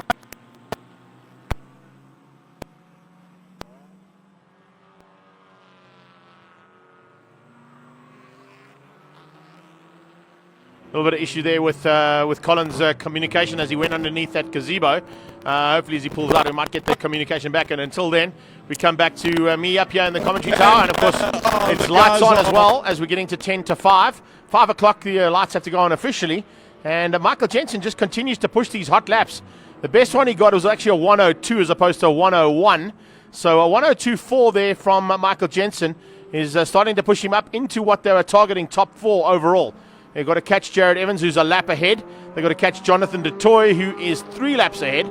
And a very good possibility of that top 4 falling into place there. There you can see confirmation on the left-hand side of your screen if you're watching us on the live stream. Kleinhans still up ahead with 8 laps advantage over James Temple, incredibly, in the Nash Motorsport machine in second. Howard Blake, the second of the Nash cars, there in fact, there goes James Forbes in the shot as we talk at the same time. It's du Toit who's in 4th place, who's just crossed the line. Jared Evans in 5th place in the Honda. It's Michael Jensen up to 16. Wilson is now 7th with a hard-charging Nicholas Van Wheelie trying to close down on him the same way that Michael Jensen has just done. And hopefully looking for a top 5 overall there for the Van Wheelie Special. A purpose-built and home-built motorcar. Look at this man. Michael Jensen is just... very close to a mistake there from Jensen, though. As he came through turn 1, he cut across very rapidly on that 350Z and nearly took the back wing out again. So you can see Jensen is holding nothing back here. It's everything she's got to the line.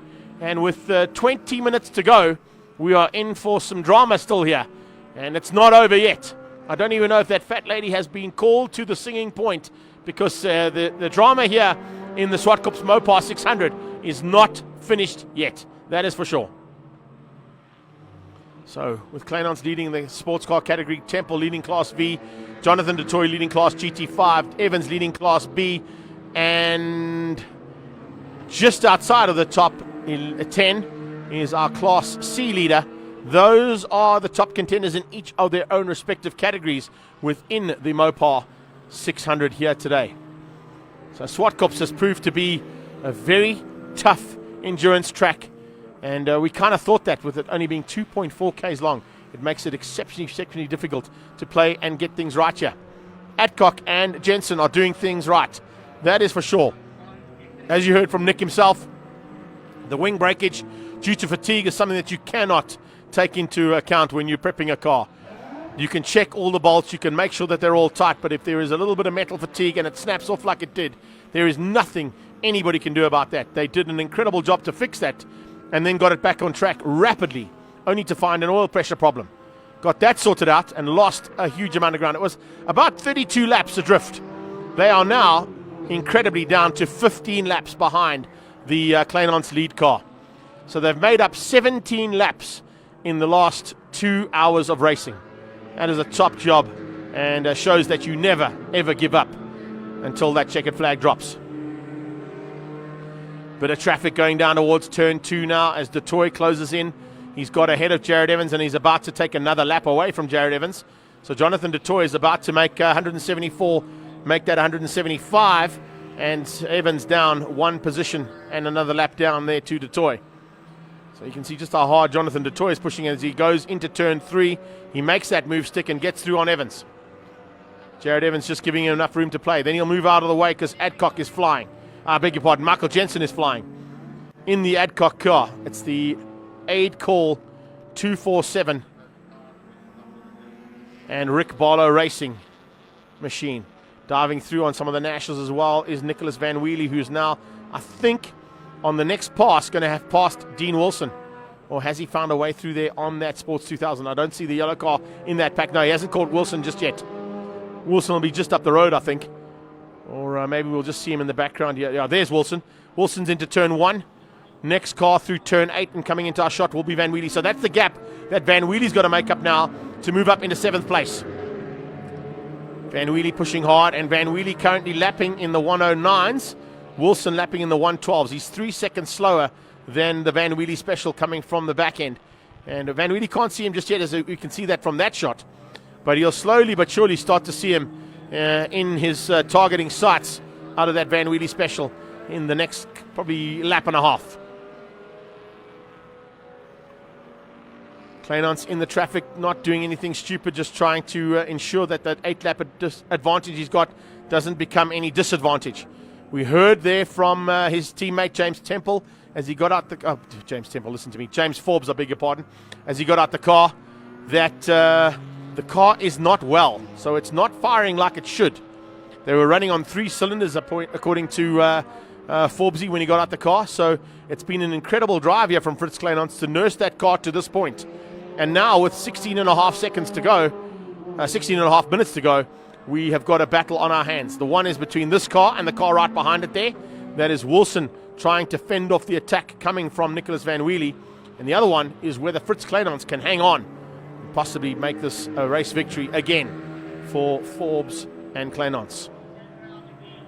On the left-hand side, there is confirmation of the results, as you can see.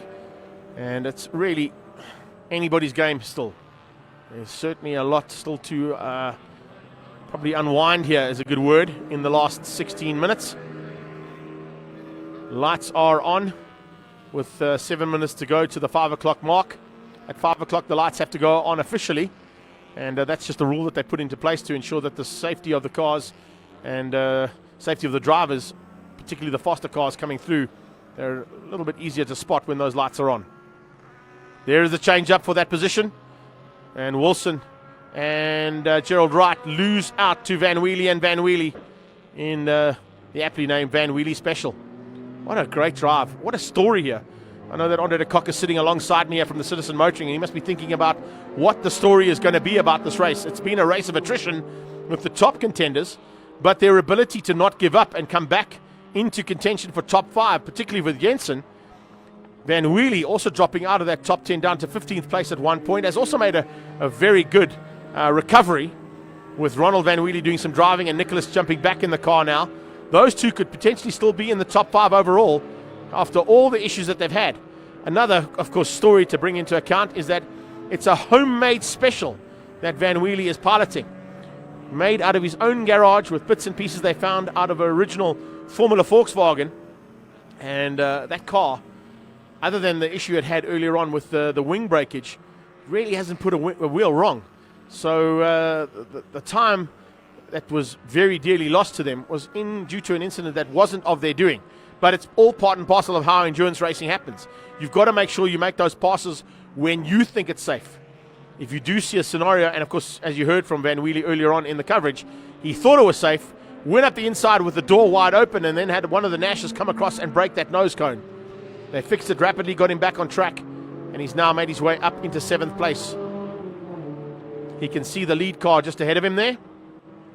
He's about to make up another lap on Fritz Kleinans. So Kleinans' lead right now is 9 laps ahead of Temple, 11 laps ahead of Howard Blake, 15 laps ahead of Jonathan du Toit. I beg your pardon, of 12 laps ahead of Jonathan du Toit, 15 laps ahead of Jared Evans, and Michael Jensen has done the unthinkable. He is now 15 laps behind the leader after being 32 laps back at one point. You heard there from Nick Adcock, they've been instructing Jensen to push. It's very difficult to push in these kind of conditions, and also take into account that you want to try and finish up, because if they do finish up, it will be second in their class. Van Wheelie will be third in the class. And both those cars, both Jensen's car and Van Wheelie's car, were leading at one point in this race. Oh man, there's just so many scenarios that have played out here today. And that's the beauty of endurance racing and what can happen. and what usually happens in an endurance race, and particularly here in the Mopar South African Endurance Championship. Another car to go through there on Wilson. Looks like the Alpha GT coming through. Here comes the leader, Kleinans, finding a way through on Schmidt-Loeffler. Here comes De Toy. Now De Toy, if we look at the times, 179 laps completed, 180 laps completed for Howard Blake. Behind him is James Temple. Here comes Rian Botma. Paul Sullivan has now moved himself up into the top 10 as well in the Akuri Zoo machine. So do we have, what do we got there? We got 1, 2, 3, 4 Nash Sports Specials in the top 10.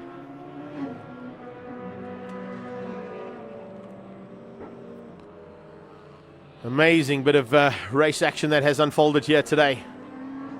We hope you've enjoyed all the coverage so far. I don't have the Facebook feed in front of me, so I do apologize for not interacting, but I know that Gary is probably interacting with you down there from ILEB and hopefully giving you all the insight and answering questions that you might have.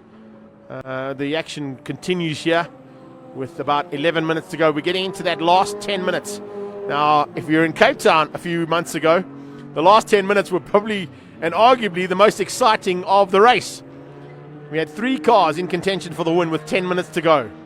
We've got one car that could potentially win this one relatively easily, but we've still got a fight on our hands there for what is going to be 3rd and 4th place between De Toy and Howard Blake, and 5th and 6th place between Michael Jensen and Jared Evans. But keep an eye out as Colin is down in pit lane for a quick splash and dash. Is that for one of the Nash cars? It is. So Colin, take us through that splash and dash. It is one of the Nash cars indeed. And here he comes down the pits. We're going to see truly what a splash and dash is.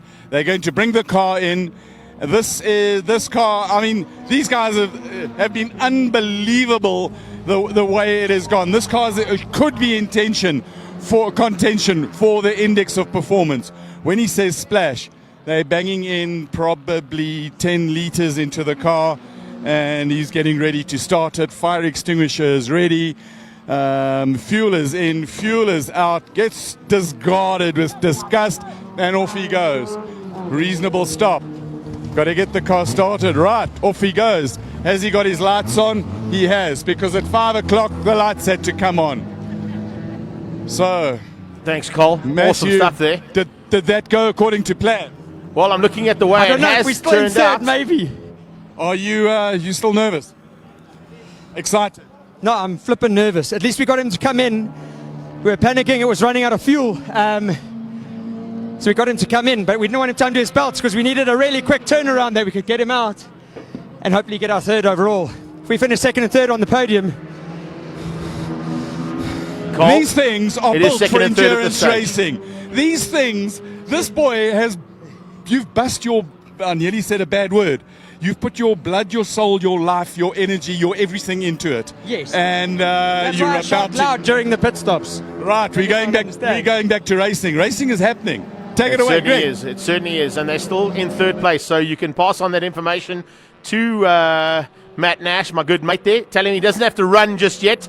They are 2nd and 3rd place. 185 laps completed by James Temple, 182 laps by Howard Blake, but that splash and dash has cost him a little bit of time on track. It's a 1:23 from Blake, his previous lap time, as opposed to the 1:11 out of Jonathan De Toy. So the battle for 3rd and 4th is what we're going to be concentrating on here, I'm sure, into the closing stages of this incredible 4-hour endurance race here at Zwartkops International Raceway. There goes James Temple. Here comes Jensen. He's moved up to 5th place ahead of Jared Evans now. And watching that 8 car, that's Howard Blake ahead of the lights ablaze on the Angel and Evans car. And that's the little Honda heading into turn 1. Next car in sight is going to be Van Wheelie. And Van Wheelie has not quite overtaken Jared Evans, but he can see Jared Evans just ahead of him. So there is a good possibility that Evans might drop back one position further into 7th place and behind Nicholas Van Wheelie. They're not in the same class. Evans is still going to take Class B if he can keep it all together. But certainly we're going to be in for a bit of a shot. And speaking of a shot, if we've got a camera that can pan upwards, maybe Patrick, over the top of pit lane right now, we've got a bit of aerial material happening here. And a little bit of a different point of view to watch the motorsport unfolding here at Zwartkops. a couple of gyros actually going through on us, and some paragliders going right across the top of the circuit as we get into the closing stages here. So I don't know if Patrick picked up on that one, but they've now moved right across the circuit, and that would have been a great... Look at that! What a great vantage point to watch endurance racing from. It must be pretty nippy up there, though, at this point in time. And speaking of temperatures, let's quickly shoot down to the official, of course, temperature gauge of the weekend, AccuWeather, and see whether or not we are seeing some changes in the surface and, of course, in how things stand. A little refresh of the app will tell us that we're now sitting at, well, according to this one, we're still sitting at 25 degrees Celsius. I think it's a little bit lower than that. We're probably sitting at about 20-odd degrees Celsius at this stage. No change in the wind conditions or any other conditions out there other than the ambient temperature dropping down and cooling ever so slightly. It's going to help these cars get to the finish line and make the engine's jobs a little bit easier. But the job at hand is definitely not done just yet. Fritz Kleinans ahead of James Temple, Howard Blake, Jonathan du Toit, Michael Jensen, Jared Evans, Nicholas Van Wheelie about to close in and overtake Evans. Gerald Wright just behind this 350Z. You can see him in the background, and along comes Adcock and du Toit, or Jensen and du Toit, I beg your pardon. So Michael Jensen there, pushing hard, dives on the inside. Oh, had to back out of that one because I don't think Gerald Wright saw him coming. Great bit of driving there from Jensen to back out of it. If he'd gone a little bit more aggressively, he may have lost that position and crashed into the back end of that Sports 2000. So some good driving coming out of Jensen. That's the reason why he's been able to tick off and get down to about 14 laps adrift of the leader. And that, of course, is now Fritz Kleinans. Adcock followed closely. And coming into the closing stage, you can see the camera angles now and the sun, the low sun, making it difficult for our cameras to pick up on this action. But needless to say, we're still bringing you all this action live here from Zwartkops International Raceway, part of the Winter Challenge and the Mopar South African Endurance Championship with the Zwartkops Mopar 600. 2 Mopar and Alfa Romeo still out on track. One of them is the 5.5 car there, as you can see, coming into our sights and still potentially looking for a Class C victory. And if I look at the way that they stand at this stage, McLaughlin in 11th place behind Paul Sullivan.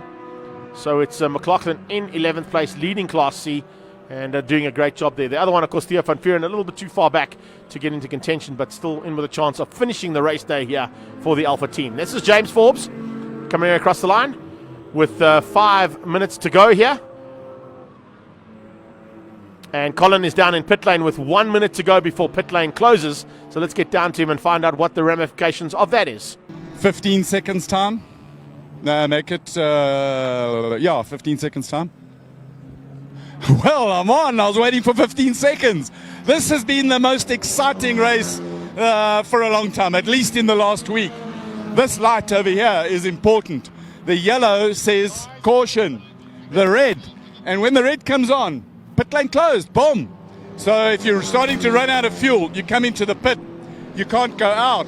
Why, you may ask, is that important, even though you have completed a whole lot of laps? Well, the rule says you have to take the checkered flag. So even if you're starting to run out of fuel, you drive around slowly, slowly, slowly. So the car physically must drive past the checkered flag to be classified as a finisher. You have got to love endurance racing. Greg, how's that battle between the number 1 car and 4th position going?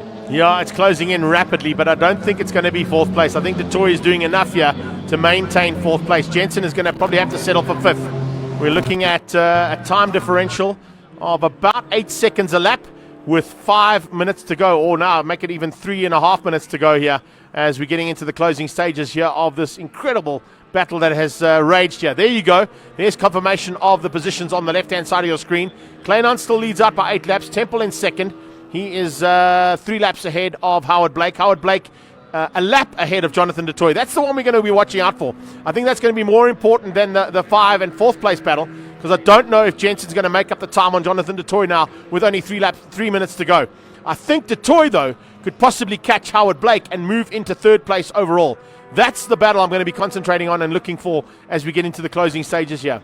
There is du Toit. He comes across the line. He's got ahead now of Gerald Wright.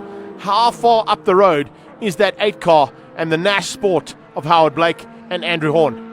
because that is where we're going to be watching out for over this next 3 odd minutes of racing. Incredibly, 4 hours has gone that quickly. I think that's the Blake car going into turn 4 and heading up to the top of the hill. I don't know if hold on a second. Let's see if we get this shot here. Coming through, this is not the Blake car. We're looking for the 8 car. That 8 car, I think, is up at turn 5, if I'm not mistaken. Or this could be it here. Hang on tight. Let's see as they come across. It's difficult to pick up these cars now. That is the Blake car. There it is. That's the 8 car. And the toy, I think, is heading up to the top of the hill. So there might not even be a chance there for Jonathan DeToy. He may have to settle for 4th place as well. So I don't think there's going to be a change up. I don't think there's enough time for a change right now. They've pushed hard for 4 hours. And it looks like Matt Nash's dream of 2 cars on the podium could be well within the grasps here. That'll be an incredible effort. And not only is he going to have 2 cars on the podium, he is going to have 4 cars in the top 10. So Nash Motorsport are doing something right at that stable. So I don't know what they're eating, I don't know what they're drinking, but I think a lot of these teams will be asking Matt Nash to say, listen, what do we do to make our cars as reliable as yours? 222, that is Peter Schmidt-Loeffler. He's one of the top 4 that are in there. Mopar sponsor on the side of that car. Nice to see him giving the sponsors a bit of additional coverage as he heads down onto the inside of that 350Z. Being closed down there in the background, you can see them all just starting to realize that with 1 minute and 40 seconds to go, a mistake now is going to be deadly. You do not want to make any mistakes on track. Rian Botma dives on the inside of the 350Z, coming up on the inside of the 222, and that is Peter Schmidt-Loeffler and Bradley Scorer that were at the wheel of that car. So now it'll be up to, of course, the hard charge coming out of Rian Botma to try and find a way past him without making any mistakes. Jensen, I think, is going to have to settle for... Oh, no, there we go. Keep an eye on that battle there. That's the one we want to see. Jensen diving up on the inside of Jared Evans as they come out of turn 3. The reverse angle. Hold this angle as we go through there. Has Jensen got through? Yes, he has. He has moved up into 5th place ahead of Jared Evans. So a change up for 5th place there. Jared Evans losing out with 1 minute to go. 1 minute to go. Jared Evans could not hang on for that 5th place, and Michael Jensen has just squeezed him out. So Jensen has moved up into 5th place there with 1 minute to go, and I don't think he's going to catch the toy. No, there's no way he can catch the toy. He's going to have to settle for 5th place, but what a valiant drive there from Michael Jensen to try and ensure he gets a top 5 and 2nd place in the class as well. After all the issues they had with oil pressure and with the broken wing, that is a top effort there from the 8 Call 247 team. And I know that Nick Adcock is going to be very happy with his teammates' performance. I would say we're on to about the last lap right now. We've got 15 seconds to go before we get into that situation where we'll be standing by for a checkered flag. That is the Blake car. How far back is the toy? James Temple. The flag is out, is it? I saw Temple raising a hand. I don't see the checkered flag, but I think that's because they've probably got 1 lap to go being given. The flag is out. The flag is out, and Fritz Kleinans has taken the victory. Unbelievable stuff here from Fritz Kleinans, nursing that car to the line. Lights ablaze there on Van Wheelie. He's going to finish up in 7th place. DeToy is going to have a fantastic outing there. He'll finish in 4th place overall, and he was literally 2 corners away from Howard Blake at the close of proceedings here today. Wow. Unbelievable stuff, as always, coming out of our Mopar South African Endurance Championship.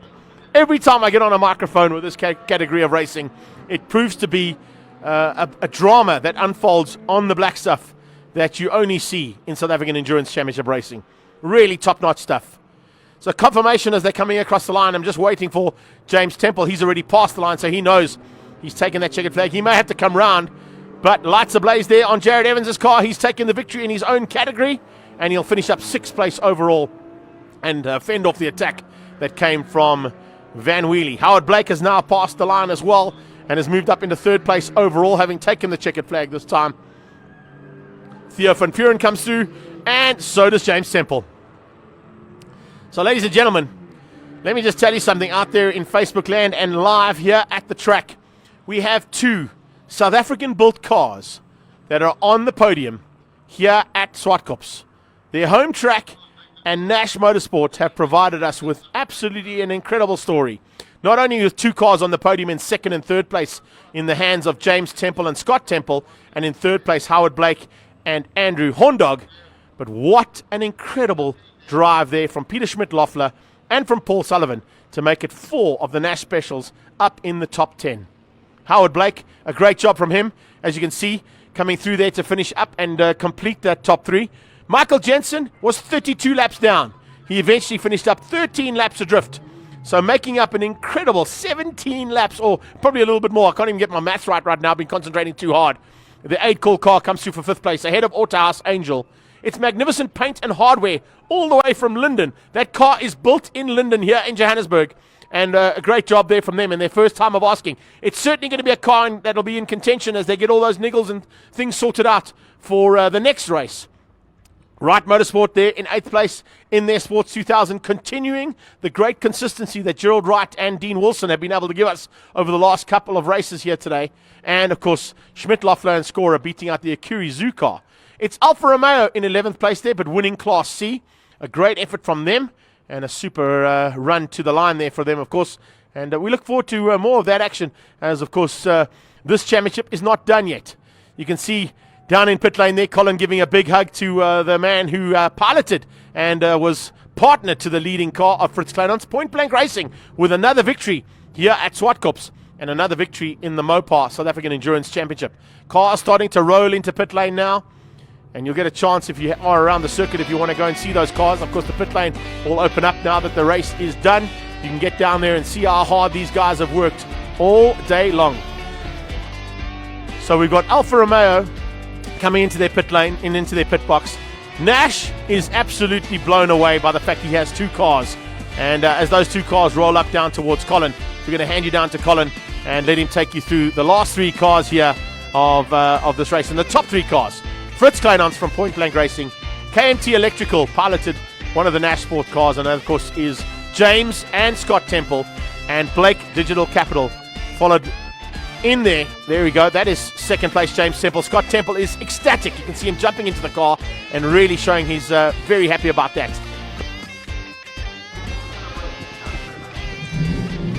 What an unbelievable result. That was bringing it home. Crossed fingers. How do you feel? I feel very happy. A wonderful race. Beautiful car. Great teammates.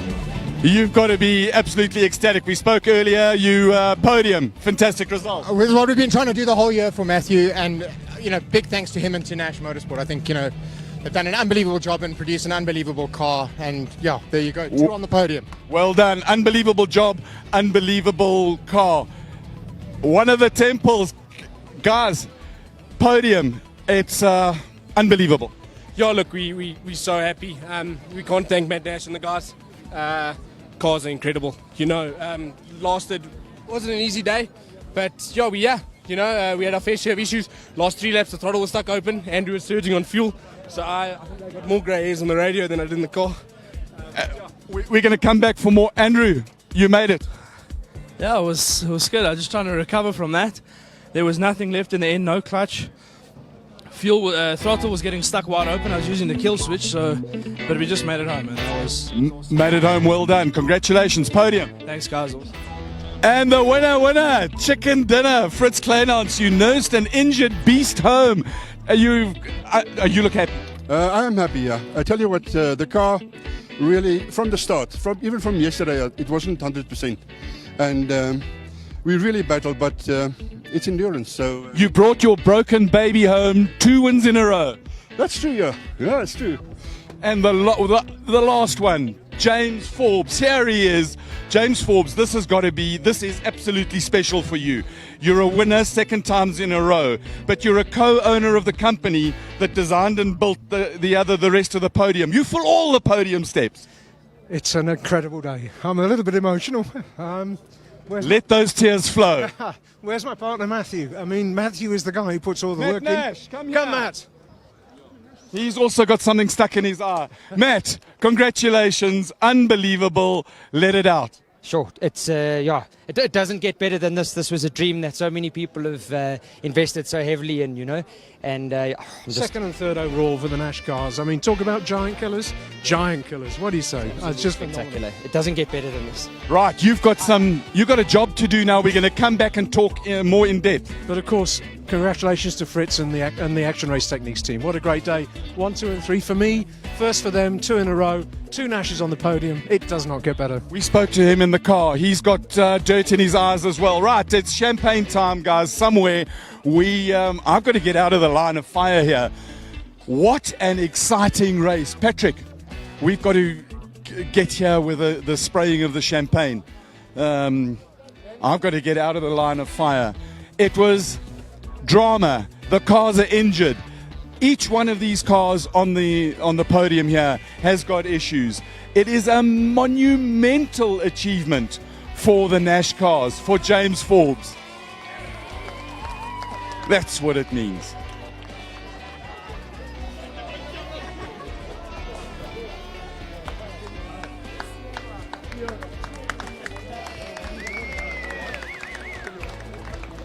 Right, guys, let's have a little bit more time with you. The Brothers Temple. What does it really mean? Look, it's obviously big for Matt and the guys, but more for us. So James hasn't been in the car for 6 years. It's actually You'd never say that. Oh, I would say that after I feel now. It's actually the anniversary today when he broke his back 6 years ago at East London. So the last time he's ever sat in a race car competitively was that day. And you know what? The old boy hasn't lost it yet. So super happy for him. Really, really. Old boy, you brought your back through to this. You brought a damaged car. There's dirt in your eyes. Look, it's a special one. To come and do it with my brother is amazing. Car was exceptional. The Nash is just, it's amazing what this little car can do. And we're second on the main thing. Well, we got 2 Nashes, second and third in the entire event. It's just testament to a great product. The little car that could. We've got to speak to, sorry to interrupt again, Fritz, 2-time winner, 2 in a row.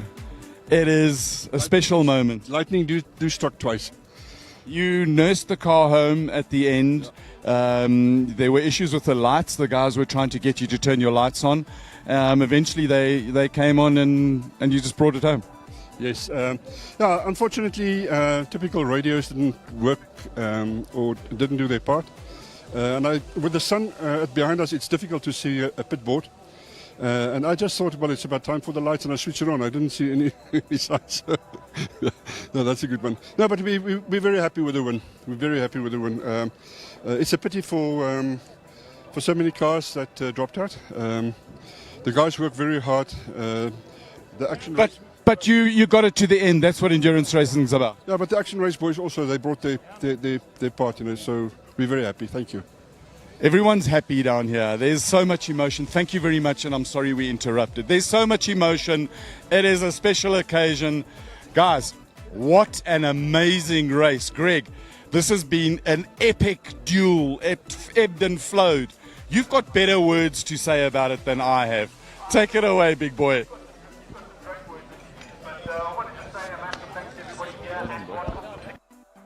Our last bit of the commentary, and a big thanks as always to the marshals, to the medics and everybody out there that helps us put this race together. You guys had your work cut out for you today. You've definitely shown that Zwartkops can be put on the map as an international raceway and put on an epic show like we've seen today, as Colin said. A great effort from everybody here today to ensure that we see not only 2 Nash Sports on the podium, but 4 Nash Sports in the overall top 10. So from the South African Endurance Championship powered by Mopar, we do say a big thanks to everybody here at Zwartkops, everybody out in Facebook land and on our international social media feed today. We hope you've enjoyed all this action right here from the Zwartkops International Raceway. Don't forget, the next round is down at the East London Grand Prix circuit. If you want to get onto the Facebook page of South African Endurance Championship, you'll find out all the details about that race. But we head down to the Eastern Cape and to a track that proved to be another great drama-filled race in 2018. It was the first time I joined this series as the official voice of choice. But from myself, Greg Maloney, on behalf of Colin Hasty down in pit lane and our entire Pro Visual team and ILEB, we bid you farewell and look forward to seeing you guys at the East London Grand Prix circuit in the very near future. Take care then. Bye-bye now.